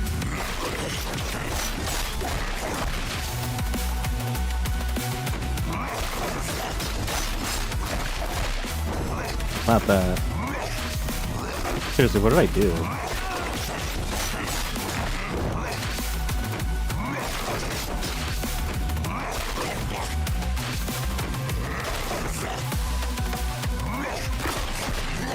I mean, you're not gonna do that. Realistically, no one's gonna let you just come up here and just wait, like, freaking chomp you.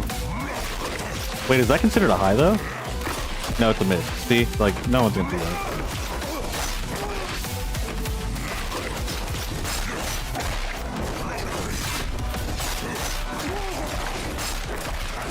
Wait, maybe I put in a light, and I didn't even realize it. It's very possible I added a light, and I just wasn't even thinking about it. In that second, string.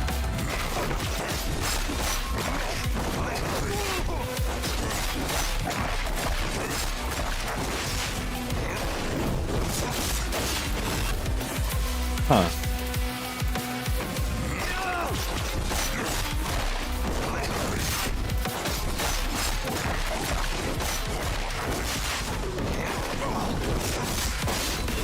Yeah, no, I can't do that. Like, that's why I didn't do that, is because it's too much. It takes away too much hit stun.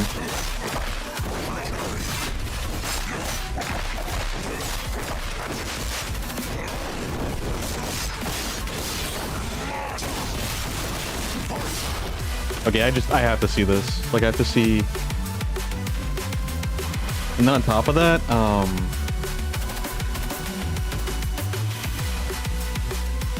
what is it called?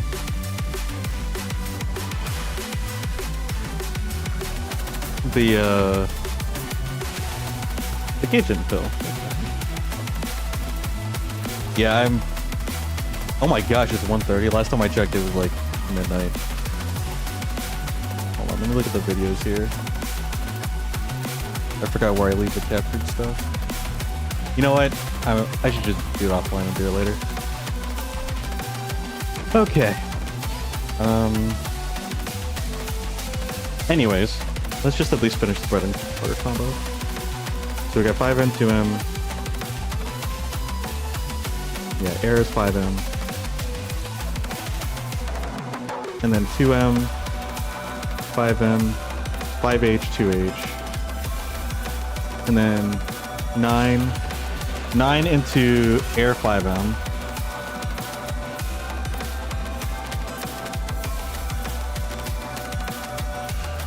Air 5H.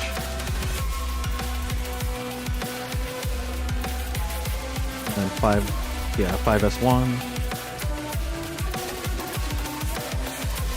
And then it's 6S2. 6S2.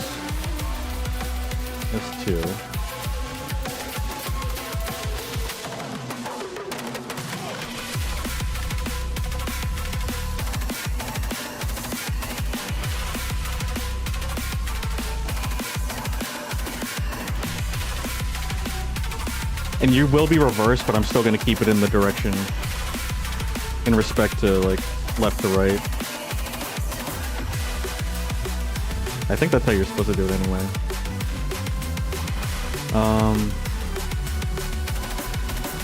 Actually, I don't think it matters. Because it's just going to be a 5S2 anyway.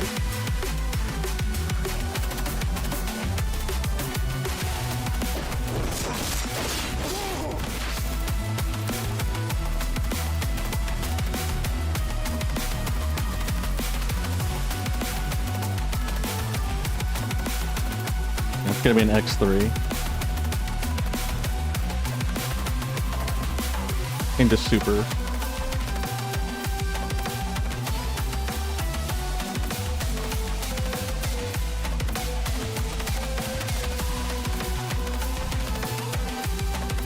Wait, did I just full copy this? No, that's blood packed. Smaller.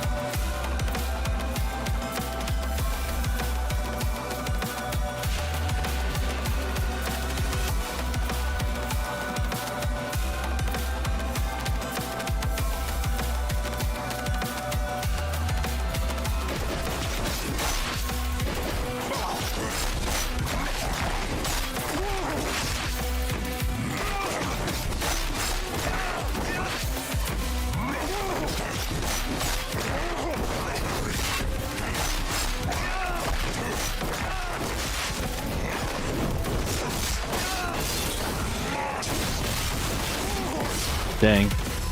If only I can get it to fill up that last segment, I would title this combo Blood Moon. That would be so cool. I'm gonna put a note on that. I doubt I'll be able to find anything. That would make him really, really strong if he could just one combo solo full blood, bloodlust. It's literally just motivation from a naming convention as well.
Yeah, this is still weirdly fun.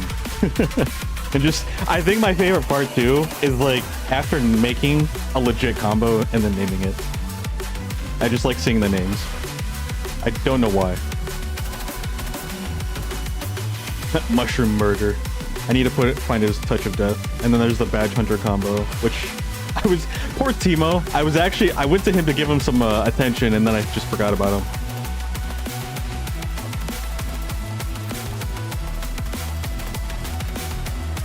Yeah, I guess I'll probably title the next run like combo crafting.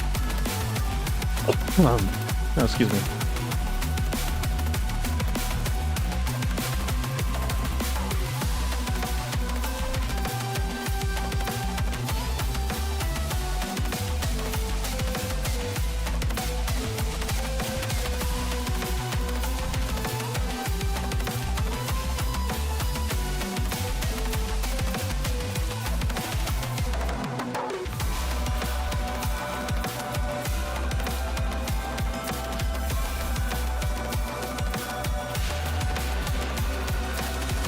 The funny thing is I haven't even accomplished anything over here. These are just things that I thought of that I knew I'd forget in the future.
Okay, yeah, this checks off. Okay. Yeah, this little list here is the quick, yeah, combos quick list.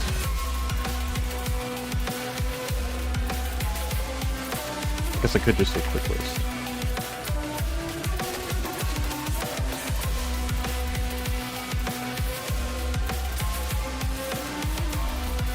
I take out the word combos because I feel like it's implied in this whole thing.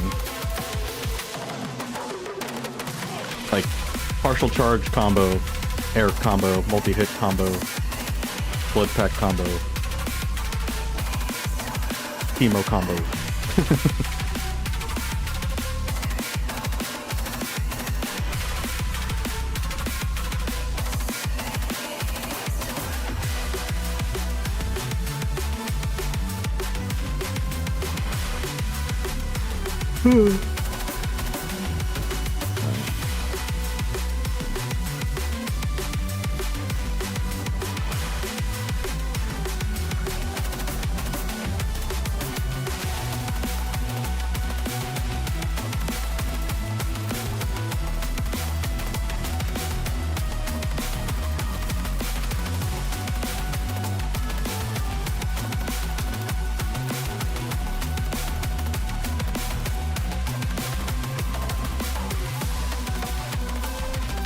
The combo details is fine.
Mushroom. Mushroom.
This is kind of a weak name. Mushroom Touch.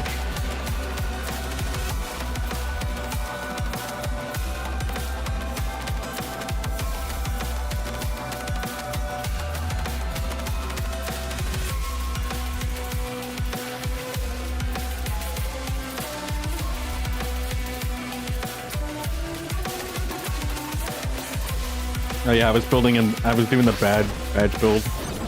I didn't completely ignore him. He got a little bit of attention, but he definitely did not get a whole lot compared to Warwick today.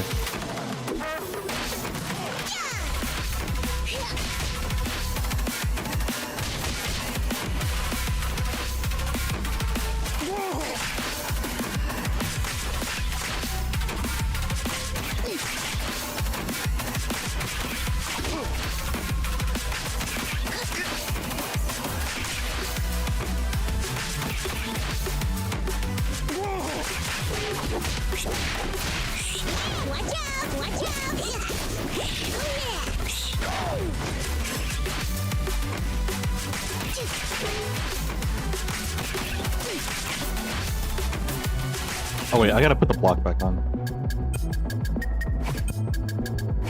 Where is it?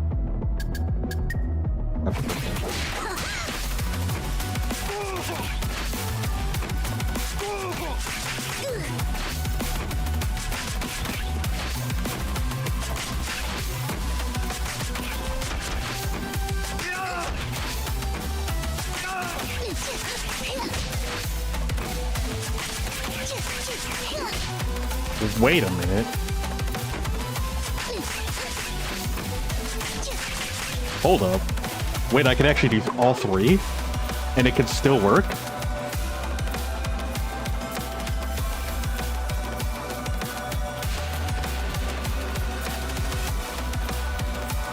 That's insane.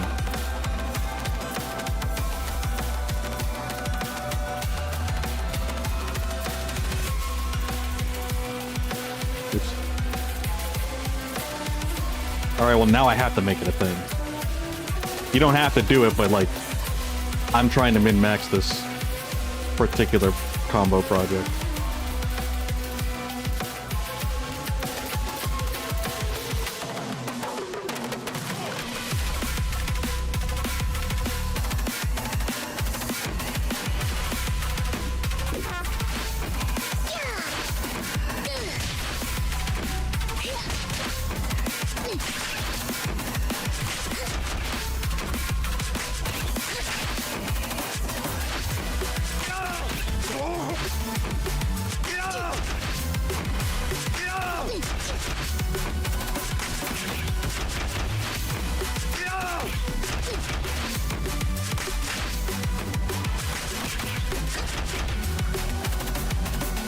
Probably too late, but I'm gonna try to see if I can capture it.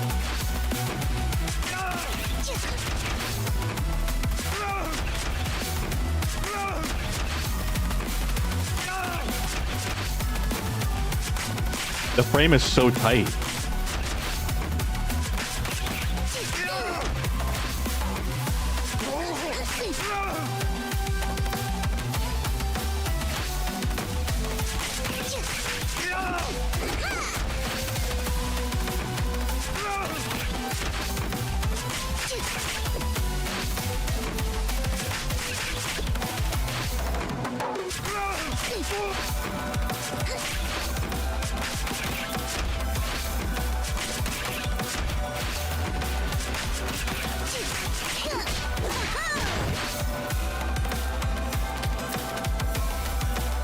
Okay, so that is possible.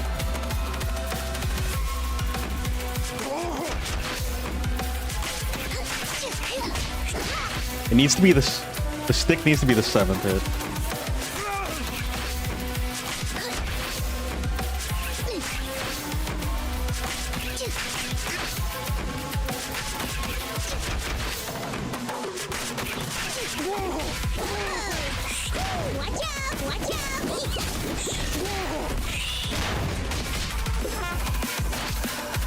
I don't think that was it.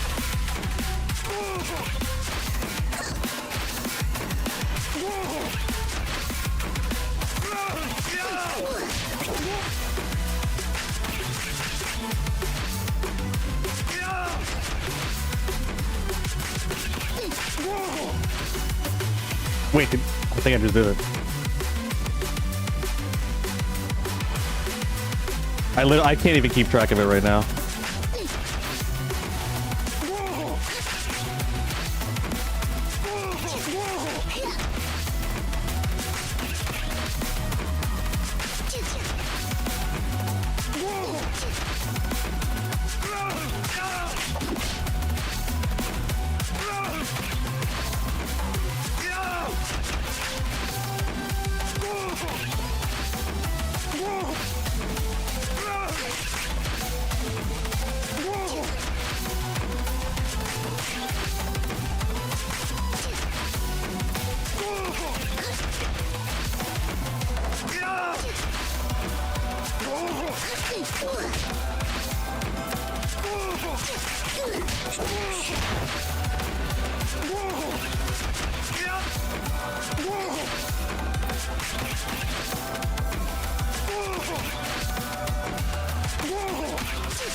Fine.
No, I had it right there.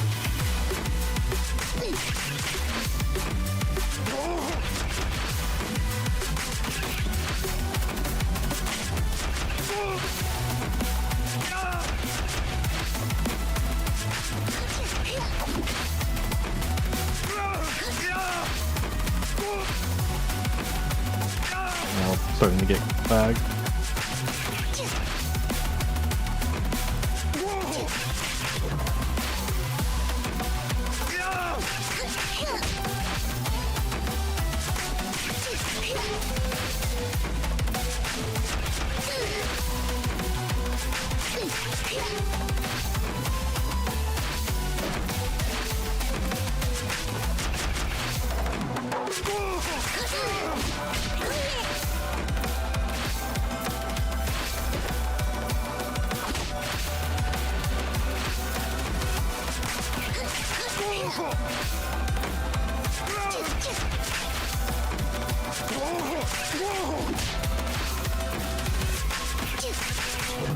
Yeah. Even the 5-hit, you can't use 5M.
We can definitely get 5 in.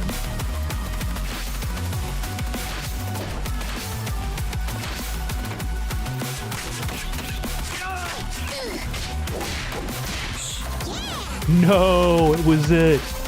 That was it. Oh, well. It's unfortunate. This combo is not practical at this point. At least, like, getting all 3 hits in, specifically. Or all 6 hits, I should say. No, just all 3. Like, because it's specifically for the air section. The air segment.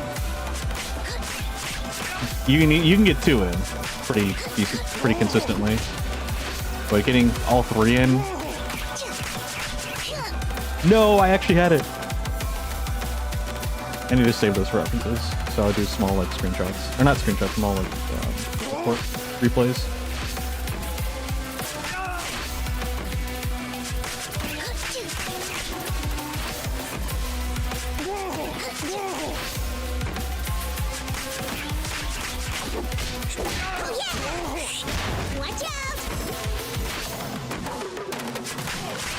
Once I get this in, I want to do the rest of the combo normally, but I can't.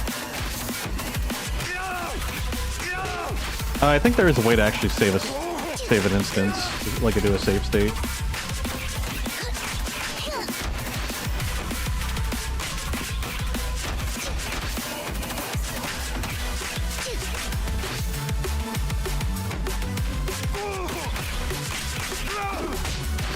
Oh no, that was it. I was trying to pause so I can see if I can figure out how to do it. That's probably for next time. I really should just get going.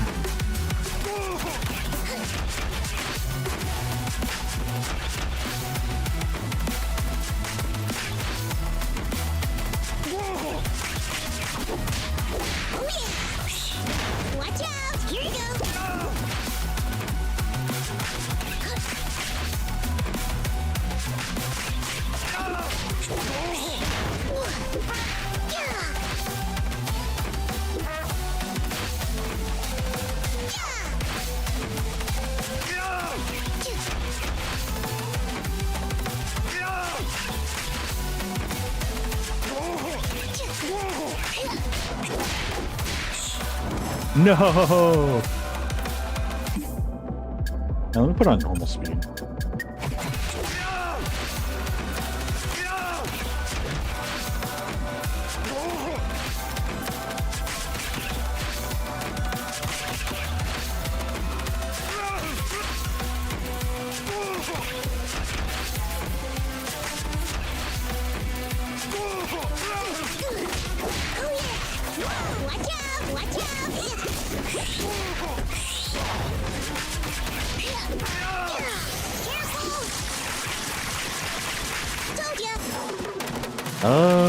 Oh, I can do 2 hits with Air 5M. Forgot about that. I can get away with that. But if I actually do this properly... Oh no, I choked. It was so hard to get that. It's there again. Dude, I'm actually kind of getting it a little bit.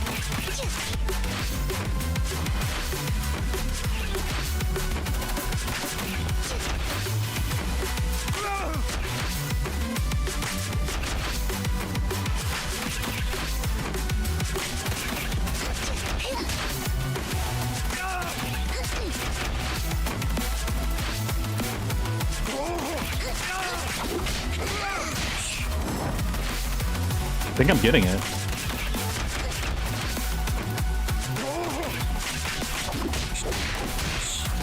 Darn it.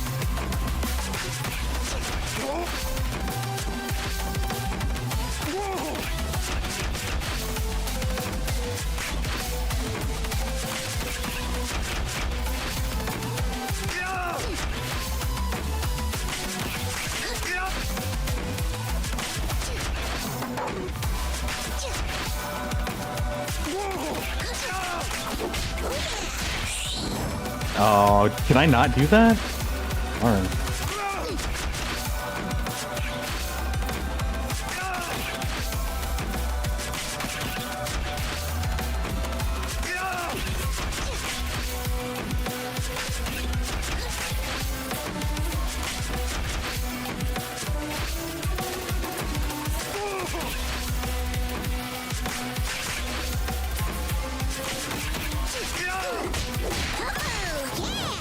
I don't think I can do that, actually. Oh, that sucks. Okay. I guess I'll have to take it out because it doesn't look like it actually connects. That's a bummer. I mean, I'm glad I know, but man, that is a bummer.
Yeah, I don't think you can do that. Based on that, I did everything pretty consistently, I believe.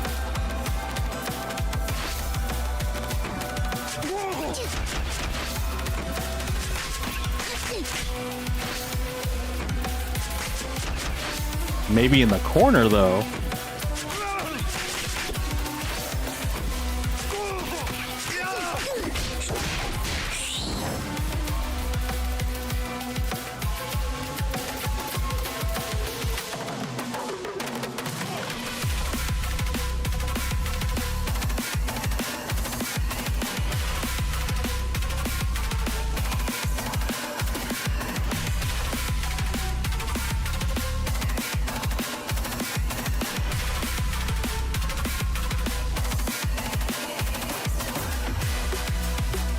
I'll keep that there.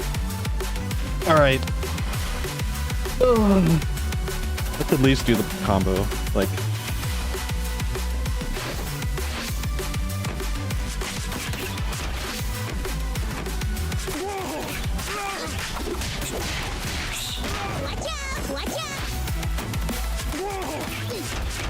now I don't know how to do the 2-1.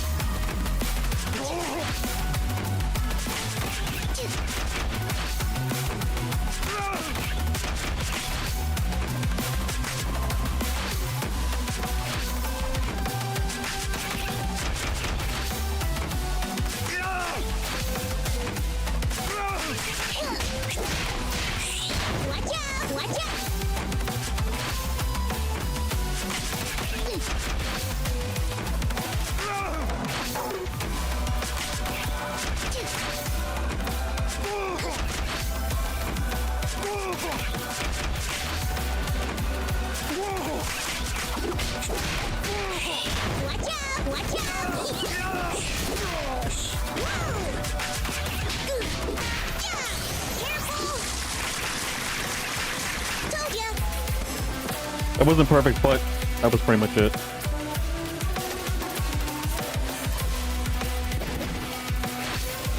Let me try this again.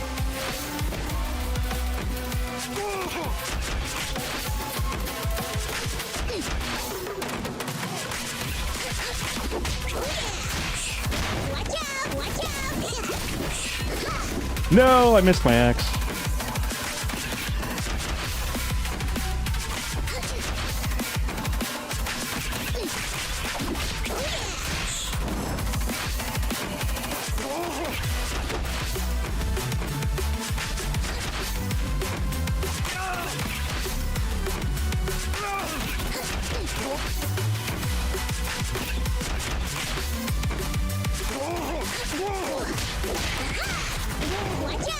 Yeah, that's too early.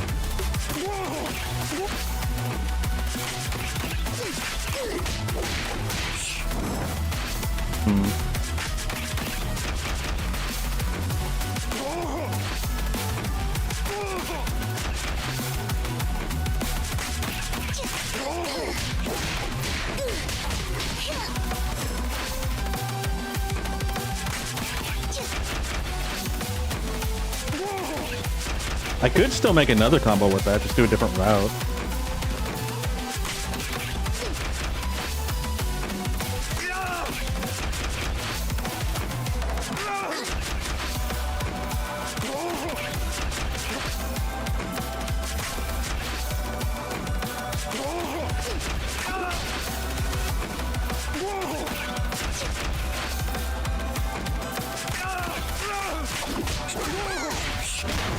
Nope, too soon.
I missed the dart. No, I'm sad.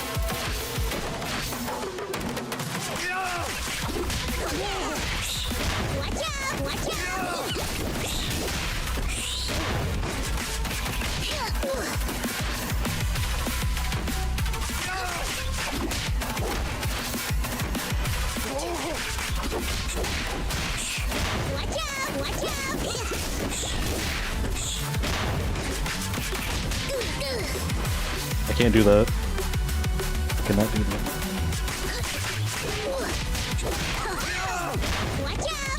Wait, I can throw an M? He's close enough? Oh my gosh, he is. But I feel like that's not consistent. I feel like I've tried that already. Or maybe it was with 2, because I was trying to maximize the blow darts, and I think I switched over to that.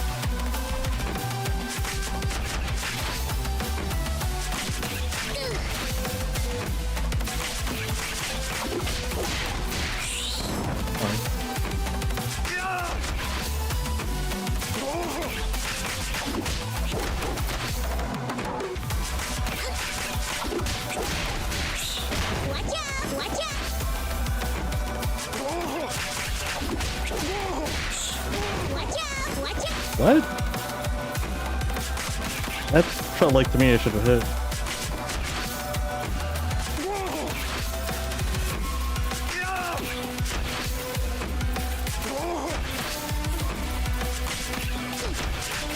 Alright, I'll do the easier variant.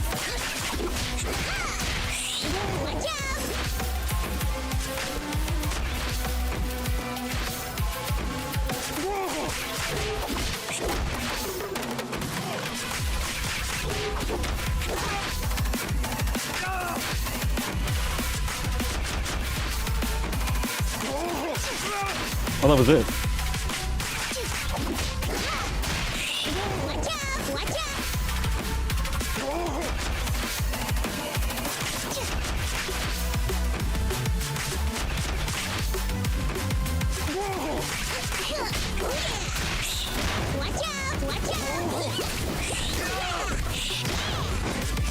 Oh, there was a lag.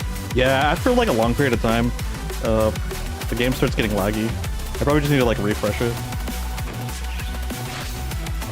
Like start the game, like shut up the program. Honestly, it's kind of a good idea. I need to get off. I needed to get off like 3 hours ago.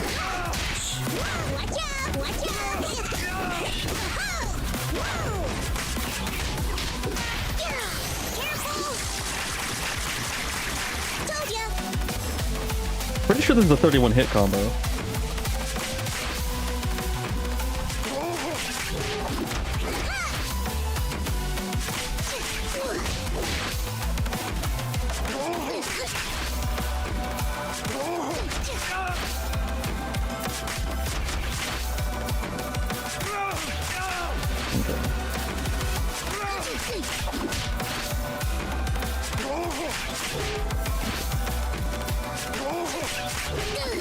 Yeah, I know. I can hit him with the pan, but I can't follow up the other end.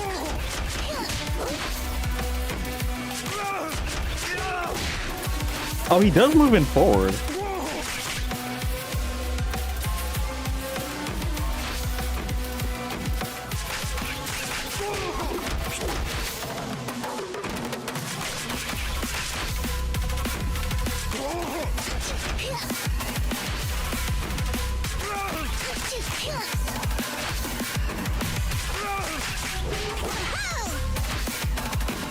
No, he doesn't move in close enough. Yeah, it's way too far away. That's why I have to go in. I remember doing that now.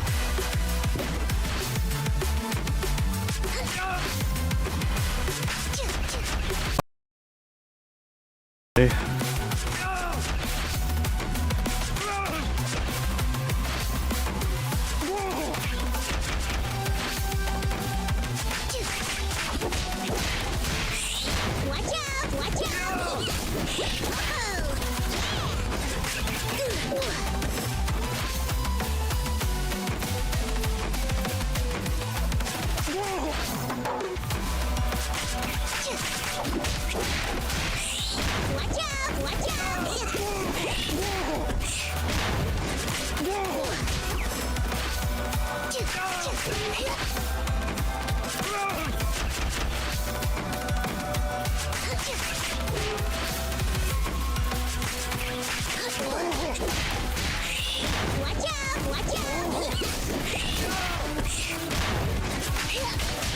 Oopsies.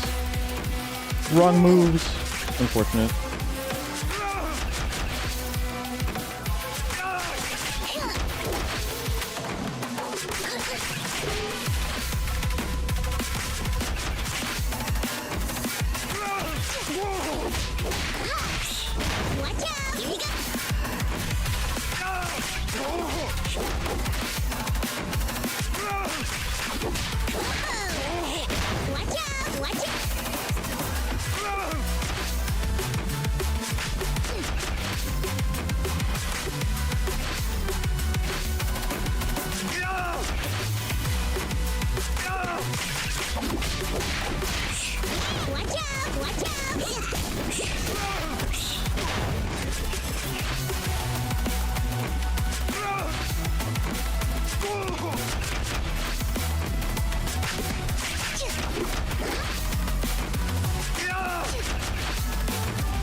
Okay, okay.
I crossed myself up.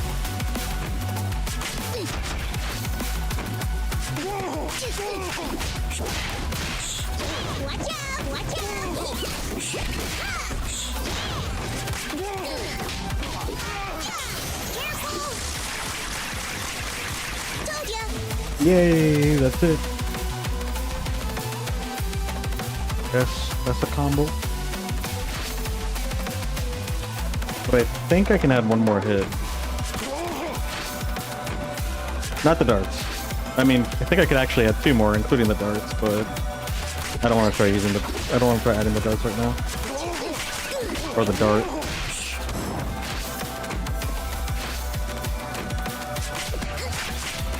Actually, darts, yeah.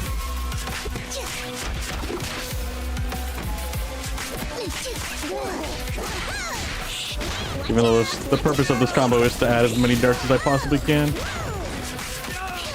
It's just so hard.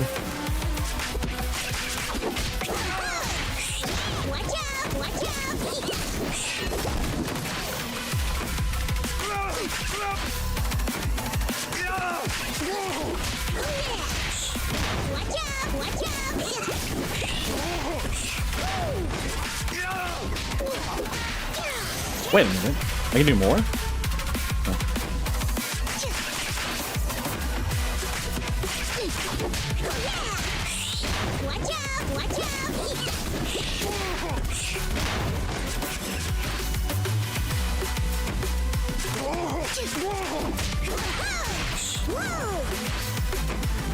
Oh wait, I think I can only do that if I miss the darts. That's why I can do that.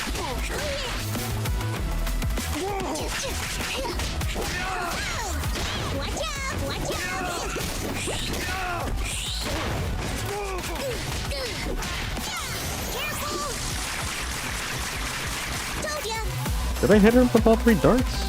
I don't recall. But like, for one combo, that's a pretty healthy. Those are some pretty nice little darts to the badges. Oh shoot. Huh? Did it cancel out on me? Probably.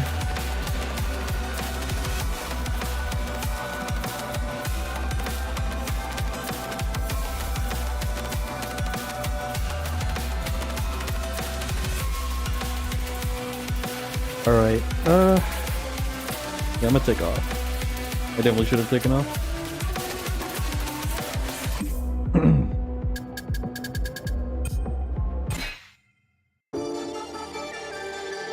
Cool.